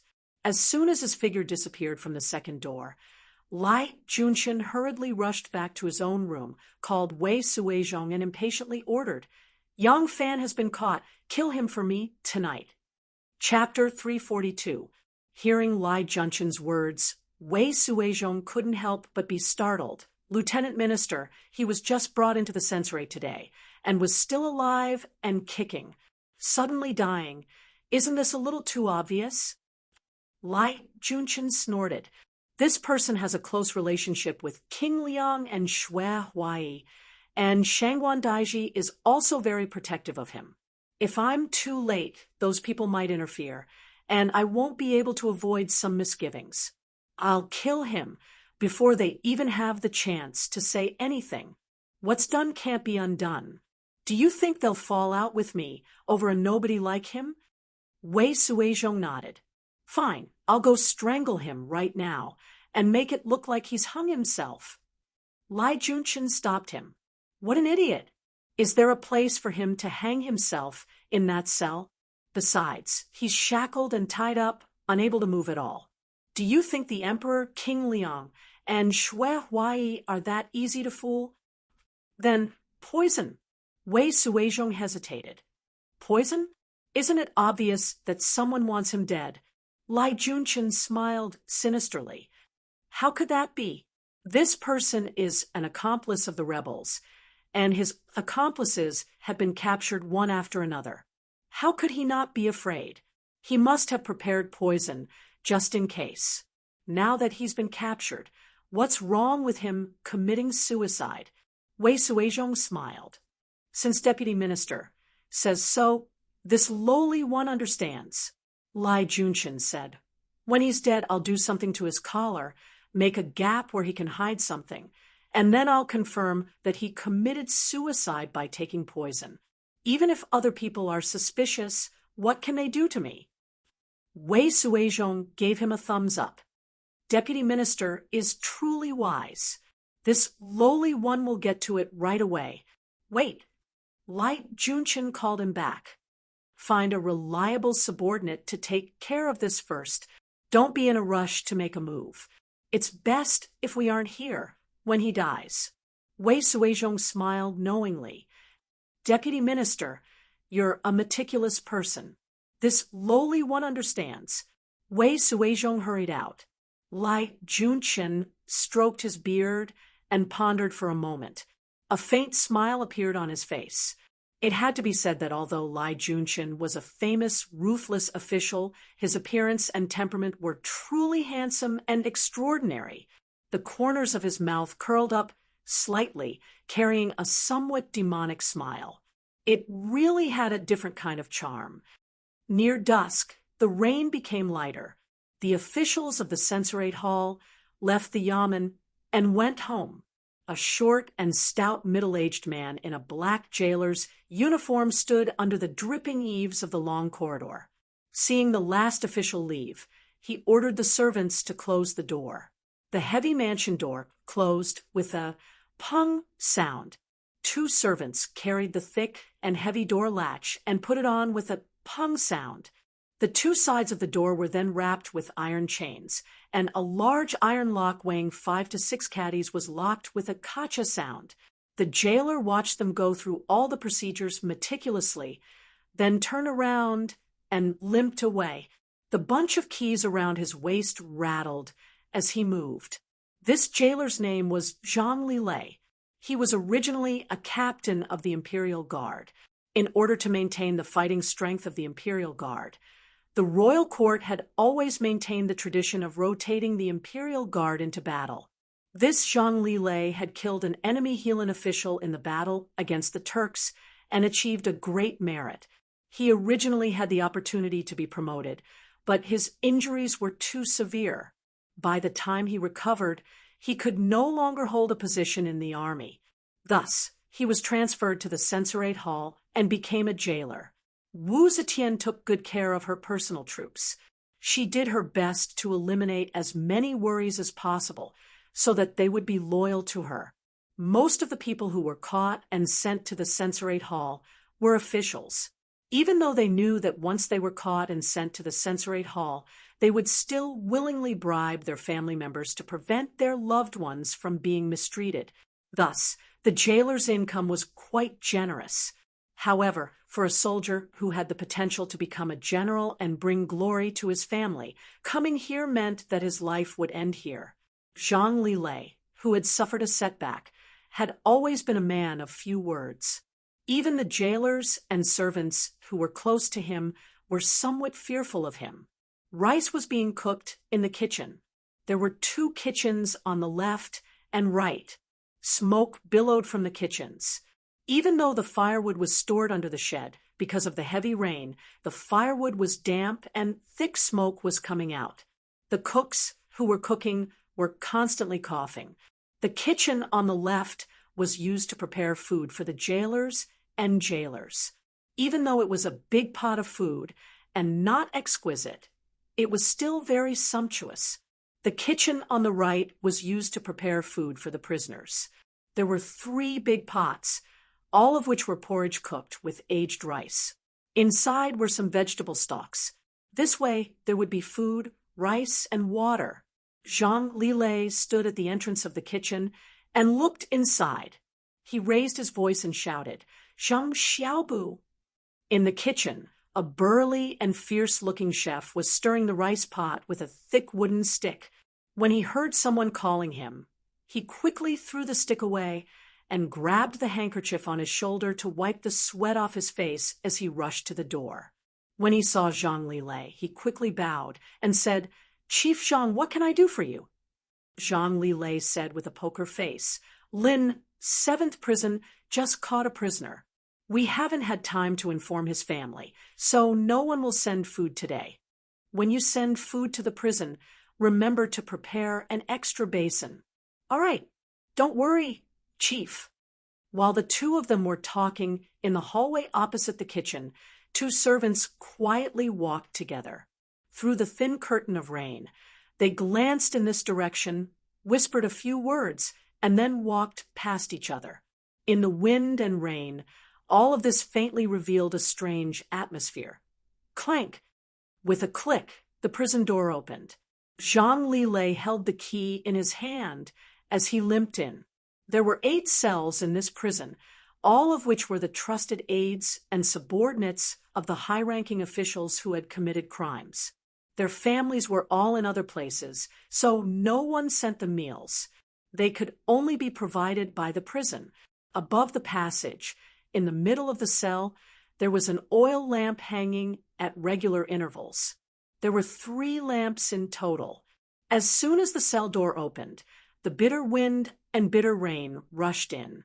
The flame of the lamp flickered in the wind and rain, making Zhang Lilei's face look green. For prison guards carried a large bucket of vegetable porridge in and stopped at the first cell door. Behind them were a few helpers. One of them took out a bowl from the bucket of porridge, while another scooped out a spoonful of vegetable porridge from the porridge bucket and poured it into the rice bowl before handing it to Zhang Xiaobu. Zhang Xiaobu walked to the cell door and shoved the rice bowl into it. Soon, the porridge was delivered to all 8 cells. The metal door closed with a bang and was locked again. Then they ran to the next cell. When County Commandant Zhu Bin was brought to the Senate, the prison was already full. He was detained in a temporary cell against the wall in the West Wing. This temporary cell was originally used to store coal. It was built with brick walls, unlike the regular cells that were separated by thick wooden pillars. From the gap in the middle, everything inside could be seen clearly. The cell was not big. There were no windows or air vents.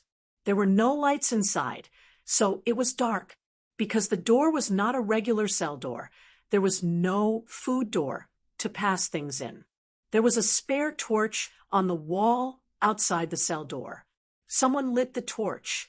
Zhang Lilei opened the door, and the servant holding the torch bent over and walked into the cell first. Zhu Bin was tied to a pillar in the middle. Because this cell was not a regular cell, the people outside could not see inside without opening the door. If they entered rashly, they might be attacked by the prisoners, so the prisoners inside could not move freely and were all tied to the pillar. A bowl of vegetable porridge was scooped out. Zhang Lilei glanced at Zhu Bin, who was tied to the pillar. Zhu Bin hurriedly smiled fawningly at him and begged, "Chief Zhang, I want to relieve myself." Zhang Lilei asked with a straight face, "Urinate or urinate?" "Urinate. Then do it in your pants." Zhang Lilei replied impatiently, then said to Zheng Xiaobu, "Hurry up." Without another word, Zheng Xiaobu brought the bowl of vegetable porridge to Zhu Bin's mouth and poured it down. Zhu Bin hurriedly opened his mouth and tried his best to swallow. Be it the porridge or the vegetables, he could not be bothered with chewing at all. He only gulped down mouthfuls of food. Even so, he could not keep up with Zheng Xiaobu's speed. By the time he finished the bowl of porridge, Zhu Bin's face was red, and he was panting. Zhang Lilei turned around and walked away. The cell door slammed shut with a bang, and the cell was instantly plunged into darkness. The next cell was where Yang Fan was imprisoned. Zhang Lilei walked up to the cell and took out a key to open it. The servant holding the torch walked in first. This cell was built according to the terrain, with its back against the wall. It was originally used to store the various supplies of the imperial censorate. The cell that Yang Fan was in also had no windows, and it was pitch black inside. However, his cell was much more comfortable than Zhu Bin's. This cell was more orderly, twice as wide as Zhu Bin's cell. The frame was also higher, so there was no need to bend over to enter. This cell had originally been used to store paper, ink, brushes, inkstones, and various office tools, so it was very clean inside. Everything had not been cleared away, and there was a wooden frame against the wall. There were some papers scattered on the floor. Yang Fan was tied to a pillar, and in the darkness, he was thinking hard about how to escape. He knew that he had been bitten, but who could have bitten him? Yang Fan thought about it, and quickly thought of Zhu Bin. Zhu Bin had never been on good terms with him, and after seeing him promoted, he had become jealous. Now that he had been captured and brought to the Senate, it was very possible that he had bitten him to vent his personal hatred. When he thought of this, Yang Fan calmed down a little. Zhu Bin hadn't interacted much with him, so there was no way he would be able to produce any concrete evidence once he was interrogated and questioned. He was a commander of the Featherwood Guard, the most trusted military force of the emperor. His trial would definitely be more cautious.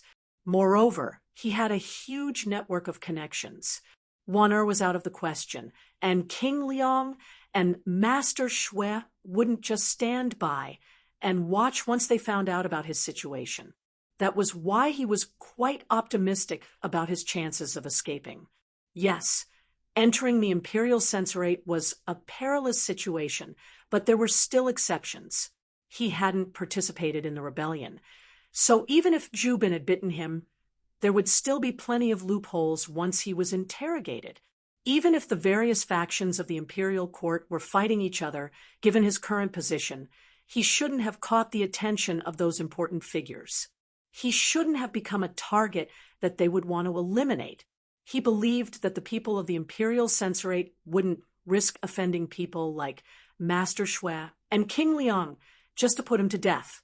At this moment, he would never have guessed that there was indeed an important person who wanted to put him to death, and that this person was actually the censorate's main hall. Outside the prison, in the darkness of the night, the two jailers looked at each other, their eyes shining. One of them took out a rice bowl and tapped it lightly. The other nodded in understanding. He took the bowl, scooped up a spoonful of vegetable porridge, and passed it to Zhang Xiaobu. When Zhang Lilei entered the cell, he still put on a stern face that seemed to indicate that strangers and acquaintances should not get close to him. He only said one sentence, as if it were gold. "Hey." Zhang Xiaobu walked up to Yang Fan, who was tied to the pillar, and said in a bad mood, "Open your mouth." Yang Fan couldn't get used to the sudden brightness. He squinted his eyes, but before he could see the person in front of him, clearly the bowl was already at his lips, and a bowl of vegetable porridge was poured down his throat. Chapter 343. The rain stopped in the middle of the night, and it started drizzling again in the morning. Lai Junqin did not ride a horse today. Instead, he rode a carriage and rushed to the Senate early in the morning. Wei Suizhong knew that something must have happened this morning and rushed here early. However, he did not come to collect Yang Fan's corpse, but to tamper with Yang Fan's corpse to prove that Yang Fan committed suicide to escape punishment. Although Lai Junqin's faction covered the sky with one hand in the censorate was not a monolithic entity. There were still some censors who dared to challenge Lai Junqin. Therefore, it was better to do this kind of thing secretly and not let others have any evidence against him. The main doors of the Senate were already open. Wei Suizhong was about to enter with an umbrella when he inadvertently turned his head and saw a carriage coming from afar. There were several armed guards in front and behind the carriage. Wei Suizhong quickly stopped in his tracks. When the carriage stopped in front of the door, the coachman alighted and put down the steps. The guard beside him took down the umbrella from the saddle, and before he could open it, Wei Suizhong dashed over. The guards in Lai Junqin's residence all recognized him, and naturally did not stop him. Lai Junqin opened the curtain of the carriage and got out. Wei Suizhong quickly stood on his tiptoes and stretched out his arm to hold the umbrella over Lai Junqin's head. He attentively said, "You are diligent in your work. You are really early." "Oh, it's Suizhong." Lai Junqin saw him and nodded with a smile. He walked down the steps, and Wei Suizhong followed closely behind him. He allowed the rain to soak his clothes and only held the umbrella to protect Lai Junqin. Lai Junqin strolled over and asked meaningfully, "This morning, nothing happened, right?" Wei Suizhong took small, quick steps and said with a smile, "This lowly official was only one step ahead of the deputy premier. Before I even entered the yamen, I saw the deputy premier and hurriedly came to welcome you." Lai Junqin grunted and said, "The heavy rain last night will inevitably affect the patrol and defense of the prison. Let's check on the prisoners earlier today and make sure nothing goes wrong." According to the regulations, prisoners had to be checked according to the name list every day to ensure that there were no mistakes. However, even though the time requirement was to be carried out early in the morning, in reality, it could be carried out at any time. It all depended on the personal wishes of the chief officer. Sometimes the chief officer even forgot to check the prisoners for a few days in a row, and no one paid any attention to it. Today, Lai Junqin had deliberately made this request. Wei Suizhong naturally knew what he wanted, and he couldn't help but secretly laugh in his heart. After Wei Suizhong sent Lai Junqin to the detention room, he quickly came out and ordered his men to start checking the prisoners. At this time, the drizzle had stopped.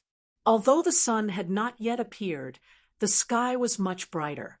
Wei Suizhong first checked the important prisoners locked in the official cells, hastily called out the names, and then left the cell. He went to the row of temporary cells in the west wing and checked them one by one. Zhang Lilei seemed to be eternally expressionless as he woodenly opened the cell doors and locked them one by one. As a general who had once shaken the battlefield, this was his daily work.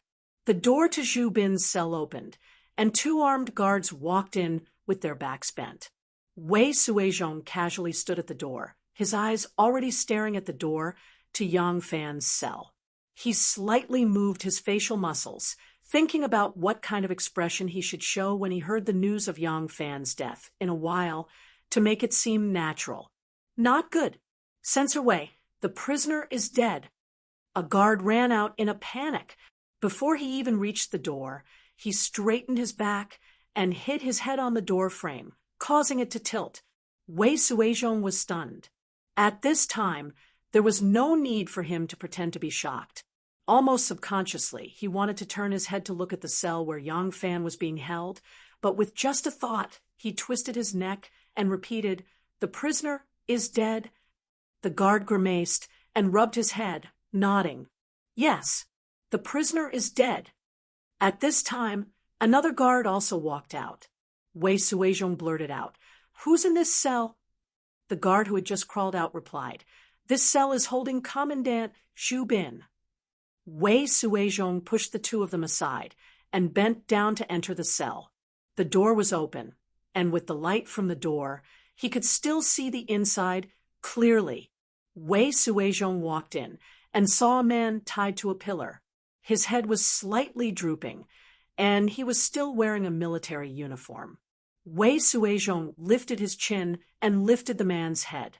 When he saw the man's appearance, he couldn't help but draw in a cold breath.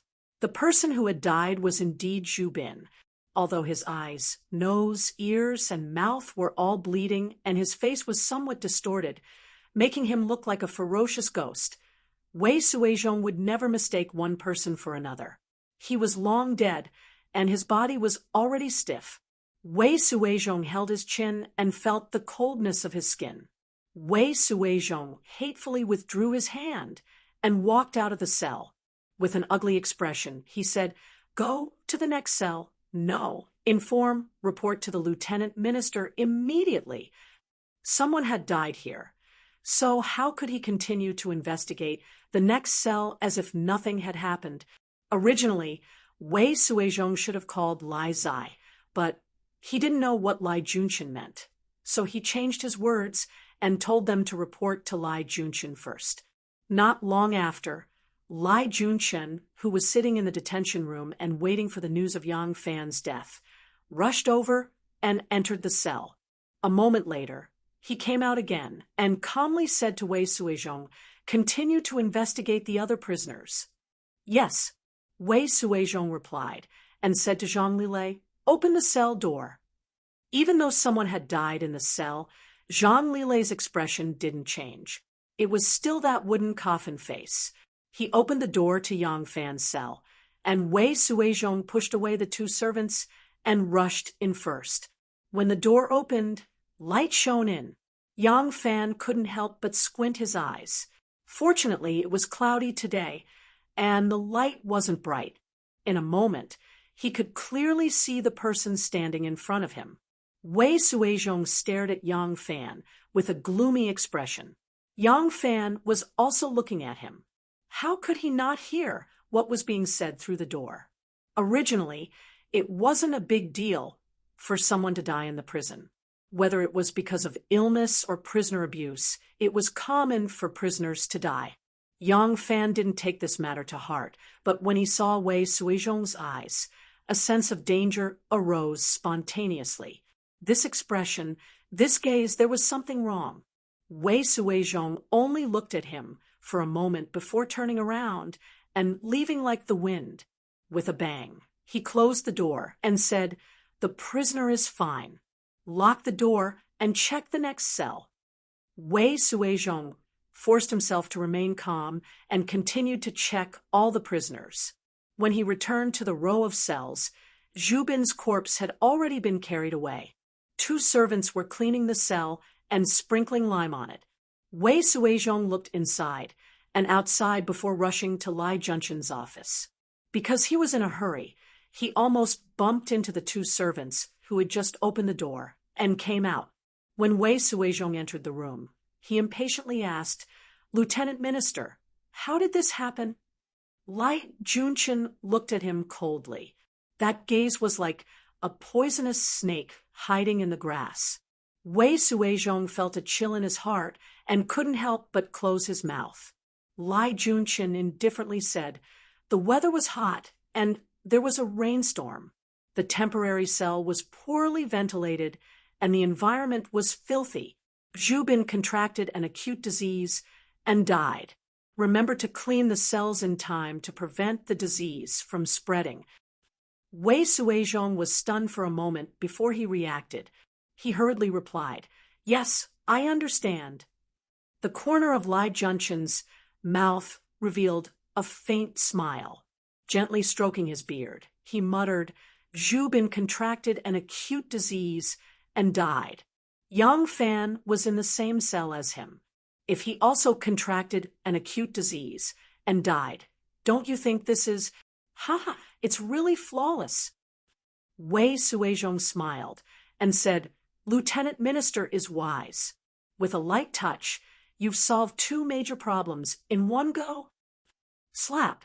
A heavy slap landed on Wei Suizhong's face. Wei Suizhong covered his face and stood there in a daze. Lai Junshin's face darkened. He sternly scolded, "What a waste! How did you arrange it? Why did you let Zhubin take the medicine?" Wei Suizhong stammered, "Lieutenant Minister, I've arranged everything well. I really don't know why. I'll call them over and ask them in a moment." Lai Junshin coldly snorted, "Zhubin didn't die earlier or later. He only died after 3 days in prison. It's too far-fetched to say that he committed suicide by poison. I had no choice but to make him suffer an acute disease. I've already arranged for those 2 offenders. They'll be fine. However, you're not allowed to be late on business anymore." Wei Suizhong repeatedly said, "Yes, yes, yes. This time, I'll make the proper arrangements. Your humble servant will immediately investigate this matter." Lai Junshin coldly waved his hand and shouted, "Scram! He wants to kill me." The moment the cell door closed, this thought flashed across Yang Fan's mind like lightning. His recent life might have been too peaceful and comfortable, but the vigilance that Yang Fan had developed over the years hadn't disappeared. When he heard what happened outside the door and saw Wei Suizhong's startled, surprised, and slightly doubtful eyes, he immediately understood Wei Suizhong's thoughts. When he thought of this, Yang Fan immediately broke out in a cold sweat from shock. Being in prison, it would be too easy for them to kill him quietly.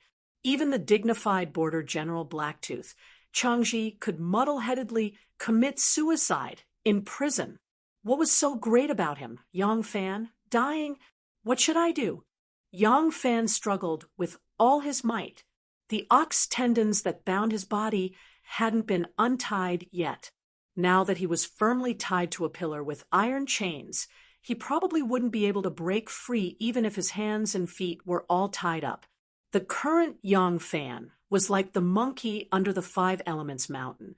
Even if he had the ability to transcend the heavens, he couldn't curse anymore. Oh my God! Yang Fan, have been through great rivers and waves. Am I going to die today in the gutter of Yijing Gate? Yang Fan struggled a few times and knew that it was impossible for him to break free. He couldn't help but raise his head and hit the pillar with the back of his head a few times. For a moment, he felt as if he was immersed in a cold cellar, and his heart was as cold as ice. After a night of heavy rain, Xiao Man was very worried that some shops would be flooded and the things stored there would be flooded. This year's rainstorm was really too heavy, and it was rare. Thinking about this matter, she took an umbrella early in the morning and was ready to go out after eating. Xiao Man held an embroidered umbrella with the words, "Fish playing with lotus," in one hand and leisurely walked to the second door. Suddenly, she remembered that the marketplace was not open in the morning. She couldn't help but smile bitterly, shook her head, and said in a self-deprecating manner, "Look at my memory." Xiao Man turned around and was about to go back when she suddenly heard a shout from behind, "Sister-in-law!" Xiao Man turned around and saw Ma Qiao and Chu Kuanga rushing over with big strides. The rain was not heavy, but there was a lot of water on the ground. Water splashed everywhere as they stepped. Chin Shou, the doorman, was running behind them. When Yang Fan got married, Ma Qiao and Chu Kuanga had been busy with the wedding. The gatekeeper, Chin Shou, recognized them, so he directly led them in. Xiao Man remembered them. Her bright eyes turned, and she said in surprise, "Brother Chu, Brother Ma, why are you two brothers here? My Lang Jun is not at home." Ma Qiao stamped his feet and said, "Hey, of course I know that Xiao Fan is not at home.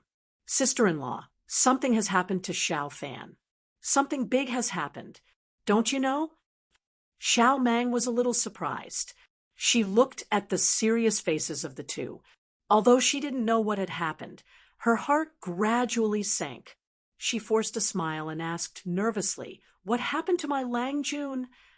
Ma Qiao said angrily, "The censorate said that Xiao Fan participated in the rebellion and arrested him. I only heard it last night. At that time, I couldn't leave the camp gate, and even if I did, I couldn't enter the city. So I asked for leave early in the morning. I didn't dare to tell Lang Jun that something had happened to Xiao Fan. I only said that there was something urgent at home. Otherwise, it would be hard to say whether he would give me leave or not." Clatter! The embroidered umbrella in Xiao Man's hand suddenly fell into the rain. Xiao Man's pretty face was pale. She muttered to herself, "How could this be Lang Jun? How could he be a rebel?" Before she said a word, tears were already rolling in her eyes. As soon as her voice fell, tears also flowed down. Ma Qiao was so anxious that he repeatedly rubbed his hands and said loudly, "This is bad. That is a crime of rebellion. It's going to be beheaded. What should we do?" Hearing this, Xiao Man became even more afraid. Her body was like a flower that couldn't stand the wind and rain, and she couldn't help but tremble. "Pa!" Chu Kuanga slapped Ma Qiao's shoulder. This palm was not light at all, causing Ma Qiao's shoulder to sink. He couldn't help but shut his mouth and turn his head in confusion. Chu Kuanga ignored him and said to Xiao Man, "Sister-in-law, now is not the time to cry. We rushed over because we wanted to discuss with you and see if there is any way we can save Brother Fan. Do you think we should go to the hall and talk about it in detail?" "Ah, good, good." When Xiao Man heard the word save, she suddenly came to her senses. She quickly wiped her tears and let the two of them into the guest hall. The two of them didn't stand on ceremony. They entered the guest hall and recounted the news they had heard from the beginning. After Chu Kuanga finished speaking, he frowned and said, "Sister-in-law, this council is not a good place." "I heard that place." Xiao Man smiled miserably and said, "Big Brother Chu, I know even if you don't tell me. When I was working in the palace, the council was not far from where I lived. I know very well what kind of place it is." Chu Kuanga nodded his head heavily and said, "All right, I won't say any more nonsense. This is the situation right now. To be honest, with our ability, it would be nonsense to say that we can fish people out of the gate. It's hard to say if we can fish people out or not, according to the method there. I'm afraid that before we can fish them out, they will be beaten to death or crippled." Ma Qiao blurted out, "That's right. I heard that the general of the Zuoyu Imperial Guard was chopped to death, and a chief eunuch had his tongue cut out. Say, although Xiao Fan is a general and is considered a high official in our eyes, she can't compare to this general. Even the general was chopped to death. Xiao Fan When he said this, Xiao Man was so scared that her heart tightened. Her tears couldn't help but flow out like spring water. Chu Kuanga unhappily glared at Ma Qiao and said rudely, "Can you shut up?" Ma Qiao shut his mouth and blinked at Chu Kuanga. He didn't know why Chu Kuanga was angry at him. Chu Kuanga sighed and said to Xiao Man, "Sister-in-law, on the way here, I have thought about it carefully. Now I have a plan in mind. What do you think?" Chapter 344. Xiao Man's mind was in a mess. She was at a loss. So how could she come up with an idea? Hearing Chu Kuanga's words, she quickly said, "Brother Chu, tell me." Chu Kuanga said, "I don't believe that Erlang will participate in the rebellion, but as long as he bears this reputation, the court would rather kill the wrong person than let him go. Lai Junqin is a cruel person who enjoys torturing people. He will definitely not let Erlang go. He doesn't care about so many important officials of the court. So how could he care about Erlang? Therefore, if we don't want Erlang to come out, we must find a big shot to rely on. Such a person might not be easy to find for others, but our Beta Persei just happens to know a few big shots." Xiao Man was very smart. Although she was confused by Chu Kuanga's words, she had already understood. She blurted out, "Brother Chu, is it Great Master Huai Yi?" Chu Kuanga said, "Not only that. Great Master Huai Yi is one, and so is King Liang. Don't forget that when Erlang and you got married, someone of King Liang's status also came. If it wasn't for the fact that he had a close relationship with Erlang, this would not have happened. In addition, there is also Princess Taiping. These three people either personally came to attend your wedding with Erlang or have sent gifts. They are all people who might help." Xiao Man wiped the tears from the corners of her eyes and said simply, "Fortunately, Brother Chu reminded me. There's no time to lose. I'll go now." Chu Kuanga nodded and said, "Good. You are Erlang's wife, so you are the most suitable person. Prepare a food box for me, and I will send it to Erlang. 3 meals a day will be delivered by the family in the future. Don't forget." Xiao Man asked, "My 2 brothers came here in a hurry. Have you eaten?" Ma Qiao and Chu Kuanga had rushed over early in the morning, so they really hadn't eaten yet. Xiao Man's words made the 2 of them feel hungry. Seeing this, Xiao Man said, "Brothers, have breakfast at home, first before going." Chu Kuanga said, "No need. Prepare more food. Brother Qiao and I will talk when we get there. Perhaps there are some old comrades of mine in the censorate courtyard. I can also entrust them to take care of Erlang so that he doesn't have to suffer too much. The earlier he leaves, the earlier he can be at peace." Xiao Man nodded and hurriedly ordered the kitchen to prepare some food boxes.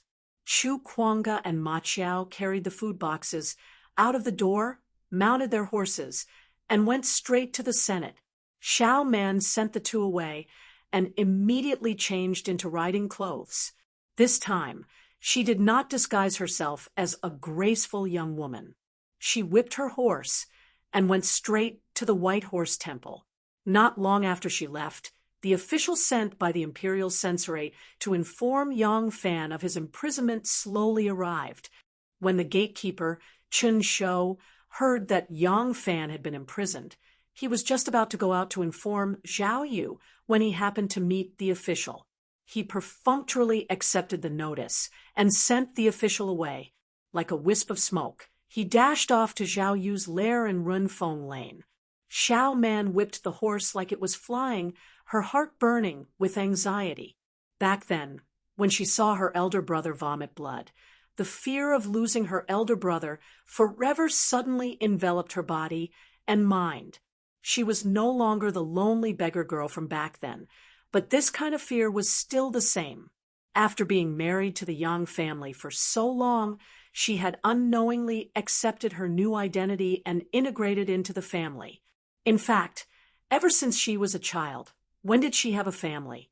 This was her first family, almost a perfect family. Except for the fact that she had not found her brother and had not consummated her marriage with Lang Jun, she cherished it very much. All of a sudden, Xiao Man burst into tears. She suddenly felt that she had let Lang Jun down. Lang Jun had a beloved woman before her, but Lang Jun had already accepted her, hadn't he? She was already Lang Jun's wife. What knot in her heart couldn't be untied, couldn't she? She was an orphan, and Lang Jun was also an orphan. Now, she was Lang Jun's only family in this world, and she had been married for so long, but she had not even given her body to her man. Xiao Mang suddenly remembered that under the moonlight, she and Lang Jun knelt side by side to worship the spirits of her father-in-law and mother-in-law in heaven. Lang Jun said that he married a gentle, virtuous, beautiful, and lovely wife. He would shoulder the responsibility of bringing glory to the family and restoring the family's reputation. Lang Jun must have wanted to say that he would let the Yang family have many children and make the family prosperous. But because of my feelings, he didn't say it out loud. If Lang Jun died like this, the Yang family's bloodline would be cut off. I would be a sinner of the Yang family, and I would never be able to redeem myself. Xiao Man's heart felt like it was being cut by a knife. In front of the White Horse Temple, a horse flew. Before the horse could stand still, a strong figure jumped off the horse and rushed into the temple gate. It was raining today, so there were not many believers at the White Horse Temple. There were only a few people at the gate. They were shocked to see the back of the person who rushed in, and then they saw that it was a woman. The receptionist Monk Yi Xian, saw a beautiful young woman in riding clothes. Her clothes were wet from the drizzle, and her hair was still dripping with raindrops. He couldn't help but be surprised and came forward. He put his palms together and said, "Ah, Lady Benefactor, I'm here to greet you." I don't know why Lady Benefactor braved the rain. Before he finished his sentence, Xiao Man rushed in front of him and asked hurriedly, "Where is Master Huai?" The monk Yi Xian was startled. He subconsciously pointed to the back and said in surprise, "Why does Lady Benefactor want to see?" Before he finished his sentence, a figure flashed in front of him. The beautiful young woman had already flashed over the mountain wall and rushed to the back along the side corridor. The monk Yi Xian had been a receptionist monk for many years. He was not good at other things, but his eyes and mouth were the fastest. However, he only saw a corner of the clothes flashing, and the beautiful young woman disappeared. The people of the Yellow Court wear embroidered clothes. The purple flying skirt shrouds the clouds. The painting lines are green and green. Taoist Yi Zhu changed to a more comfortable position. He leaned against the doorframe and continued to sing, "Among the three fields, the gentle and graceful beauty shines in the night sky. The hall shines brightly, the heaven and the earth pass." Two monks of the White Horse Temple walked past him and glanced at him with a strange look. One of the monks whispered, "Senior brother, I heard that this old man was a Taoist." The senior brother said, "Yes, after following Shui Huai for 2 years, he unexpectedly became like this. At such an old age, he is full of dirty words, and what skirt and beauty! He is a disgrace to the White Horse Temple." "Sure, senior brother, be careful. Don't call monk Shui by his name. Be careful that his disciples hear it." As the two gradually walked away, Taoist Yizhua curled his lips and said with disdain, "A group of ignorant, stupid monks." This Taoist was singing the Yellow Emperor's interior scripture, an orthodox cultivation technique. The purple flying skirt and the gentle beauty are all terms of my Taoist cultivation technique. Do you think this Taoist is thinking of women? Just as Taoist One Zhu's voice fell, a figure floated down in front of him. It was a pretty young lady. Taoist One Zhu was startled. He looked at Xiao Man in surprise, and then looked up at the sky. There was only a drizzle in the sky, and he didn't see countless young ladies floating down. "Monk, may I ask where Great Master Huai is?" The beautiful young woman spoke, and her words destroyed Ijua's illusion of a miracle. Taoist Ijua composed himself and said, "The abbot of the temple lives in this courtyard. May I know who you are?" Xiao Man sighed in relief and said, "Great Master, please take me to see Abbot Huai Yi. I am the wife of Abbot Huai Yi's direct disciple, Yang Fan." Ah, this poor Taoist. I remember now. Yes. I followed the abbot to attend Yang Fan's wedding and saw you there. Taoist Ijua hurriedly led Xiaoman inside. As they walked, he asked, "Little girl of the Yang family, why did you come to see the abbot in such a hurry? What happened?" "Ha! Hong Lu, your song is still the most interesting. Come, sing another song." Huai put down his wine cup and laughed heartily. His chest was still bare, showing off his strong muscles. It seemed that he was already 70% drunk. He had nothing to do in White Horse Temple, and only wine and meat accompanied him every day. As soon as Huai finished speaking, Taoist Ijua came in and bowed. "Disciple Ijua greets the abbot." Huai glanced at him and smiled maliciously. "What? Do you also want to learn from Hong Lu and sing a song for me?" Ijua bitterly smiled and said, "Abbot, something happened to 17th junior brother. His wife came to ask for help and is waiting outside the meditation room." Huai patted his bald head and said, 17? Oh, you mean Yang Fan. What happened to him?" Taoist Ijua leaned to the side and called out, "Miss Yang, quickly come and greet our temple's abbot reverend." Xiao Man came in and knelt in front of Huai, crying and begging, "Master Huai, Master, please save my husband." Huai stretched out his hand and pulled the wine jar on the table to the side. He stared at her and said in a rough voice, "You are 17's wife? Oh, I remember now. You do look a bit familiar. Tell me, what happened to 17? Xiao Man told Huayikshu about Yang Fan's capture. In fact, she knew very little about the details of the incident. In her narration, she constantly emphasized that her husband could not have participated in the rebellion and that he was framed. Before Xiao Man could finish, the monks under Huai exploded. These hooligans were definitely not good people. They bullied the good, swindled, and did all kinds of bad things. They were originally a group of scoundrels who ran amok in the streets. However, the scoundrels were also loyal.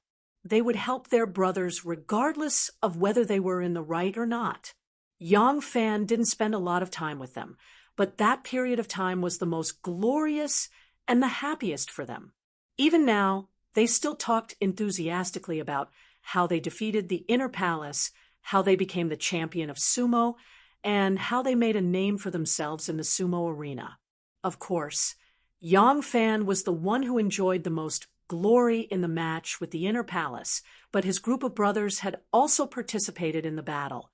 Although the sumo championship was Chu Kuanga was a monk of the White Horse Temple at the time. Especially the battle between Shang Yuan and Zhu, it was a fierce battle. The battle between them and the Hui Huang directly turned into a hand-to-hand fight. With such a friendship of life and death, Yang Fan was like a brother to them. And brothers could not be bullied by others. A group of hooligan monks who ate meat and drank wine smashed their cups and bowls and shouted, "Master, we have to do something about this. 17's matter is our brother's matter. If we just stand by and watch our brothers get bullied, how can we raise our heads when we leave the White Horse Temple in the future?" Hong Lu said sinisterly, "Master, how is 17 rebelling? If Lai Junchen proves 17 brothers' crime, he will probably follow the disciples to find trouble with you, right?" Although Xue Huai was born a hooligan, he had been in the palace for so many years. Under the influence of what he saw and heard, he more or less understood. He knew that the crime of rebellion was not to be trifled with, so he was a little hesitant. However, his disciples egged him on, and especially Hong Lu's words immediately ignited his anger. Xue Huai rolled his eyes and shouted sternly, "Disciples, get your weapons! Follow me to find that scoundrel named Lai." Chapter 345. A group of monks picked up their rods and escorted Xue Huai out of White Horse Temple. Priest Yi Zhui chased after them and thought for a moment. Suddenly, he pulled Xiao Man and whispered, "Miss Yang, the abbot can stand up for your Lang Jun, but you shouldn't go with him." Xiao Man was startled. "Why?" "Lang Jun has been in prison for a day, and I'm really worried about him. I just need to go and see him safe and sound." Priest Yizhua shook his head. "Miss, you really shouldn't go. Let Master Xue go first. If he can save your Lang Jun, you and your wife will be able to see each other. If anything happens, you will still have a chance to turn things around. If you go now, people will know that you asked the abbot. Not to mention anything else, the abbot's reason for standing up for your husband will be untenable." Xiao Man heard his vague words and wanted to ask again. Xue Huai turned his head and saw Yizhua pulling Xiao Man's sleeve. He couldn't help but stare at him and shouted, "Shi Lu, what are you doing pulling your sister-in-law's sleeve? This is not proper."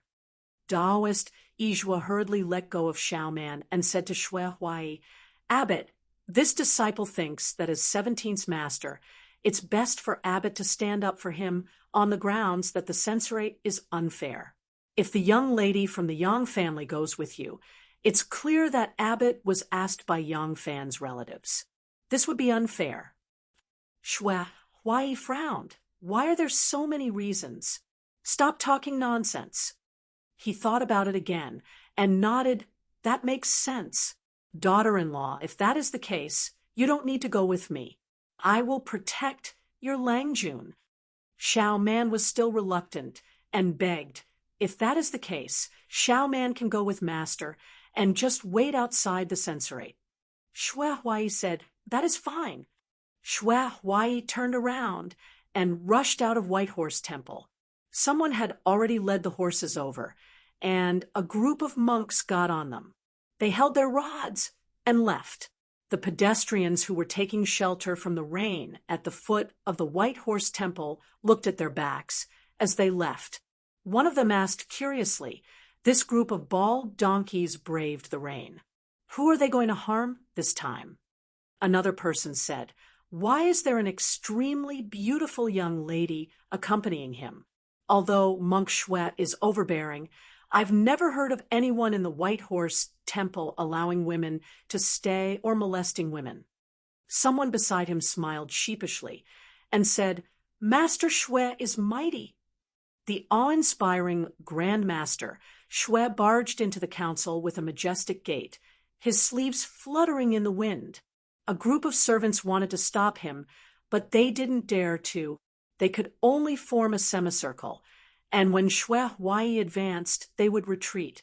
Xue Huai's disciples raised their rods and whacked any servant who retreated too slowly. A high-ranking official ran like a wisp of smoke toward the office of a handsome minister. Just as Lai Junqian had settled the matter of Zhu Bin's sudden death, an official rushed in and reported breathlessly, "Deputy Prime Minister, the monks of the White Horse Temple had arrived. Xue Huai is here." Oh, Lai Junqian had also thought that Xue Huai would come to cause trouble once he received the news. This fellow was a person who only allowed himself to bully others, not others. Therefore, he wanted to kill Yang Fan as soon as possible. Once the rice was cooked, he believed that Xue Huai wouldn't fall out with him over a dead body. However, he didn't expect that something would go wrong in the middle, and in the end, Xue Huai would get ahead of him. Lai Junchen dusted his sleeves and pretended to be calm. What are you panicking for? Since he is here, let me go and welcome him. Before he finished speaking, the official was pushed away. Xue Huai barged in with his chest and stomach exposed. He said loudly, "There is no need to welcome him. I have come by myself."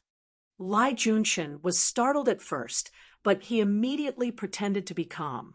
He cupped his hands and said with a smile, "Master Xue, you are a great Buddha. Why do you have time to visit my small temple today?" "How old Lai? Don't play this trick with me."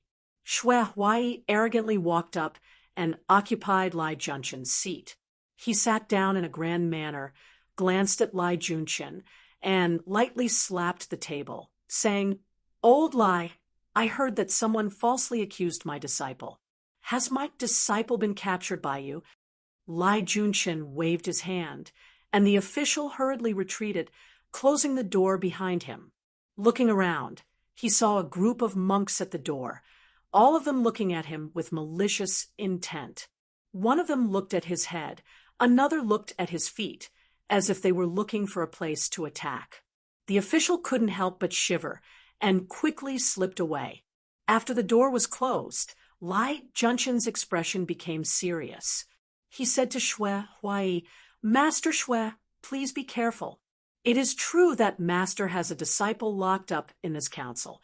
However, whether this is a false accusation or a rebellion, we have not yet found out. How can Master Xue say that he is innocent?" Xue Huai stood up and grabbed Lai Junchen's collar. He pulled him in front of him and angrily said, "Are you saying that I have a bad eye for people or that I am an accomplice to the rebellion?" Lai Junchen's face was sprayed with spittle, but he didn't wipe it off. He calmly said, "Master Xue is loyal to His Majesty and naturally does not have any rebellious thoughts. However, Master Xue has many disciples. How can we be sure that none of them have rebellious thoughts? Yang Fan is Master Xue's disciple, but he is also the Emperor's official. Does Master Xue think that there are any of the Emperor's officials who are plotting a rebellion?" This sentence slightly dispelled the anger in Xue Huai's heart. He wouldn't jump into the pit that Lai Junchen dug. He gently let go of his hand and slowly sat down. He looked at Lai Junchen and sneered, "Old Lai, are you sincerely going against me?" Lai Junchen's expression turned solemn. He bowed slightly to Xue Huai and said, "Master Xue, Lai Junchen has no enmity with that Yang Fan in the past. Yang Fan isn't anything special, but no one would dare to offend you. Master Xue, tell me, is there a need for me, Lai Junchen, to go against Master Xue for a mere Yang Fan?" Xue Huai said, "That's for the best. Then let me take him away. I will naturally owe you a favor." Lai Junchen said, "I wouldn't dare to disobey Master Xue's orders. However, this is a major case of rebellion. His Majesty already knows about it, because Yang Fan is the Yulin general and the Emperor's personal guard. The Emperor is especially furious. He has personally instructed Lai Junchen to interrogate Yang Fan strictly. He must find out who his accomplices are and eliminate them one by one." Lai Junchen tidied up his clothes and sighed. Since Master Xue has stepped forward, Lai Junchen definitely wouldn't dare to offend him. If Master Xue wants to take him away, Lai Junchen definitely wouldn't dare to stop him. However, if the Emperor asks, how should Lai Junchen answer? "Master Xue, you have to at least give Lai Junchen an explanation, right?" This Xue Huai had previously hesitated in the White Horse Temple because the crime this time was rebellion. Rebellion directly targeted the Emperor, and the Emperor was most afraid of this. Xue Huai was the person who slept with the Empress, so how could he not know that rebellion was the Emperor's reverse scale? Now that he heard Lai Junchen's words, he couldn't help but hesitate. Although the Empress doted on him, she wouldn't let him do as he pleased. Seeing his expression, Lai Junshin said again, "How about I ask Master Shui to go to the emperor and ask for an imperial edict? With the imperial edict, Lai Junshin will release him according to the edict. Wouldn't that be good?" Oh, two ideas in a row, and both were bad luck that Shui Huai didn't want to touch. Shui Huai's arrogance immediately subsided. Lai Junshin observed Monk Shui's expression, but he didn't dare to push him too hard. If he drove this monk Shui crazy, even the emperor wouldn't be able to suppress him. Then it would really be hard to deal with. Lai Junshin quickly changed his tone and said, "Master Shui, to be honest," after hearing that this person is Master Shui's disciple, Junshin was also in a difficult position. "I don't dare to offend Master Shui, but Junshin is enforcing the law for the country, so I can't ignore this matter." Naturally, Master Shui knows what kind of place Junshin is in. Just because Yang Fan is teacher Shui's disciple, Junshin gives him the treatment of a prime minister. The cell he stays in is extremely spacious. Ever since he was sent to prison, he hasn't been punished at all. Junshin gives him preferential treatment because of teacher Shui. Hearing this, Shui Huai's anger gradually subsided. Lai Junshin continued, "Junshin knows that Yang Fan is Master Shui's beloved disciple. Now that he is in the censorate, it's still unknown whether he is guilty or not. Junshin is about to interrogate him. So why doesn't Master Shui let Junshin interrogate him? If Yang Fan is really innocent, then letting him go will not affect Master Shui's reputation. If he is really guilty, I believe that Master Shui will not ignore the law and cover up for a rebel." Shui Huai's anger dissipated. After thinking for a while, he raised his head and stared at Lai Junshin with bright eyes. "Old Lai, you won't play tricks with me, right?" Lai Junshin pretended to be terrified. Why would Master Shui say that? Even if Junshin had 100 guts, I wouldn't dare to lie to Master Shui. The emperor already knew about Yang Fan's case, and the emperor was the only person Shui Huai didn't dare to disobey. Shui Huai thought about it and had no choice but to accept Lai Junshin's explanation. He nodded heavily. "Fine. Since you said so, I will listen. I will watch with my eyes wide open. No matter what you do, I won't make things difficult for you now. I won't take my disciple away today. I'll let my disciple stay here for a few days. After you've cleared his name, I'll welcome him out in a grand manner." Lai Junshin heaved a sigh of relief and quickly said, "Don't worry, Master Shui. I will definitely enforce the law impartially. I won't let anyone off unjustly, nor will I wrongly accuse anyone." Shui Huai chuckled and said, "Old Lai, if you want to wrongly accuse others, then do so. I can't be bothered as long as you don't wrongly accuse my people. Let's go. Bring me to C-17 first. As long as he's fine, I will leave immediately." To be honest, Lai Junshin would have helped this unreasonable monk, who was also the emperor's lover. If the suspect wasn't Yang Fan, but anyone else, he would have done Shui Huai a favor. However, this Yang Fan was out of the question.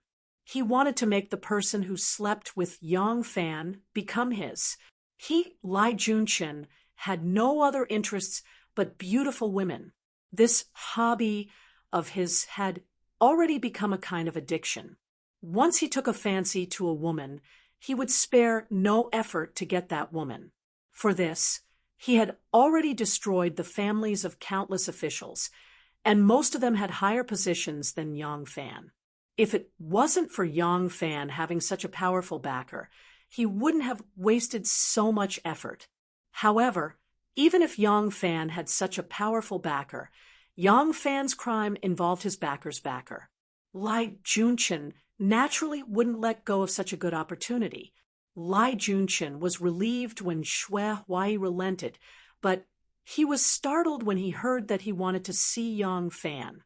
He hesitated and said, "Master Shui, It's a rule that suspects who are involved in a rebellion can't be seen. Xue Huai snorted. Rules? Rules my ass. He placed his hands on the table and said boldly, If you don't let me see him, then I won't leave. I will chant sutras, set up a vegetarian diet, and worship Buddha. I will make your council yard my white horse temple. Chapter 346. Lai Junchen had no choice but to say, If that's the case, Master Xue, please. Xue Huai stood up and walked out of the room. He said loudly to the disciples, I've just discussed with old Lai. Even though 17 was wronged, he is still guilty of a crime. If I take him away now, the suspicion will not be cleared, and it will delay his future. Why don't we ask old Lai to clear 17's name first, and then walk out of this censorate courtyard with dignity? If you guys are worried about your brother, then follow me to see him. Lai Junchen stood beside Xue Huai with a slight smile on his face. He didn't say a word, but he secretly shot Wei Suizhong, who had rushed over after hearing the news. At first, Wei Suizhong didn't understand what he meant, but halfway through Xue Huai's words, he understood and immediately turned to leave. Lai Junchen waited for Xue Huai to finish and said with a friendly smile, Master Xue, this way, please. A group of bald monks surrounded Xue Huai and flaunted their prowess. Lai Junchen, the master, was more like a guest. They left Lai Junchen's detention room and went to the prison area at the back. Lai Junchen walked steadily and introduced the layout of the censorate courtyard to Xue Huai from time to time. Looking at him, Xue Huai looked like an imperial envoy sent by the court to record prisoners. Wei Suizhong hurriedly rushed to the temporary prison area in the west wing and hurriedly ordered people to open the cell door. Last time, he did not take a careful look, but now that he took a look, the environment inside the cell was not bad. He could not help but let out a sigh of relief and immediately called a group of people to clean the room, nail the iron rings, untie Yang Fan, and remove the shackles. When the iron rings were nailed to the wall and the floor, someone took out the long shackles used to hang people in the air and shackled Yang Fan's hands and feet. This way, Yang Fan was more comfortable than being tied to a pillar. He could also move around in a small area and even lie down to rest. However, no matter where he went, his range of movement was very limited. At this time, Wei Suizhong asked someone to untie the ox tendons on Yang Fan's body. 2 prisoners brought in a set of mattresses. Just as they placed it on the ground, Lai Junchen led Xue Huai into the courtyard. Yang Fan was baffled by the prison guard's strange actions. It was only when he saw Xue Huai leading a group of monks that he came to a realization. 17. Lai Junchen coughed and said to Xue Huai, Master Xue, Yang Fan still has a crime on him, so we can't make things easier for him. These torture tools are still necessary. Master Xue, please don't feel sorry for your disciple and make things difficult for me. Xue Huai was silenced by Lai Junchen first, but after some thought, he didn't object. He only snorted coldly and parted the crowd of disciples. He walked in front of Yang Fan and asked loudly, 17, tell me, did you participate in the rebellion? Yang Fan shook his head and said, I didn't. Xue Huai patted his shoulder and said loudly, Good. With these words of yours, your master has the confidence to back it up. Who would want to bully the people of our White Horse Temple for no reason? What happened to you? Halfway through his sentence, Xue Huai suddenly saw Yang Fan's pained expression and couldn't help but be startled. Wei Suizhong, who was standing at the side, had an ominous glint in his eyes, threatening Yang Fan with his eyes. Yang Fan wasn't willing to pay attention to him. If he didn't seize this rare opportunity, he would definitely die. Yang Fan said, Master, I was originally tied to a pillar. I was tied for a day and a night, and the rope cut into my skin. My hands, feet, shoulders, and back are all cut." "What?" When Hong Lu heard this, he stepped forward and tore open Yang Fan's clothes. The place where the ox tendon was tied was already bruised and swollen. Because the ox tendon had pierced through the clothes, the wound was blunt and not deep, but it covered a large area.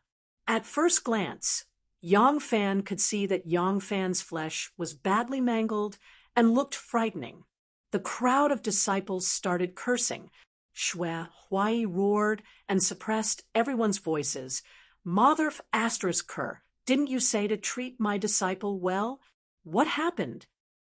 This, Lai Junqian was very embarrassed. Wei Suizhong hurriedly went forward and said, "Master Shui, please calm down. Ever since Yang Fan entered the council, he hasn't been beaten once. This is the truth. Master Shui, you can ask him if you don't believe me, or you can examine his injuries. As for this wound, it was caused when we caught him, and we were worried that he would escape, so we tied him up too tightly. Speaking of which, the people who tied him up were soldiers of the Featherwood Guard. This has nothing to do with the censorate." Wei Suizhong's words were smooth, pushing the blame away completely. However, it was the truth that he didn't torture Yang Fan. If it was really examined, it could confuse people. But before he could finish, Yang Fan interrupted him and said in a deep voice, "Master, I'm afraid that today will be the last time we meet." Hearing this, the monks stopped arguing. Hong Yi asked curiously, 17, what nonsense are you talking about? Didn't you say that you didn't participate in the rebellion?"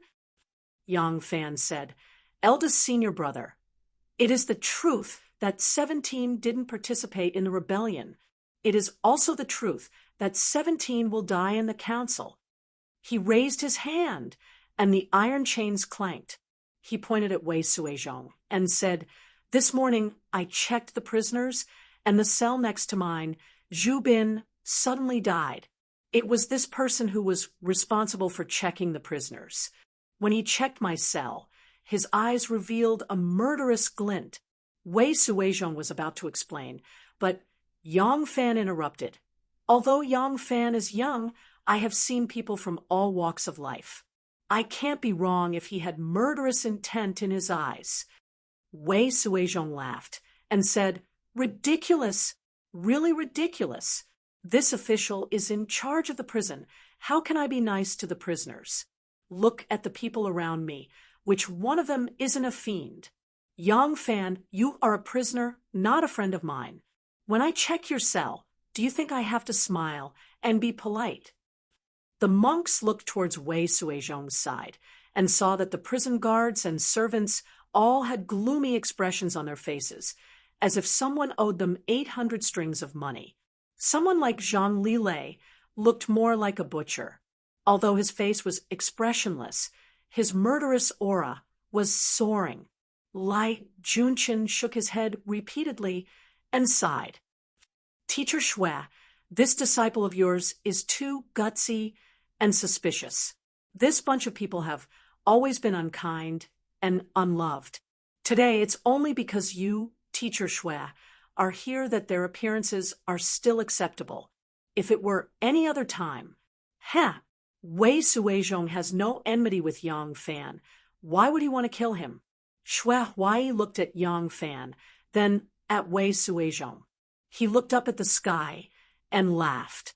He said to Yang Fan, 17, I think you're frightened and are starting to talk nonsense. Don't worry, as long as I don't do anything wrong, I won't be afraid of ghosts knocking at my door.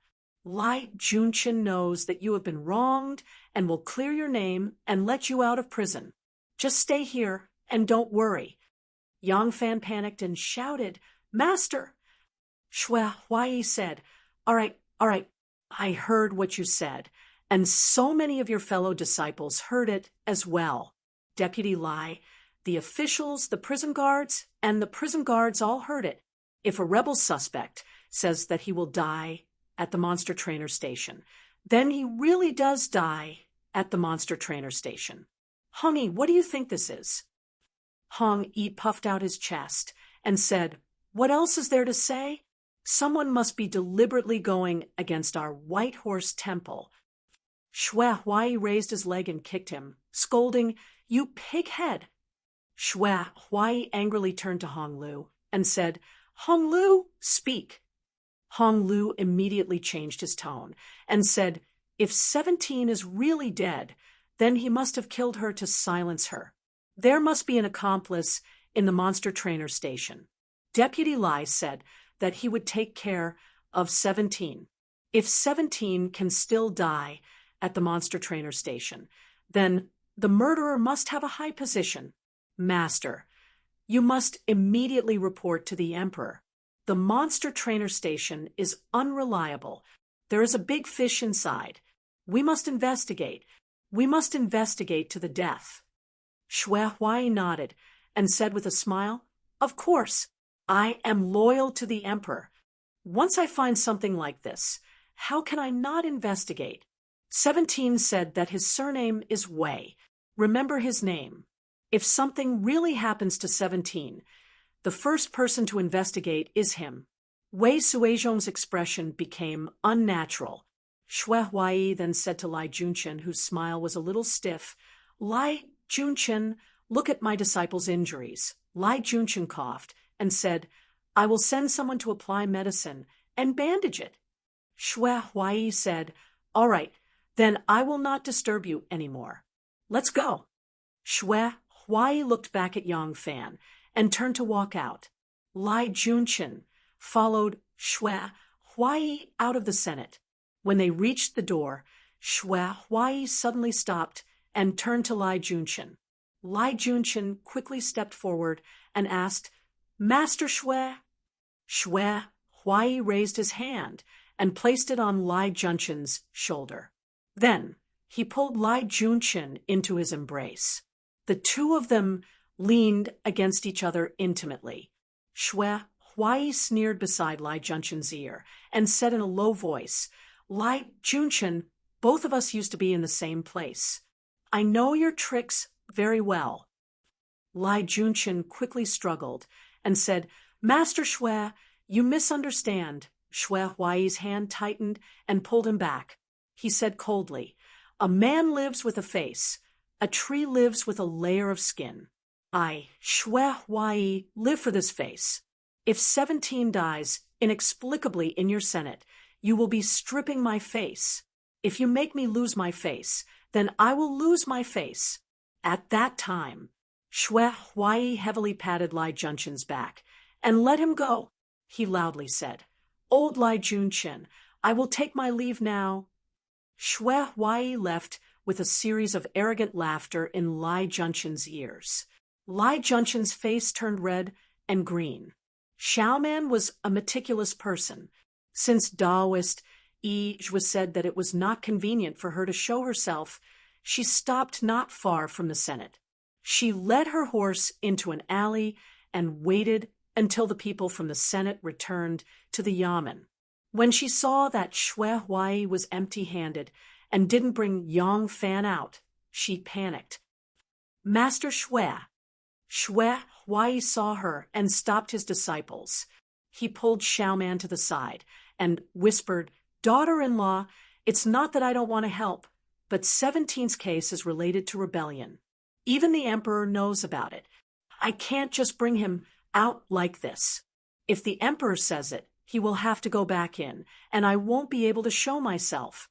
Xiaoman's face paled and said in fear, Master, Shui Huai said, Don't worry, 17 is fine now. I have already warned Lai Junchen. He won't dare to do anything. But Shui Huai repeated Yang Fan's words to Xiaoman and said, 17 is bold but meticulous. He has a lot of skills.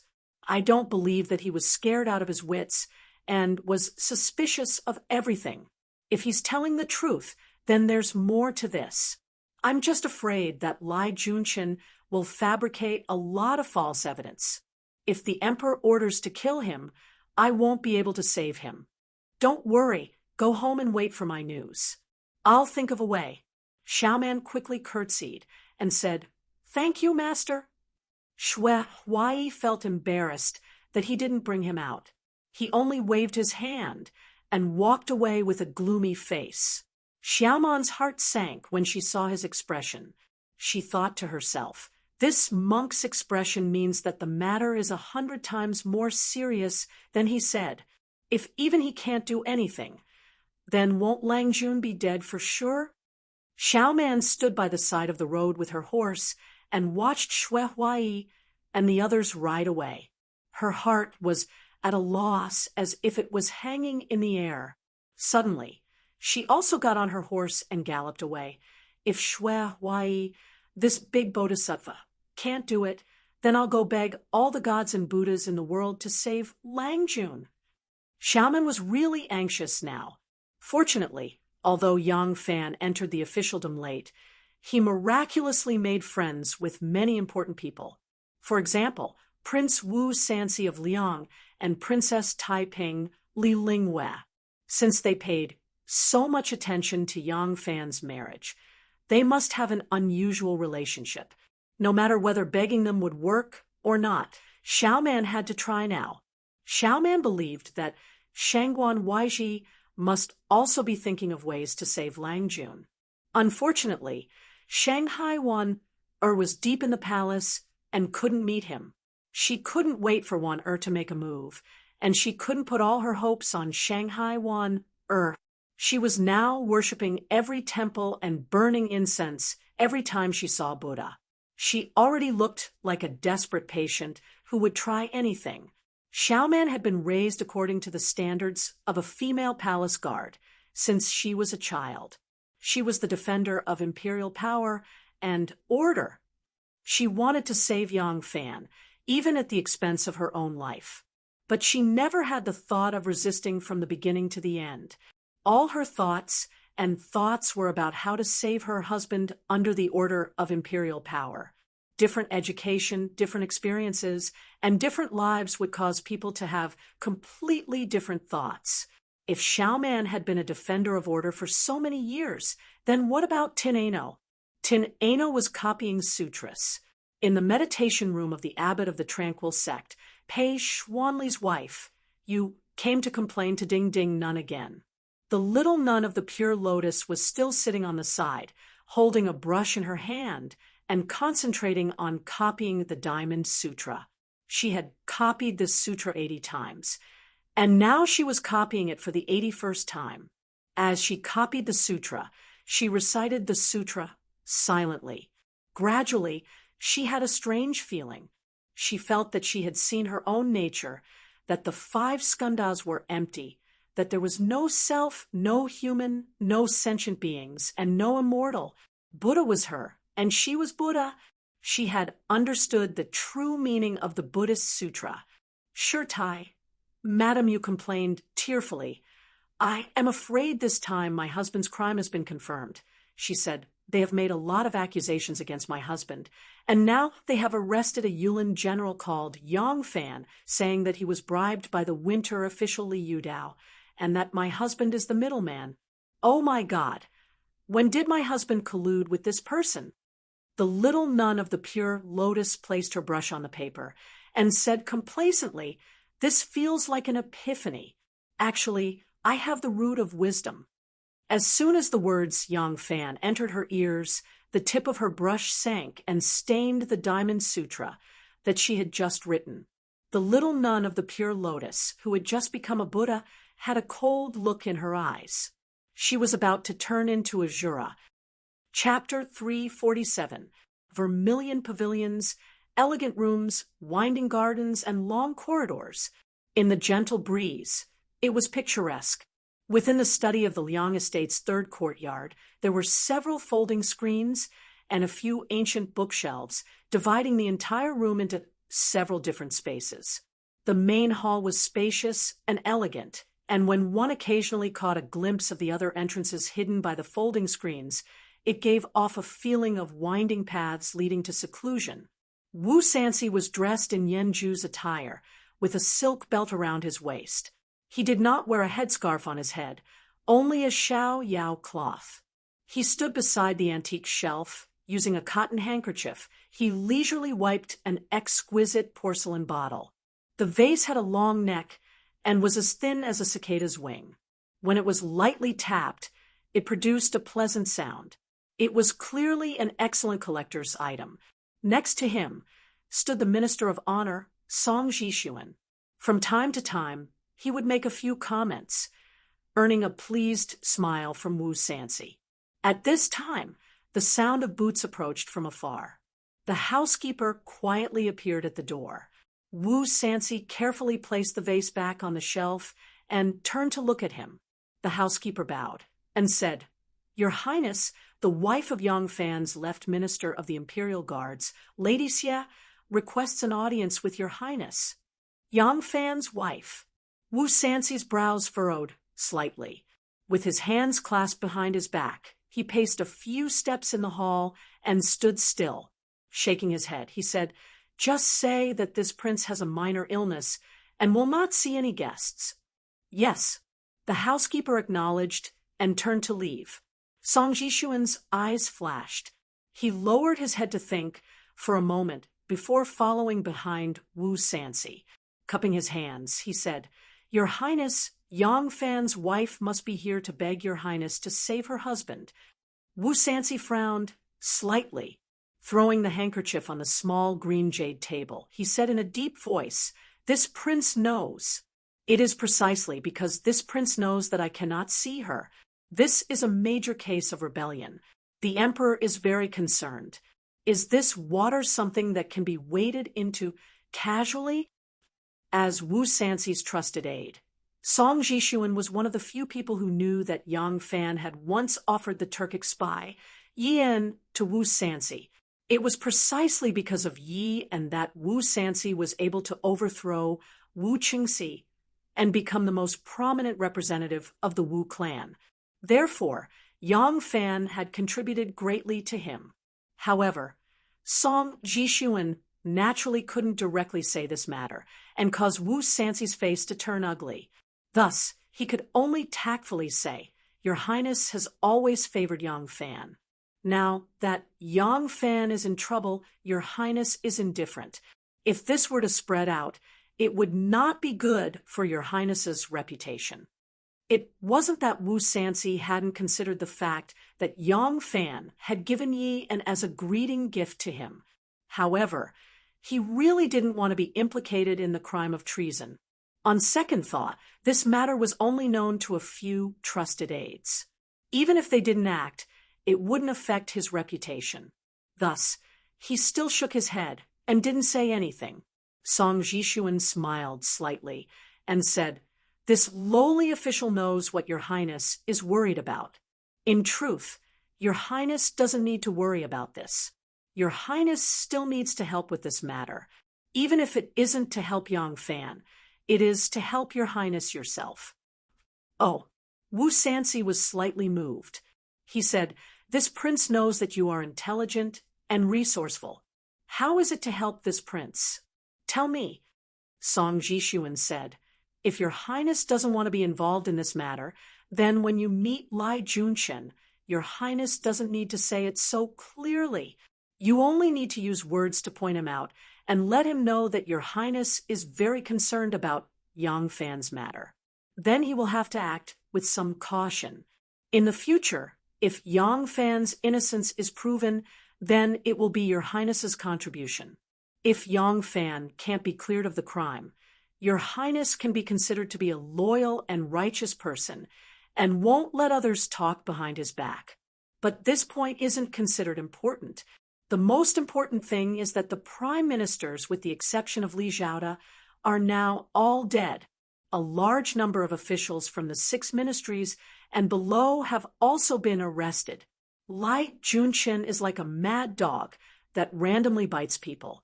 All the civil and military officials in the imperial court are in a state of panic. This is a good opportunity for Your Highness to recruit people. Yan Zhaowang is using 1,000 gold to buy a horse's bone. Can't Your Highness save Yang Fan?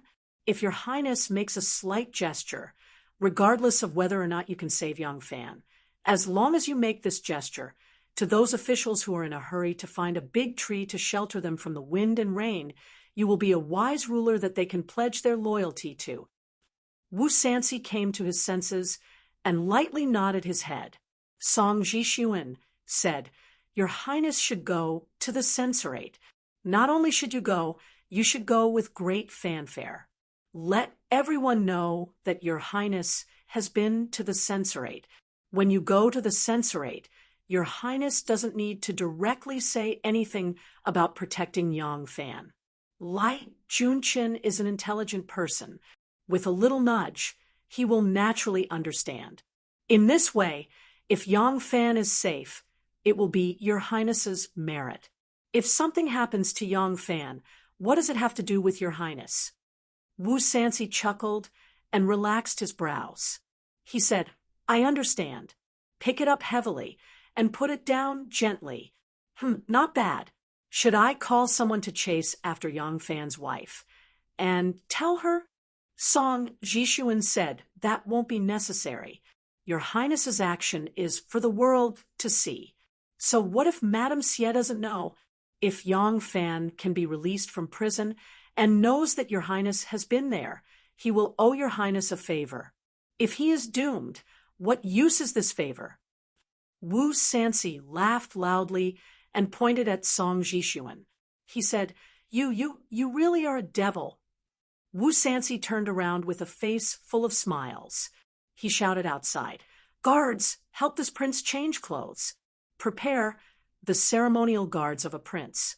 This prince wants to go to the censorate." The continuous rain disturbed one's thoughts. Listening to the pitter-patter of water, it made one want to sleep. Princess Taiping had worked hard for Yang Fan's matter for the past 2 days and was really tired. Therefore, after her afternoon nap, she woke up at this time. Inside the boudoir, it was elegant, and magnificent. The dressing table, the small table, the silk curtain, and the embroidered pillow were all exquisite and beautiful. There was an incense burner on the table, which was burning with calming incense. Princess Taiping got up. She was wearing a fine silk nightgown. Her beautiful feet were bare as she stepped on the soft snow-white carpet. She leisurely walked to the dressing table and sat down. Her gown tightened, and she bent her body to sit down. Her slender waist bent, revealing her round buttocks. Her posture was graceful. A woman with a lazy expression and a charming appearance appeared in the bronze mirror. Her spring clothes were loose, her fragrant shoulders were exposed, and the tender and tall breasts on her chest formed a deep and seductive ravine. Her plump and smooth skin complemented her alluring curves, and she revealed a mature and elegant charm. Hearing the sound, 2 personal maids came in and combed her long hair, preparing to tie it up with a hairpin. Her beautiful face in the mirror gently opened her cherry lips and said, "What news?" One of the maids answered, "The censorate sent news that Shui Huai went there and made a scene. The little lass was very eloquent. She vividly recounted the incident of Shui Huai causing a ruckus in the council from beginning to end, as if she was there at the scene. She said it word for word, as if she knew all the details like the back of her hand." Princess Taiping smiled, revealing a smile that could turn all living things upside down in the mirror. "All right, with Monk Shui's disturbance, he will at least be safe for the time being. Well, give him the rest of the title deed, and add another 100 mu. Tell him that he is diligent. So I am very happy. Tell him to continue to look after it. I will reward him in the future." "Yes," the maid answered and tied up her long black hair. Princess Taiping sat still and thought for a while before asking, "Has Su Yugong returned to the capital?" The maid said, "Su Yugong came back in the morning. He sent someone to tell me that he went to hand over the case, and then came to pay a visit." Princess Taiping bit her tender and beautiful red lips and snorted softly from her nose. Su Yugong was now the imperial censor of the imperial envoy station and was Lai Junqin's subordinate. However, This prosecutor, who was a few ranks lower than Lai Junchen, had the ability to challenge Lai Junchen. Princess Taiping urgently asked him to return to the capital because she needed him for something important. This person was strongly recommended by her, so he was indebted to her. If Taiping had something to entrust to him, as long as it did not violate the national law, he would definitely agree to it. Although he had received Taiping's great kindness, he was not the kind of person who would blindly follow Taiping's orders, who would listen to his advice, who would boast that he was under Taiping's tutelage. Taiping told him to put down the case on that side and immediately return to the capital. But in the end, he waited until the case on that side was closed before he returned. For him to come back so quickly, it seemed that he had sped up the speed of the case. However, the first thing he did after returning to the capital was to hand over the case, which inevitably made Taiping unhappy. It was just that this person's temperament was like this. Public affairs were public affairs, and private affairs were private affairs. Public affairs must be placed before private affairs. Taiping already knew his character. Since he did not cause any delay, then it was fine. Although Taiping's heart was in love with Yang Fan, she was an extremely calm person. This kind of temperament was somewhat similar to the young Wu Zetian. The more critical the moment, the calmer and more frightening she became. When Yang Fan was imprisoned, she was not in a hurry to save him, nor was she in a panic. As soon as she heard that it was a crime of rebellion and that the emperor already knew about it, she knew that if she could not get past the emperor, no matter who it was, they would not be able to save Yang Fan. Therefore, the first thing Princess Taiping did was to spare no expense to save Yang Fan's life. Money makes the devil turn millstones. What were the people who gathered around Lai Junchen for? Wasn't it for profit? She could not ask them to betray, because they did not have enough bargaining chips to make them betray. As long as there was enough money, this kind of person could be easily killed. The second thing Taiping did was to obtain the crime of Yang Fan's rebellion. She wanted to know if Yang Fan had really participated in the rebellion. She wanted to know what evidence Lai Junchen had. She wanted to know what crimes were laid out for Yang Fan. What was tied to Yang Fan's body was not shackles or ropes. Instead, it was a list of crimes that would put him to death. She already knew all of this. Next, it was time to clear Yang Fan's name. This was the most troublesome step. She had to act carefully and plan carefully. If she failed at the last step, then that little enemy would not be able to come out alive. Taiping gazed at that tender and charming face in the mirror.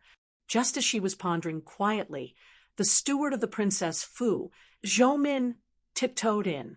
When she came near her, she said in a low voice, "Princess, the left minister of the Imperial Guards, Yang Fan's first wife, Madame Xia, requests an audience." Huh! Taiping came to her senses. When she heard the word first wife, she felt very uncomfortable. Xia Xiaoman didn't need to think to know why she wanted to see her. Princess Taiping's jade-like face turned cold. She said coldly, "I won't see her." Zhou Min agreed. When she was about to leave, Taiping suddenly called out to her. After thinking for a moment, the charming face in the mirror revealed a trace of slyness and pride. Princess Taiping said lightly, "Tell her that there is no need to go around asking for help. It's not that I don't want to help. In fact, Yang Fan's case is irrefutable. No one can save him. Tell her to make arrangements for Yang Fan's funeral." Chapter 348. Lai Junchen sat with a gloomy expression on his face. Wei Suizhong stood solemnly to the side, occasionally glancing at Lai Junchen. He was too timid to say anything. After a long time, Lai Junchen let out a long sigh and said, "Go do what you need to do." Wei Suizhong felt as if a great burden had been lifted from his shoulders. He hurriedly replied, "This lowly one obeys." He had only taken 2 steps when he stopped and said hesitantly, "Lieutenant Minister, then this matter." Lai Junshin said that Boris Shui has always been domineering. He treats everyone the same way. Even the current Prime Minister, Li Zhaoda, suffered a beating from him. He came to our doorstep, but he returned in defeat. King Liang's appearance is a bit unexpected. I really don't know what this Yang Fan did to make these 2 stand up for him. Wei Suizhong didn't say anything. Lai Junshin clenched his teeth and smiled. This is beyond my expectations. This bone is indeed difficult to chew. However, it will be even more flavorful this way. Wei Suizhong's expression changed. He hurriedly asked, "Lieutenant Minister, do you have an idea?" Lai Junshin glared at him. "Like hell I have an idea. Do you really think I can disregard everything and slap Shui Huai and Wu Sanxi's faces?" Lai Junshin sighed. "Let him live for a while longer. Once his crimes are confirmed and the emperor decrees his execution, I want to see who will save him then." Finished speaking, Lai Junshin glared at Wei Suizhong and said, "That old bastard Li Yudao still hasn't confessed. Put in more effort and force out a confession from him. Make sure that it matches perfectly with Pei Xuanli's confession. Have our eyes and ears scattered all over the country provide some relevant evidence based on this confession. The evidence must be overwhelming and closely linked." "Understood," Wei Suizhong hurriedly replied. Lai Junshin then said, "Interrogate Yang Fan again. Ask him who gave him those shops. Make sure to ascertain the identity of the person who gave them to him." Lai Junshin sneered. "Those who show courtesy must have a request. I believe that the person who sent the generous gift to Yang Fan must have a favor to ask of him, and the matter that he entrusted to him must be something shady. To send a generous gift to a Lang general, I believe that person doesn't have a powerful background. Once they interrogate him, they will be labeled as accomplices, and the evidence of Yang Fan's treason will be even more conclusive." "Yes, this lowly officer will do it right away," Wei Suizhong replied, and hurriedly left. In the narrow passageway between the 2 government offices, the limping Zhang Lilei bumped into Wei Suizhong, who was walking towards him. The usually expressionless coffin face actually revealed a hint of a smile. "Imperial Censor Wei." Wei Suizhong stopped in his tracks and said, "Oh, it's Jia Duan. The Yamen is a little chaotic these few days. We have to keep a close eye on the prison and not let anything slip. I will rearrange the patrols and defense. Come to my detention room in an hour." "All right, this lowly officer will be there in a moment," Zhang Lilei replied and stretched out his sleeves. Wei Suizhong raised his hand and caught it. It seemed as if their sleeves had only touched for a moment, and then a roll of items was already in Wei Suizhong's hands. Zhang Lilei's voice suddenly became a little lower. "The customer is very satisfied. He will give you an additional 100 mu of superior farmland as a token of gratitude." Wei Suizhong couldn't help but smile when he heard this. This person is very good at handling matters, and he is also very generous. Just who is he? I'm starting to get a little curious." Zhang Lilei said. "Imperial Censor Wei, I am only in charge of delivering messages, so I don't know about these things. Even if I did, I wouldn't be able to say anything. This is our rule." Wei Suizhong chuckled and said, "I was just asking." Zhang Lilei laughed and said, "Master Shui has come to cause a ruckus, and King Liang has come to make a show of force. What plans does Deputy Minister have?" Wei Suizhong's expression suddenly darkened. He said solemnly, "Jia Duan, I only promise that one thing. I will ignore everything else. If anyone wants information, please find another way." Zhang Lilei said, "Fine, fine, fine. If you don't want this money, then forget it. I will think of another way. I still need you to continue to look after that person. They said that as long as you work hard, they will reward you handsomely. Wei Suizhong nodded and brushed past Zhang Lilei. Even if one was as clean as water, one could not escape being as slippery as oil. From top to bottom, from inside to outside, the censorate yard, which was feared by everyone, had long formed an inseparable network of relationships. Xiao Man had been running around for the whole day. When she returned home, her body felt like it was falling apart. Her body was exhausted, and her mind was haggard. She was about to collapse. Third Lady and Tao Mei were frightened when they saw their madam's drenched clothes and pale face, as if she had contracted a serious illness. The two of them quickly helped Xiao Man change her clothes and boiled some water for her to bathe. Xiao Man seemed to have lost her soul. She didn't say a word and let them do whatever they wanted. After bathing, she changed into a clean and soft gown. Sanjier helped her to sit down at the table. Tao Mei brought her some light and delicious side dishes, the glutinous and delicious fragrant rice porridge. Xiao Man picked it up and ate a mouthful. She felt her throat was swollen and painful. It was difficult to swallow. How could she eat? She had no choice but to put down the bowl. Chu Kuanga and Ma Qiao went to the Council of Hell early in the morning to deliver food to Yang Fan, but they had no way to see him.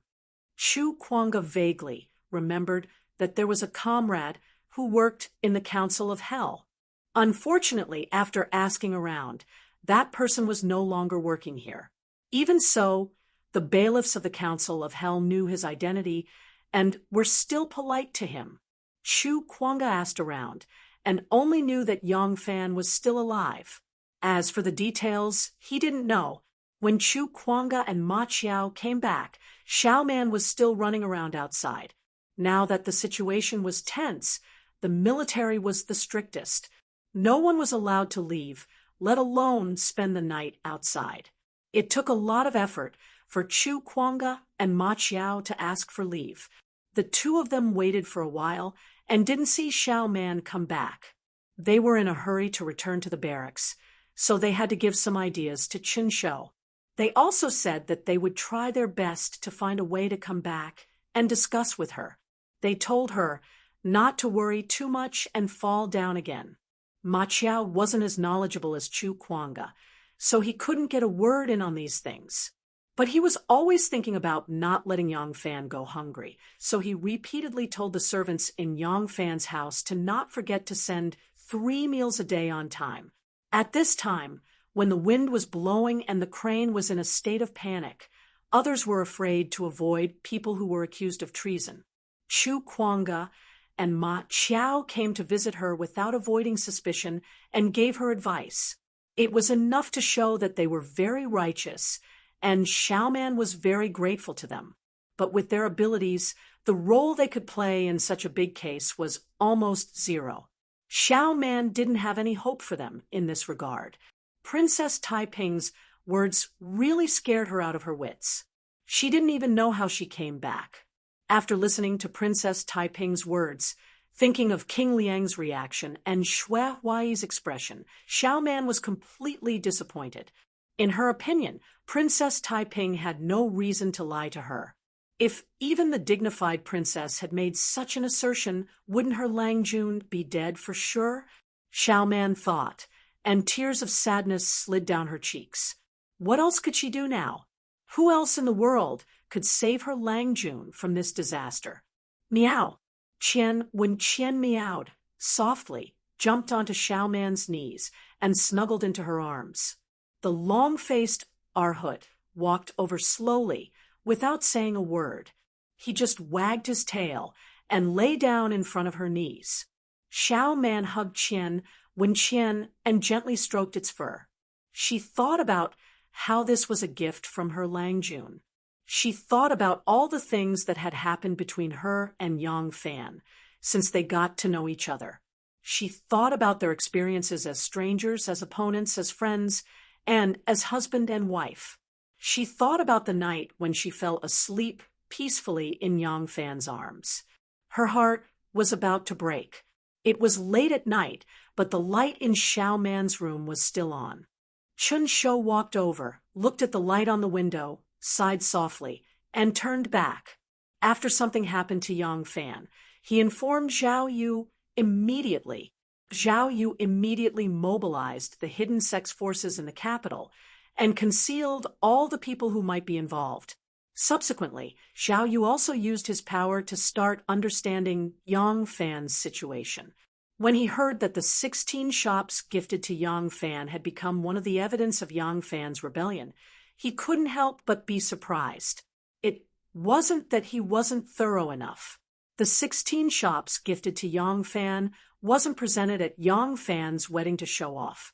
Instead, it was presented by Chun Shou after the wedding, and it was very secretive. Yang Fan was a military general and didn't involve himself in court politics.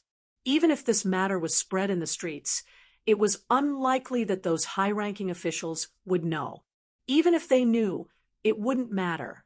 Why would anyone investigate him? For no reason. Furthermore, this Lang Jiang was a member of the Wu clan's most prominent branch. He was a favored person of the emperor and had many connections and backgrounds. Those in the bureaucracy would not rashly try to figure out the roots of such a complicated character. If it wasn't for this major case of rebellion that happened to involve Yang Fan, Zhao Yu's generous gift wouldn't have caused any trouble. Who knew, Sai? It was possible to overlook it, but how could they have forgotten that the Empress's court would have a case of rebellion every now and then? Even if Zhao Yu stepped forward to prove that he was the one who gifted the shops, he wouldn't be able to prove that Yang Fan wasn't a rebel. Official C, Pei Xuanli, had already confessed and admitted that Yang Fan was his accomplice. Furthermore, he only confessed that Li Yudao had bribed Yang Fan with a large sum of money, but he didn't specify that it was these 16 shops. Even if Zhao Yu jumped out, he would only be getting himself into trouble. Moreover, even if this method was feasible, he wouldn't step forward bravely. They didn't have that kind of friendship to sacrifice themselves for others. Zhao Yu also wanted to rescue Yang Fan from prison, but the hidden sex influence in Luoyang was already rather weak, and their influence in the court was especially weak. Now that Xue Huai and Wu Sanxi had already made their moves, if these two couldn't do it, what could he do even if he did everything he could?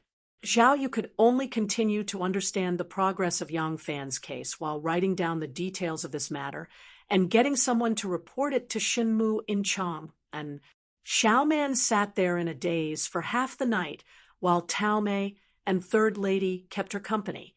The two lasses were still young after all, and they were so sleepy that they couldn't sit still and were chased away by Xiao Man to sleep. Xiao Man grieved for a long time before she sorted out her emotions and started thinking about how to rescue her husband. After thinking about it for a long time, she could only place her last hope on Wan Er. She believed that Wan Er was trying to think of a way. But did Wan Er have a way? Xiao Man had no idea. She had to see Wan Er, but she no longer had the authority to enter and exit the palace. How could she see Wan Er, who was in the imperial palace? After a long time, Xiao Man finally thought of a method. She didn't know if this method would work, but even if there was only a trace of hope, she had to try. In the dark night, she began to look forward to dawn. The night was dark, and the night that Tin Ano had been looking forward to finally arrived. Before she became a Buddhist nun, she had already thrown away some of the little toys that she brought along with her when she went to the capital.